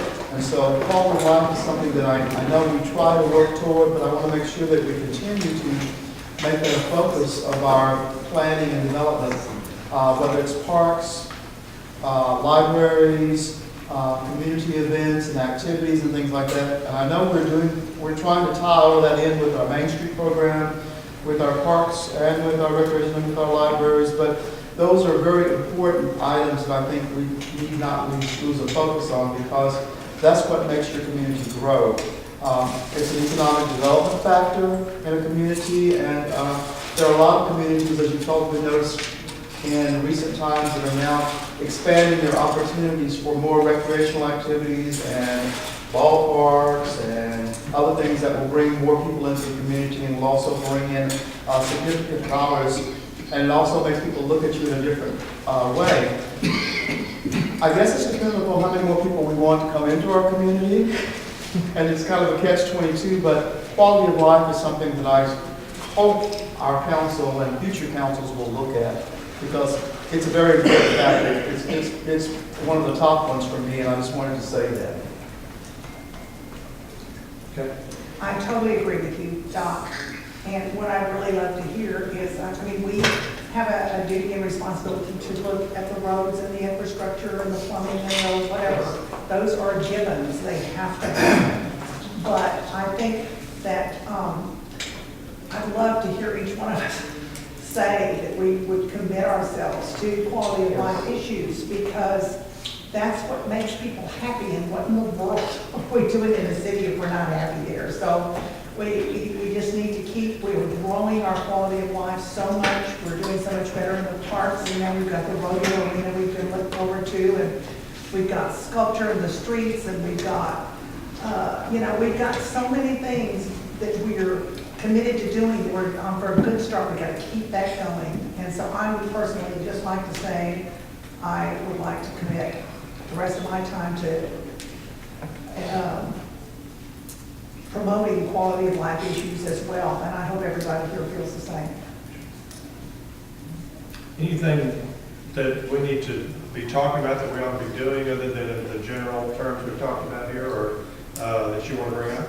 Well, I think we need to listen to our citizens. I mean, they've been saying a lot about what they want as far as quality of life issues and things like that. So if we listen to them and look and see what other cities are doing, and believe you, after May, I'll still be a citizen in this community. I may not be on the council, but if you need some assurance or some, if you need some more ideas about things you can be doing, I'll be at those meetings, leading the charge if I have to make sure that quality of life is not ignored in our community. One of the things, Doc, as a former recreation person, you know how important recreation is to the community. And I just want to say to the public that the council has heard, at least most of us have heard, I won't speak for everyone, that one of the most frequent things I hear from people that we want as a community is an indoor pool. Another one is senior center. We need a place for our kids to go after school. So all of these are quality life issues, and I think they deserve a really important place in our consideration. Right, I mean, years ago, if I can continue on with that, I mean, just more specifics. We worked out a cooperative plan with the school district, and, you know, I think the school district and the county and the city, my goal was to bring all of them together to work on these, because we have common citizens. Or something for the kids to do after school. We worked out an agreement. We were able to get access to a gym for some free play time. I mean, we don't have that anymore right now, so the kids are still not having a place to go. Our senior citizens are, you know, bursting at the seam right now at the senior center that we have. There's just so many different things out there that need to happen, and unfortunately, or not unfortunately, but those are things that most cities provide, and that's something that we can't turn our head away from and not provide. And a cooperative effort or in cooperation with the schools and with the county and private industry, I think it's very important that we get all those people working together to make it happen. But it's got to start somewhere, and if we ignore it, it'll never happen. Hey, Doctor, how do those other cities provide it? Do they have like a task force or a board or a department, or how do they focus on quality of life? Well, they approach it in many ways. A lot of them do have a department, a full-fledged department that does that. A lot of them, and a lot of them work with schools on putting that together. A lot of them work with like the Y, and a lot of them, there's just a myriad of ways you can do that. And there's funding that's out there that's available. And you know, I've 24 years I've preached this, I guess, in a sense. And but I've seen it work at so many other places across the state. I mean, you can just look at many ways that it is happening. It doesn't always, it may not seem like it's cost effective because you're putting money out there to do, but it also decreases crime with the kids and with youth, and it also creates a healthier community, and there's just so many different things so many benefits. As I used to say, the benefits of Parks and Recreation are endless. And there's a citizen, I guess, that wants to kind of chime in. Hi, I'm Executive Director of Boys and Girls Club, and hearing all this really warms my heart.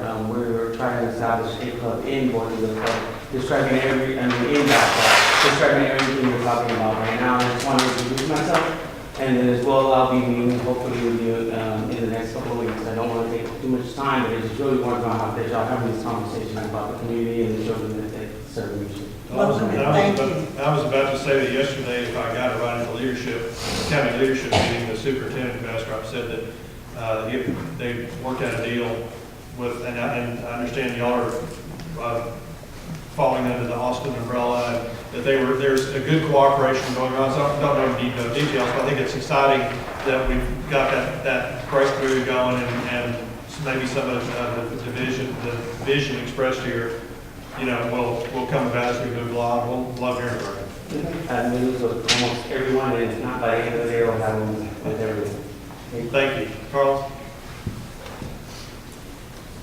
Check on here.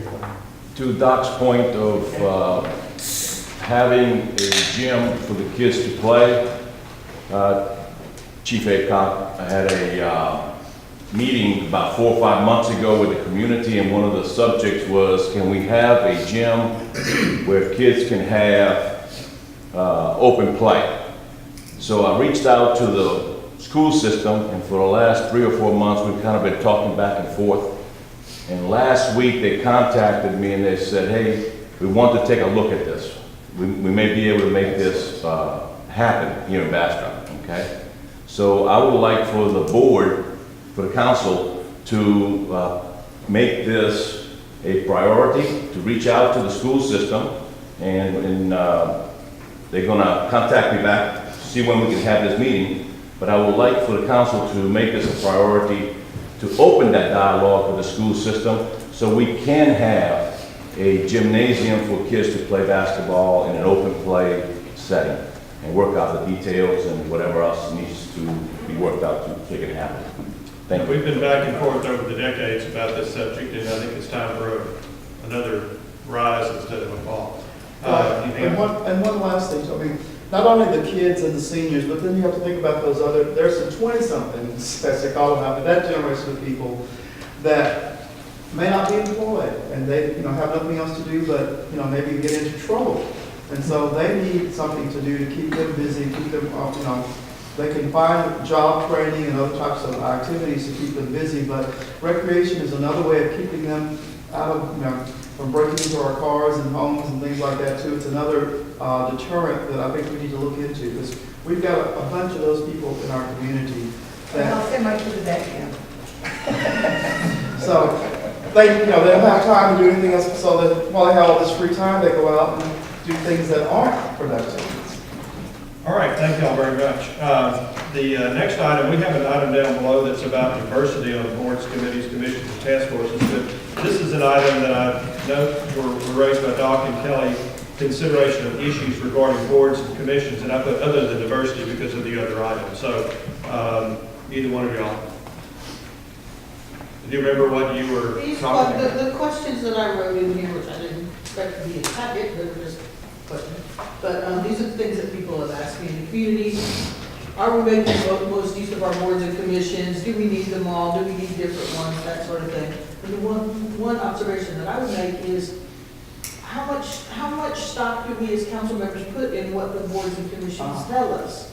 Because it seems like every council meeting will have something on the agenda that a board has said, oh, we say no to this, and they appeal it to council and say, oh, okay, never mind, we'll say yes. So they're getting a little frustrated, I think, with spending their volunteer hours when we overrule them. And granted, sometimes it's not, they're doing the right thing, like for the sign issue that we had that time, they were following the rules exactly. We need to look at maybe changing the rules. But maybe we just need to look at it in a bigger picture and see, do we need all these boards? Are we using them the best way we can? Are we these citizens that volunteer, give their time, and we don't want them frustrated. We want them eager to work with us on the city. So how do we generate that enthusiasm? Yeah, Open for discussion. I'm just thinking about how often that's happened. We did on the sign issue, but we very clearly said that the only reason we were voting for it was we thought the rules were wrong. Mike backed it up, and we said we're going to change the rules. So We did on P and Z a lot. So how many times have we overruled anything on P and Z recently? A meeting or two ago. It's been recently.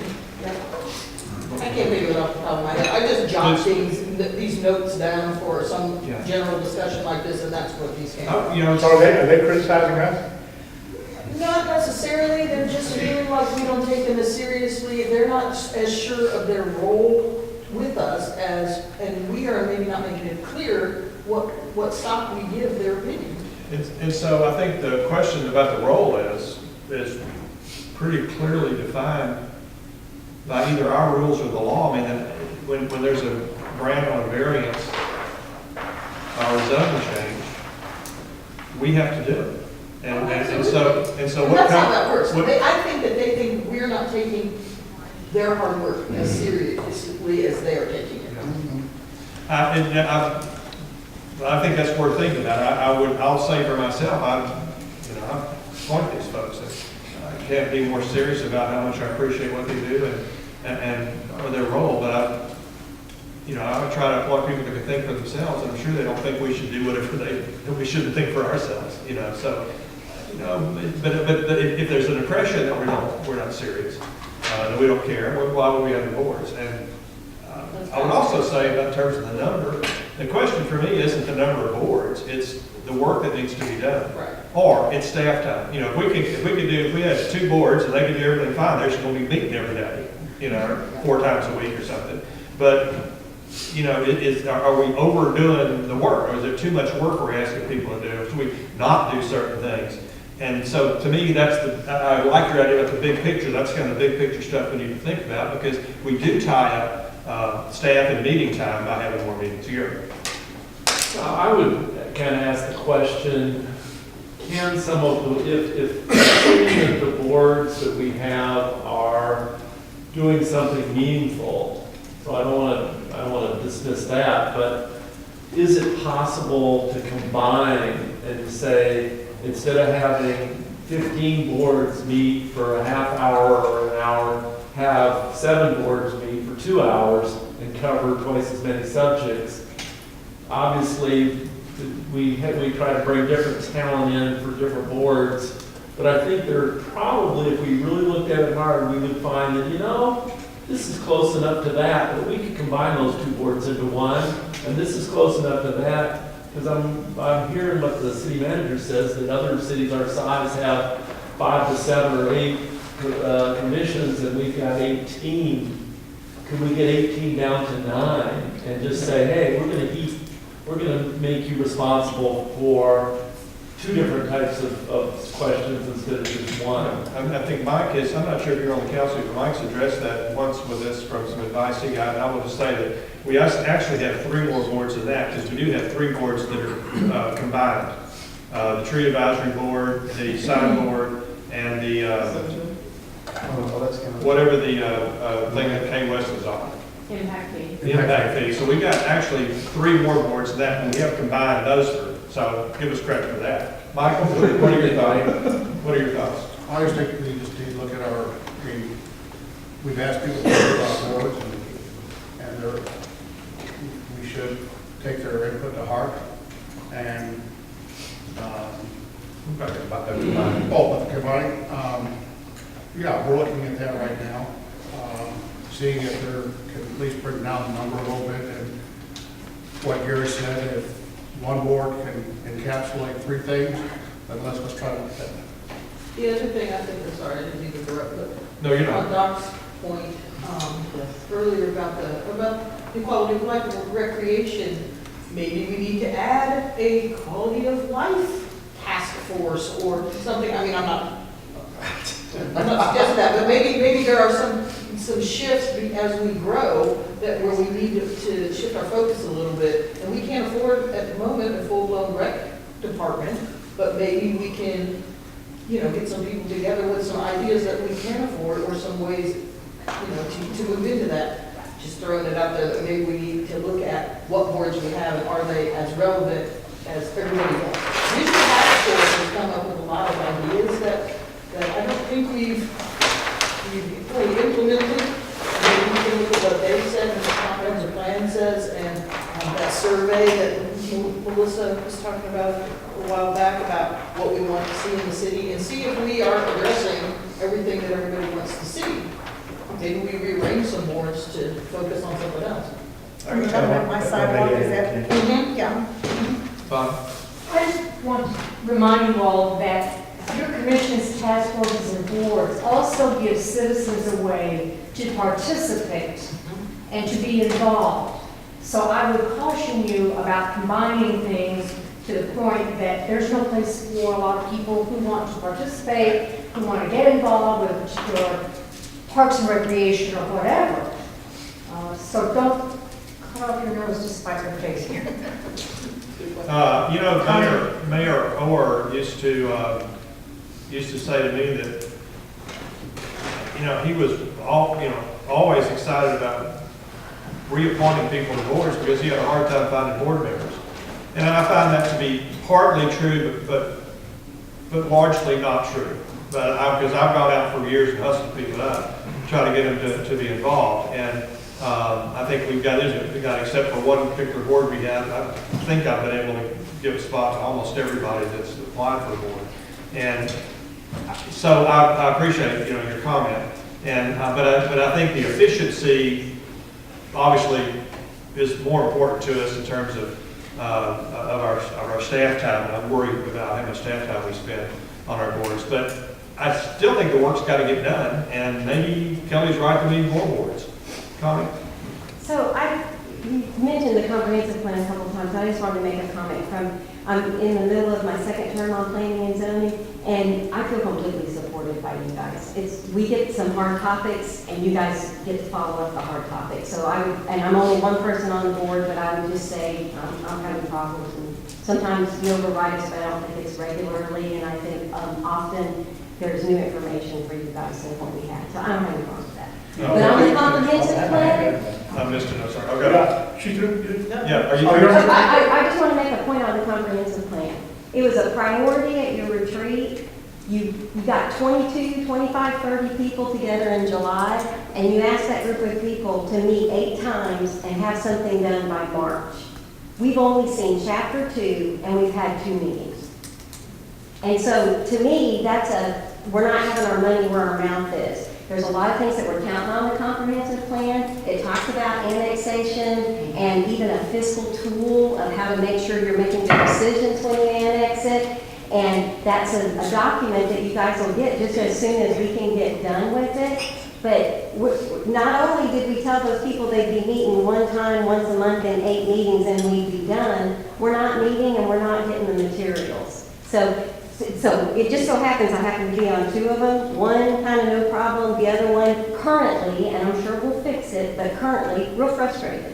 So I would just throw that out there. Thank you. Were you going to speak? Yeah, she kind of touched on it just now, and I was just gonna say, you know, like top off my mind, you got planning, zoning, historic landmark, and board of adjustments. And those are probably the 3 boards that we, you know, or you probably get a lot of feedback on from citizens and the community go on those meetings. And I don't remember very many times that we voted to overturn any of those decisions that much, but it's out there. But that's the recourse, and that's how it's set in play. If something is right at that board, and if the citizens or the neighborhoods are going to contact you as their elected official to see, you know, and give you their input on what they think is right. Back to what Mr. Leon said about you know, I don't mind talking to people at the school board, but, you know, it shouldn't come from the city council. It should come from members of the community, because those buildings belong to the taxpayers of the school district. And for us to have to go ask them is wrong. The people in the community, I don't have a problem doing it, because I know 4 or 5 board members that I call right now for you and say, open up them gyms for the kids and people who want to use them. But they belong, those buildings belong to taxpayers of this district, and they ought to open up those buildings for them. Okay, we're still on boards, committees, and commissions. You want to say something? I was just going to go back to, and I did over what you're saying, although I've tried it and it doesn't work. When I called some of those same people, and they just, so it's going to take the citizens, like you said, for sure. But what I was saying about the success that we're having, you know, with the growth and everything, I mean, that's why we have the number of boards we have, because we have so much activity going on, and we have more needs and things. And the citizen involvement, I agree, I mean, 100%. It does give the citizens an opportunity to participate in the process. It's time consuming, but it's something that, you know, we're at a stage in our growth and development that we need these boards and commissions because of all the things. I mean, look at all the activity we have going on. It's hard to do it without that type of citizen participation and support.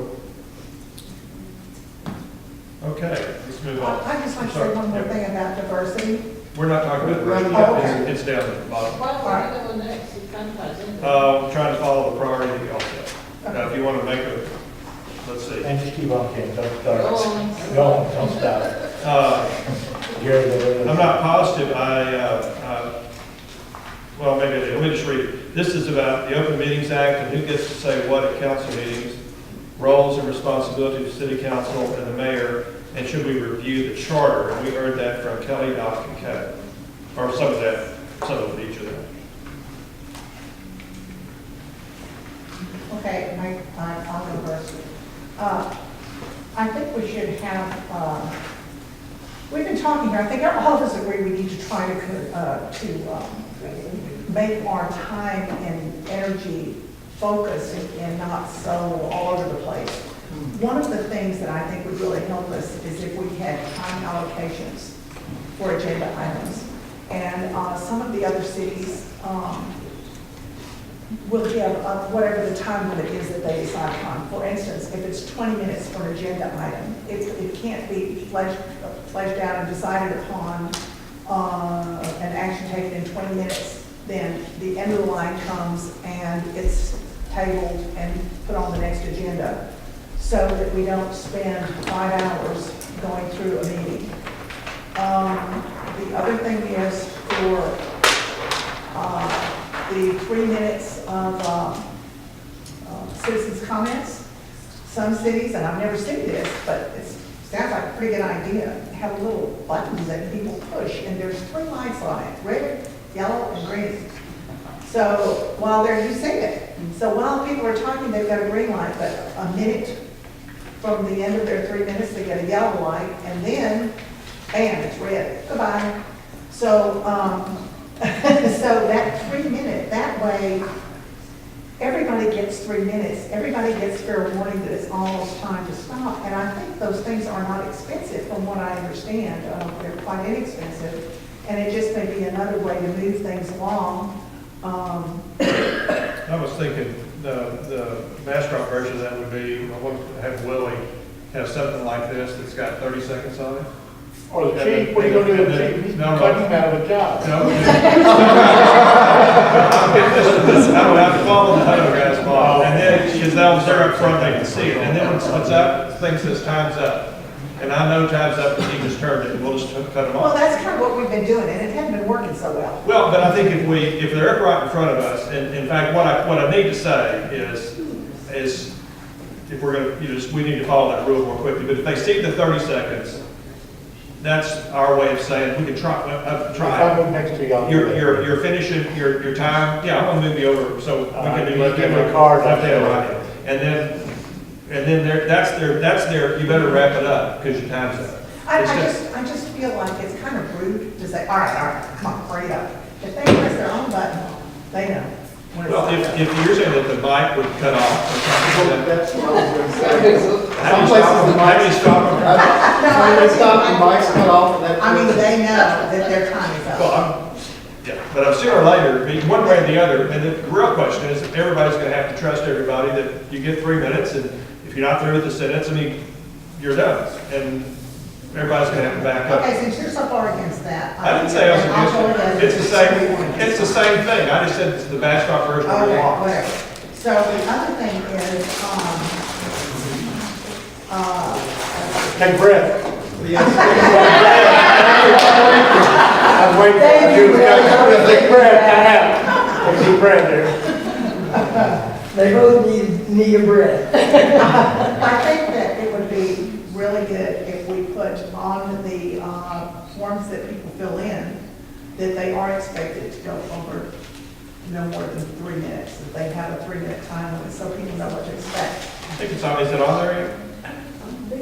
I think so. Well, no, we need to revise that thing. That's a good That's suggestion. good, put on the 3 minutes. 3 minutes, and also speak with respect. Got that down, Ruth. I've got that down. We talked Okay, about good. So those two things, respect and 3 minutes, I think should be on each person's form.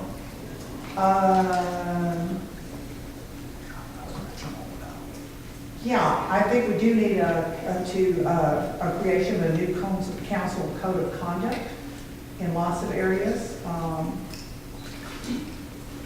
And we're getting off to a good start here today. It's so much more pleasant than it's been for a very long time.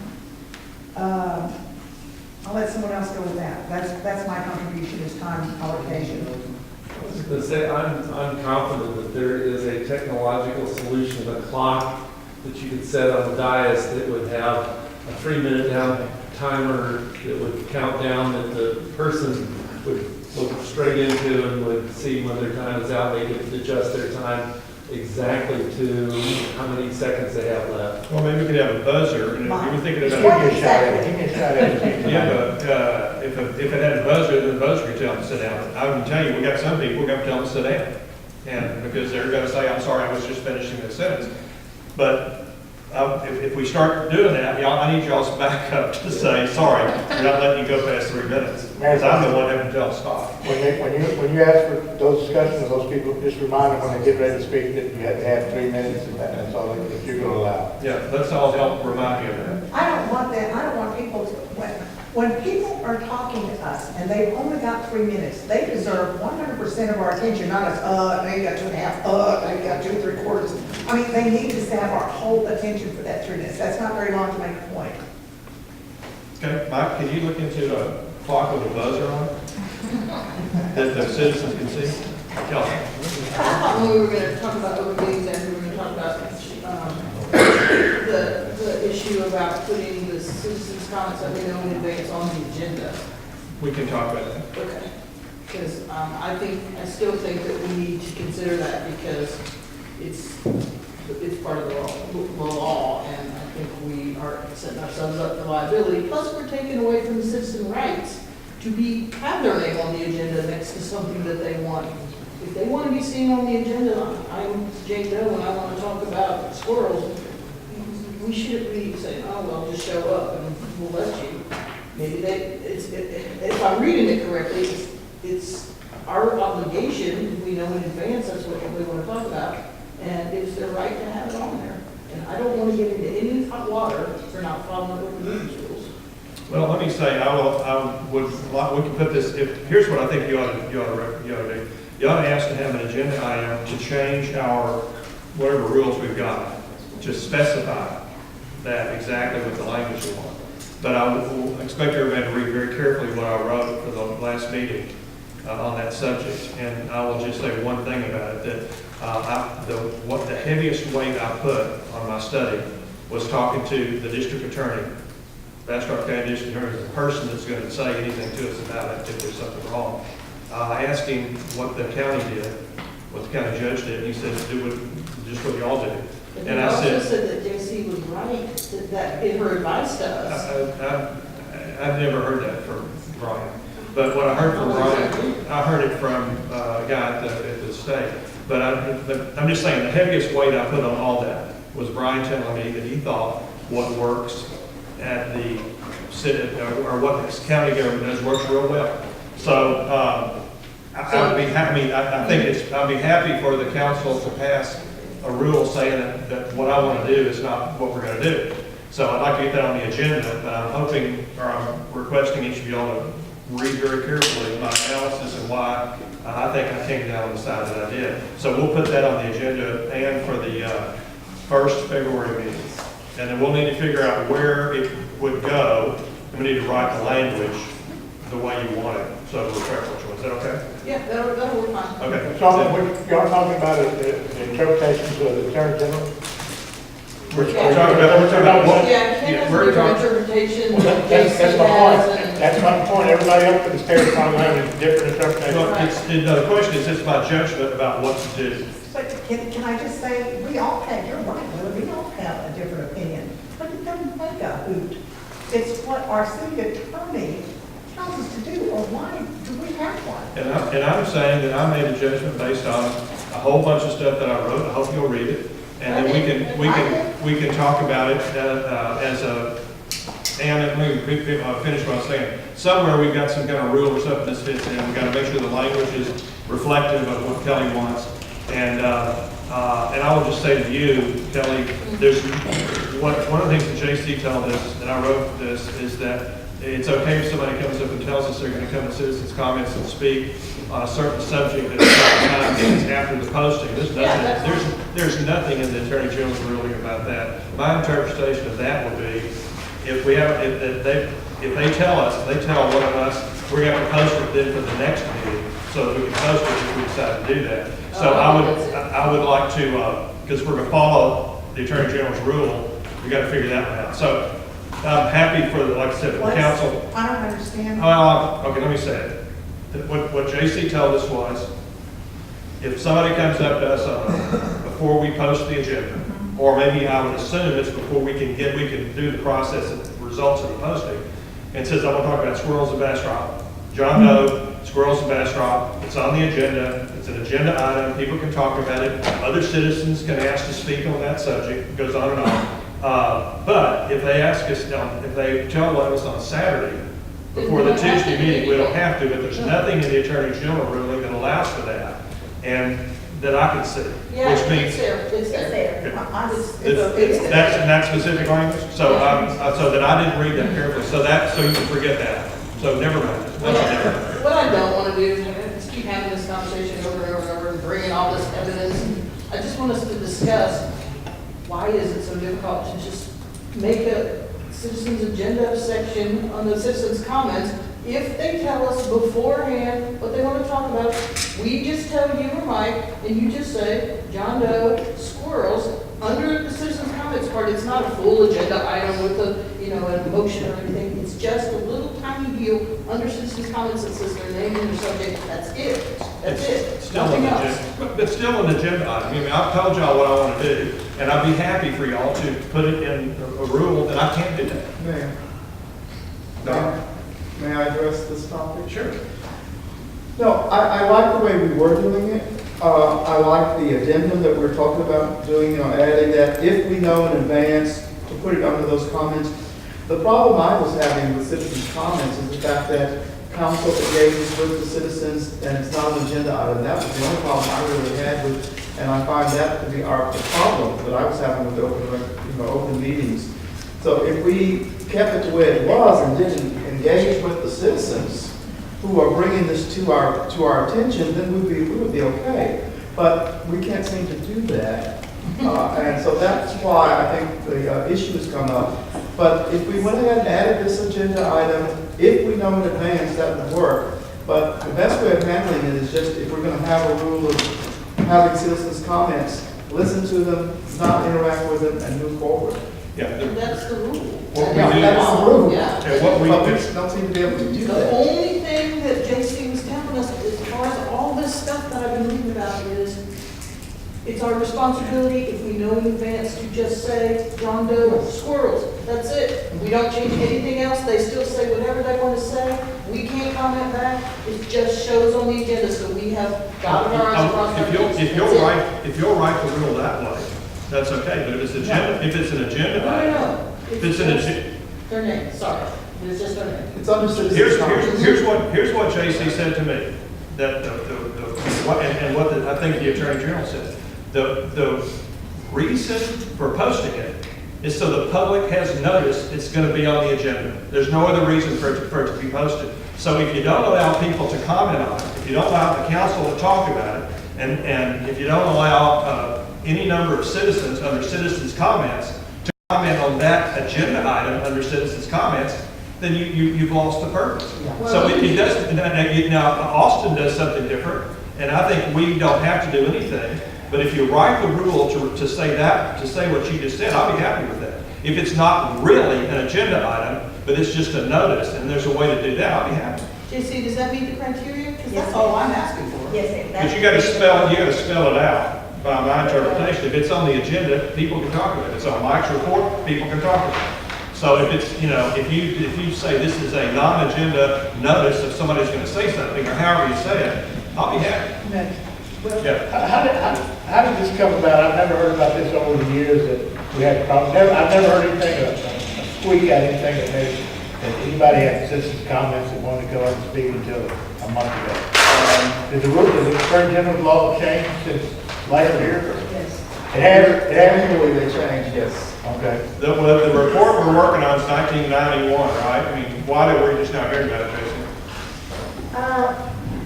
The city received a complaint about the way that we were posting citizen comments, and it was not in compliance with the Open Meetings Act, which requires the names and the subject matter under the AG opinion and subsequent opinions, and a court case. It's not just an AG opinion, it's a court case that came after that, the Hayes County case.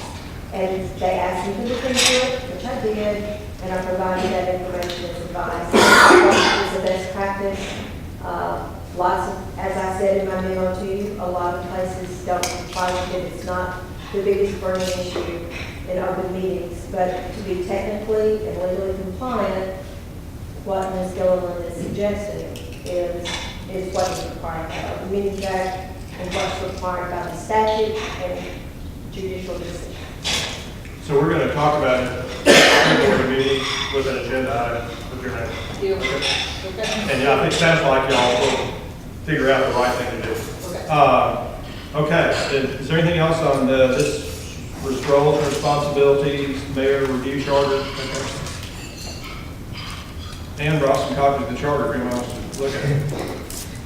One question is it time to have a charter review? Mike looks at it every year, and he hadn't reported anything to us lately, but we've had once we had a charter review committee, which was probably 5 or 6 years ago. Is it time for another one? I haven't, heard anything about the charter lately.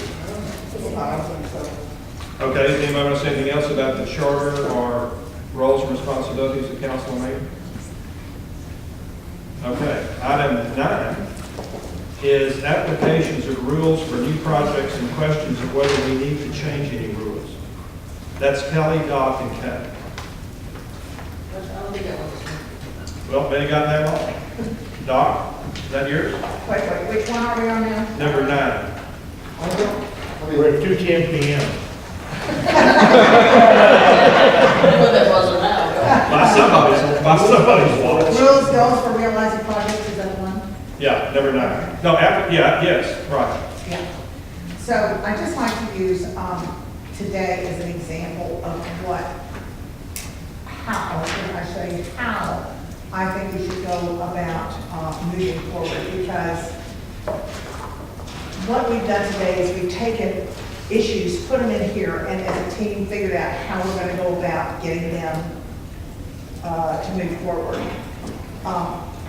I just want to find a way to, Is this about new projects? well, it's goals for realizing projects and rules. So I think we've kind of already done this. Okay, I was thinking, okay, so projects would be anything we do. Anything we do. Okay, keep going. So do we all want to do it, yes or no? Or the majority of us want to do it? How do we get there as a team going forward with that?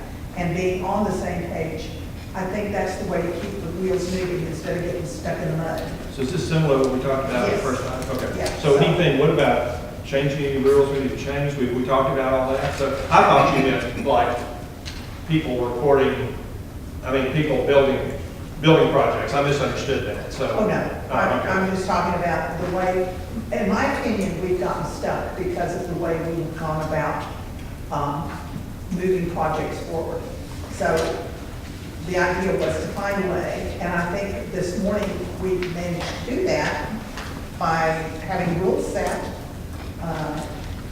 and by seeing how to put the project in front and work towards it instead of coming from all the different corners. That's all I've got to say. Anybody else?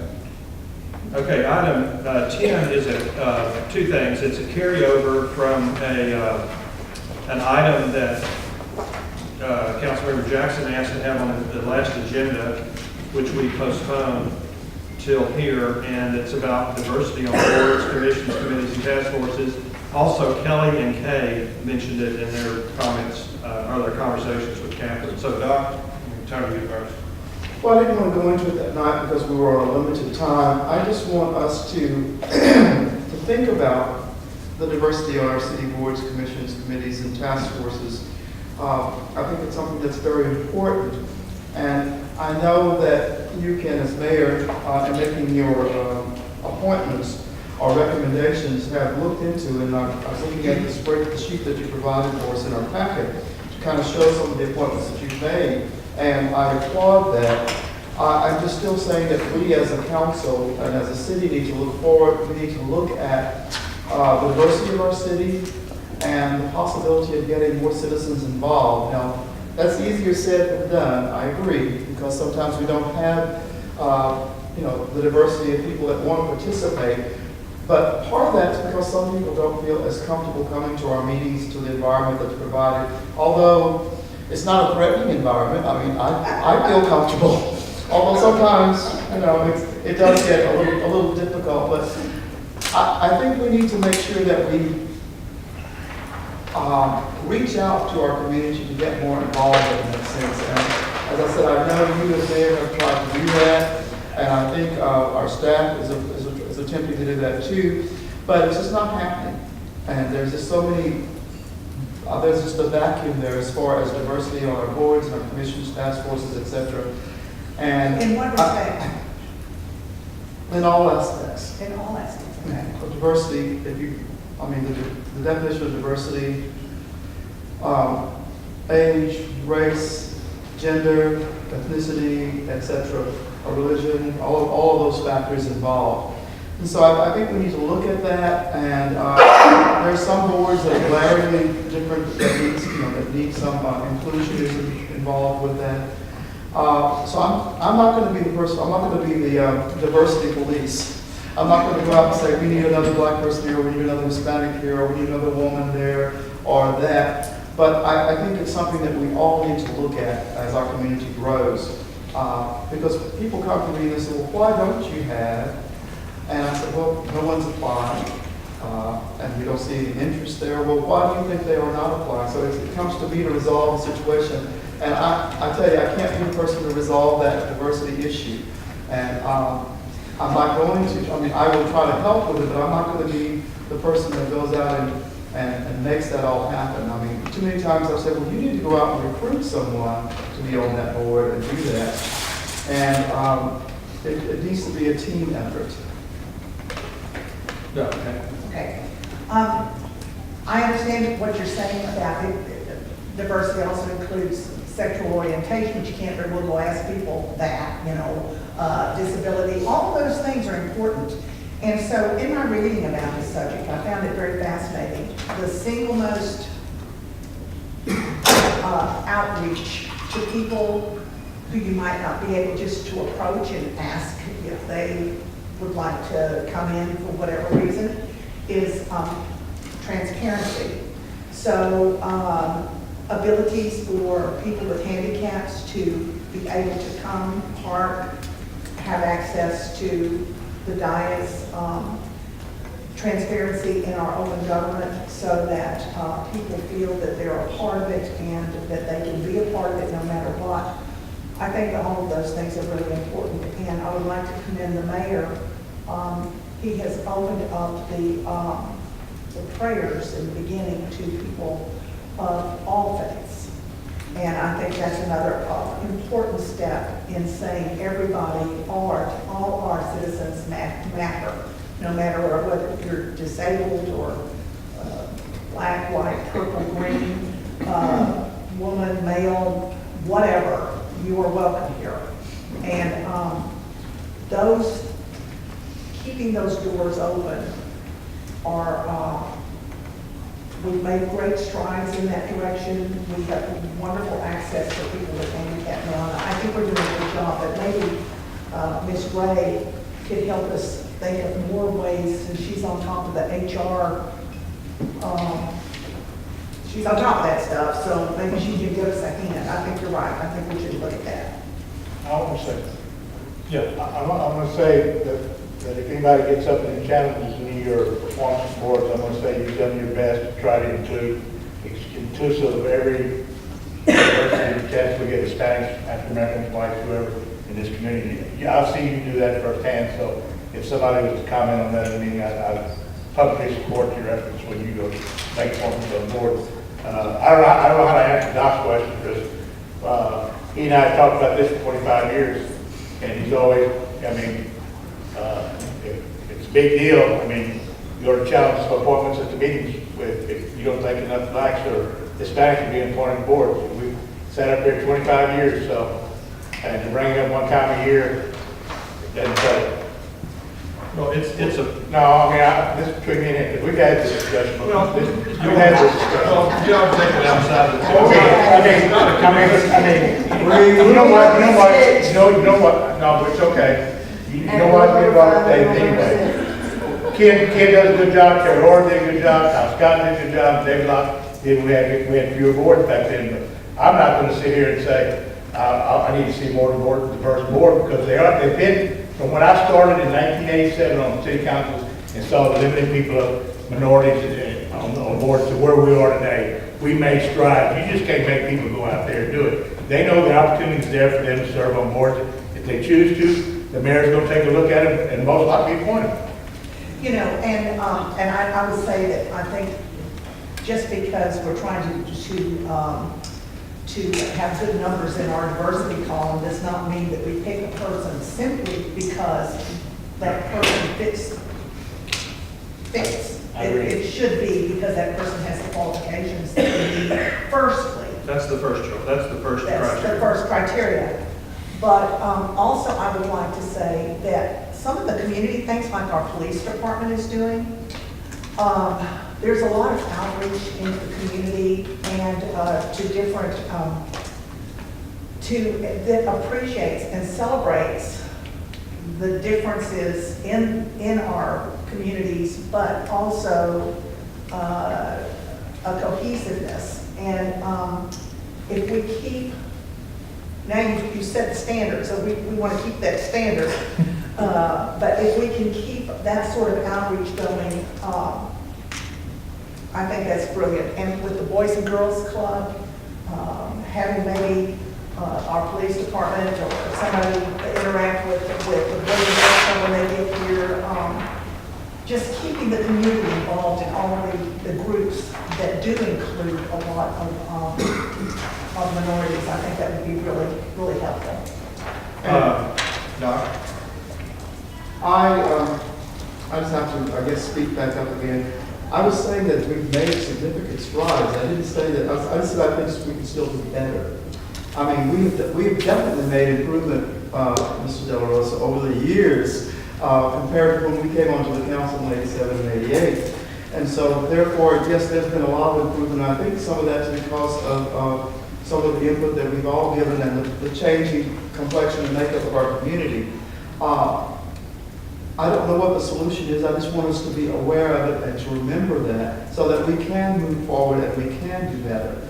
Just because we've done this and that doesn't mean that we can't improve and do even better than what we've done. And that's what I'm trying to stress. I'm not saying that we have to, and I'm not saying that we should get someone because they're black or brown or a woman or gay or transsexual or whatever. I'm not saying, well, we have to have one of these on the board. Or it needs to be the qualifications of someone that qualifies for that board, commission, or task force.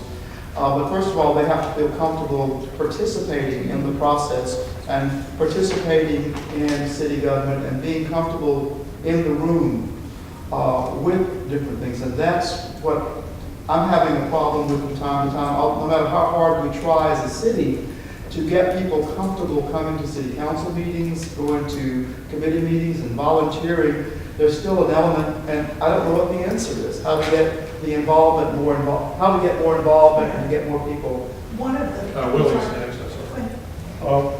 One thing I'll just close and say on as far as diversity, for all the years I served on council, one of the things I've always heard about diversity around City Hall, and I commend the city manager. He's put together, look at his staff in his front office, he's got very qualified people doing the job at City Hall, and they're diverse, so commend the city manager on that. Okay. Were you about to say something, or do we lose? Yes. Well, let me make while you're thinking, let me make a personal comment. The purpose of diversity is to reflect the community as much as we can, but it's also, and there's no question we have to have people qualified and whatever it is, first of all. But people that have different life experiences and different perspectives in our culture bring something to the table that other people can't bring. I mean, I'm a 68-year-old white man that grew up in Bastrop and got balding hair and a bunch of other stuff, but that's all I can bring to the table. But, you know, a woman, an African American, a Hispanic, or whatever, you know, an old person, a young person, you know, bring a perspective that's just different, and it's the mix that makes it work. That's why we have committees. So that's why I'm committed to having diversity.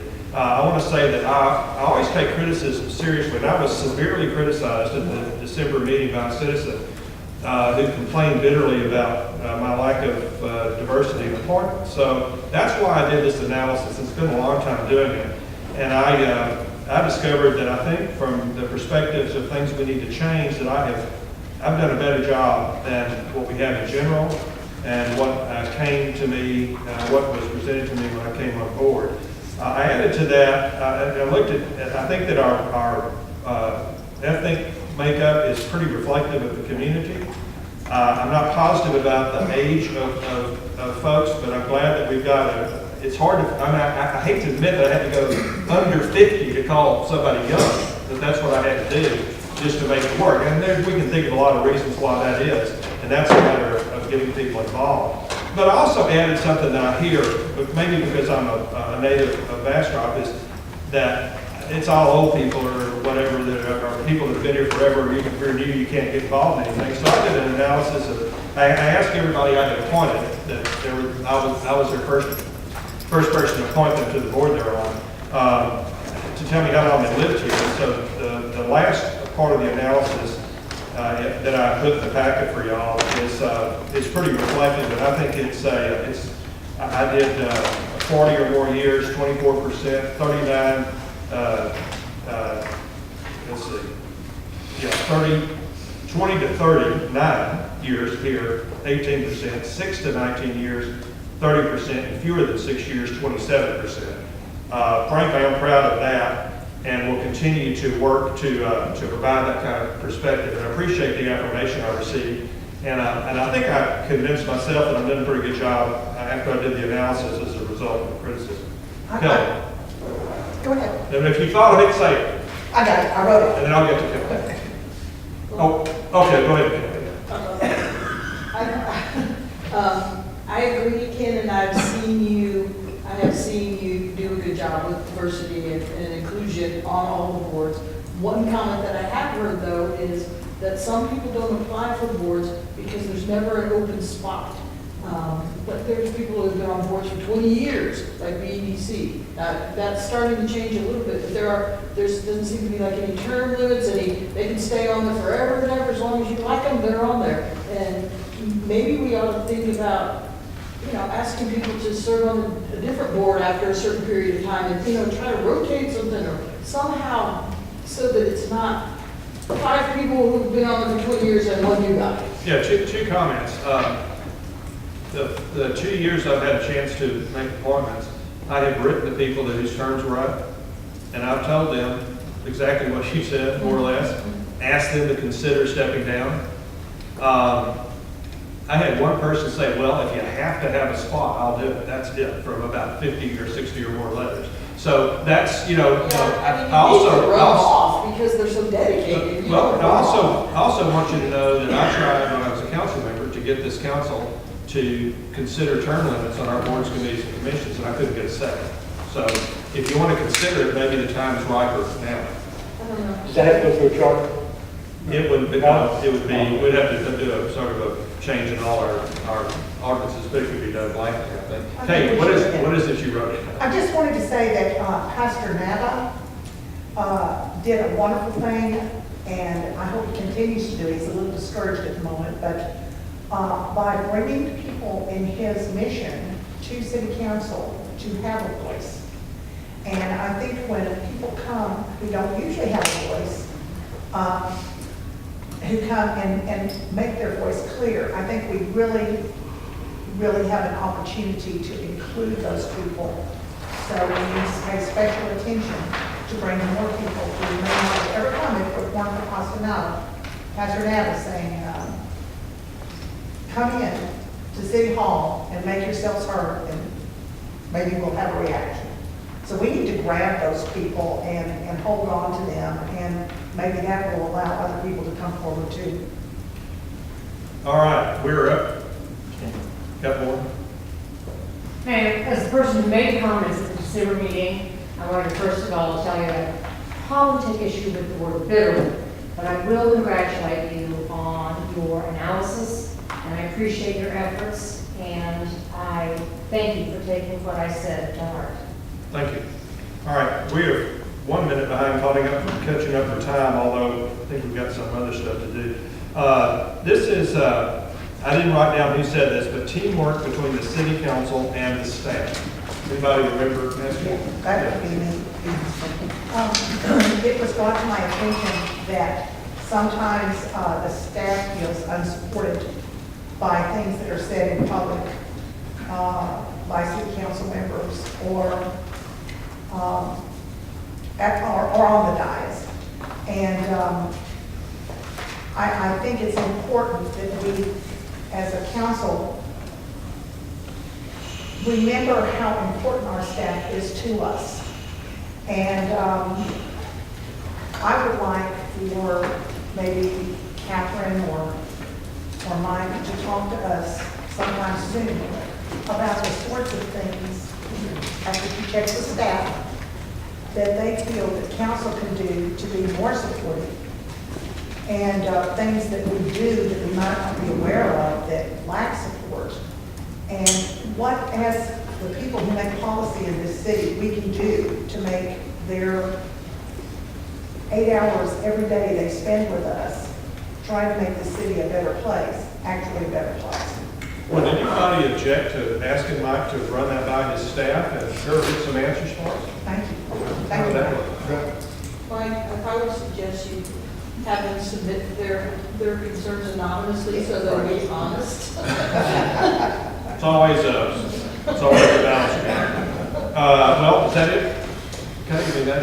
Okay. Yeah. May I comment? Of on course. that? I mean, I agree 100%, and, you know, having been on both sides of the table, having been a city staff person, not the city of Bastrop, but as a city employee, as well as being a policymaker here, I have a definite concern and a soft spot for city employees because I know, in a sense, what they're going through, and so I've tried to be sensitive to those needs and ideas, and if I haven't, I mean, most of them know they can come to me and talk to me about that, and so I've tried to keep that sensitivity going because I know how tough it can be being an employee and feeling like you're not being respected or appreciated by a council from previous involvement with 2 other cities, not City of Bastrop.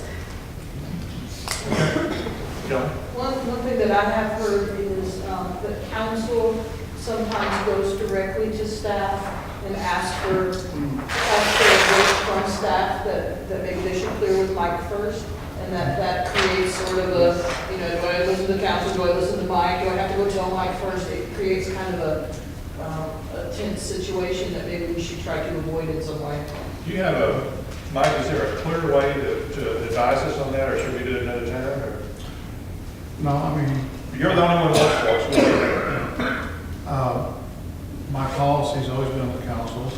If it's general information, like if there's an accident on 71, you don't need to call me if you want to call the chief.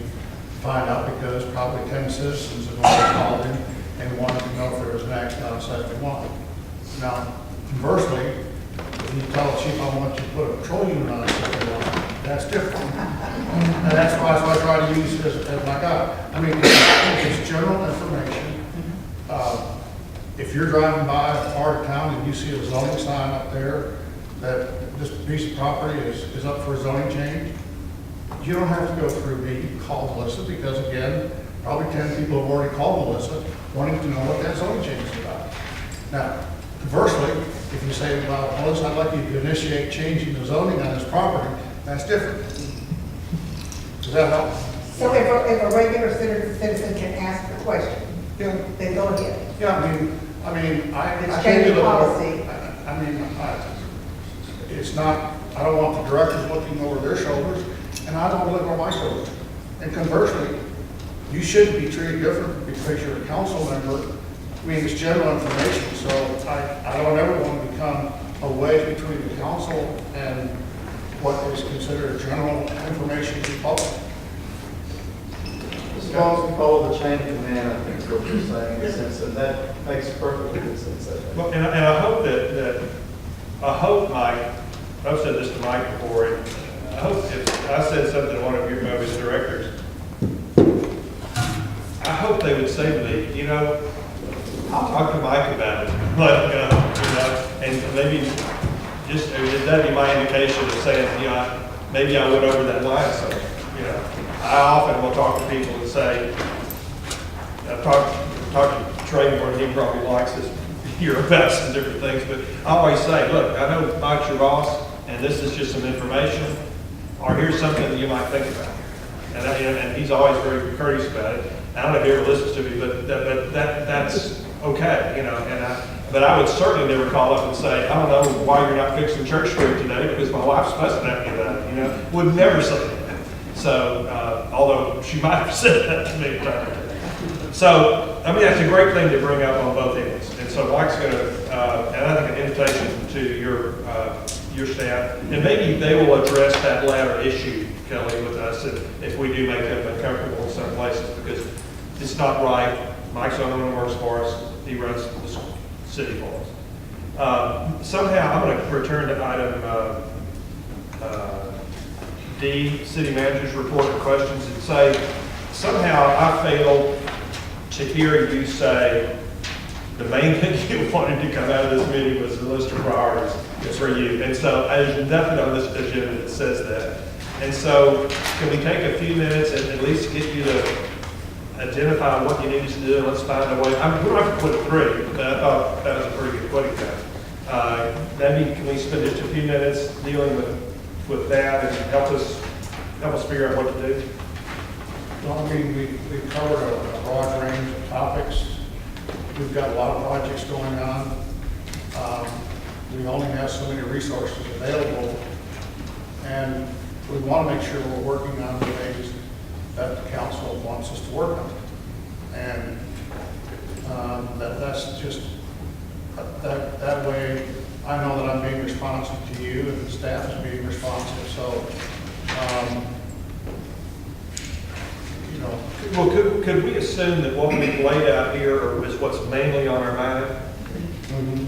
And how about if Mike and I sat down and reviewed this meeting, listed the items that, I mean, we'll give, some of them's already there, we give them instructions, but we can try to figure out those, run them by y'all, see if we nailed the top 10 or something, and let's see if we can do some kind of prioritizing, and then talk about the priorities, and say, well, I don't think that should, you know, and have a council agenda item where we do that, just do that prioritizing, and say, Mike, if you can't do something, it's going to be number 10. You know, you got to do number 1, 2, and 3, or something like that. With that, What was that list that we did that one time where we ranked them? What was that for? maybe for What were they? Last year.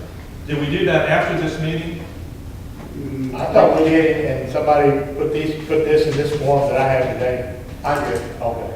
Maybe we should do another one of those. Or is that something in Catherine's contract that she could do? Yeah. Is there stuff? So, but we need to get it quick. We can't, it's got to be done. We need to do it in the first, we need to do it the first February. She did the first one, I did the second one, and Yeah, we didn't have it last year. This is 14 to 16. It says Captain Ray Associates Incorporated. that was the first one. That was 14, okay. So somehow, but we need to get something on the agenda for February so we can talk about the rest. I'll have Catherine send out what she did last year. She's got that, and you can look at that, what you looked at last year, and what was discussed here, and give her some feedback, and then she can resolve that for you. Do you intend when we talk about it first and put the list together and then we rank? Yeah, I was thinking if we somehow either Catherine or somebody gets us to rank it, and then we show up at the meeting with the rankings, but it might not be exactly what the council as a whole wants. You know, when you look at it as a whole, that's different from just assigning some numbers. Because one of the things that I will say this, one of the council members in the ranking, we did the 1 through 11, said, I don't want to vote for 2 of these, I want to give more points to this other one. Well, maybe we ought to decide if that's a good way to do it or not, because that lets you, if you want to put all your, maybe you get so many dots and you put, you know, Catherine's got a dot exercise, you want to put all your dots on one thing, fine. You know, you get 25 votes and you put it on whatever you want. So that could be a way to weight what you want. Yeah. So does that sound like a reasonable way to do it? Yep.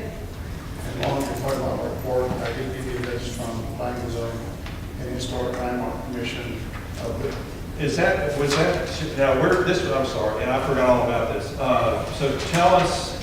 You had mentioned at the meeting that we had on infill for planning and zoning to make a suggestion of a wish list of things that they wanted the council to consider. Why did I do that? No, thank you, commission members who are here. So this would Completely be, supported. I said, what did I say?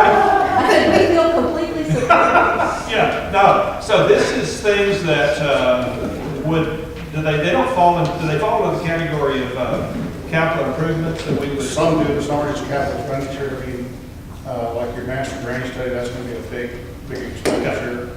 So this would be preliminary budget. Yes. So we'd work into the budget. Do y'all find the copy of this?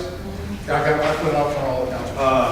Well, I hope y'all agree that it was okay for the mayor to ask the question. I think this is the kind of stuff we need, Mike. It's not just coming from your staff. Right. It's not just what we hear on the street. It's one of our good committees. Right. 2 of our committees are good. 2 of our committees that sat down and thought this through. So we need to pay careful attention to this. But it's probably next year's budget before we get to it. You think, unless I don't think so. I'll look at it sometime. okay, we'll all look at it. Okay, well. Mike, let me ask you this on the bottom of page 1, you mentioned the master drainage study.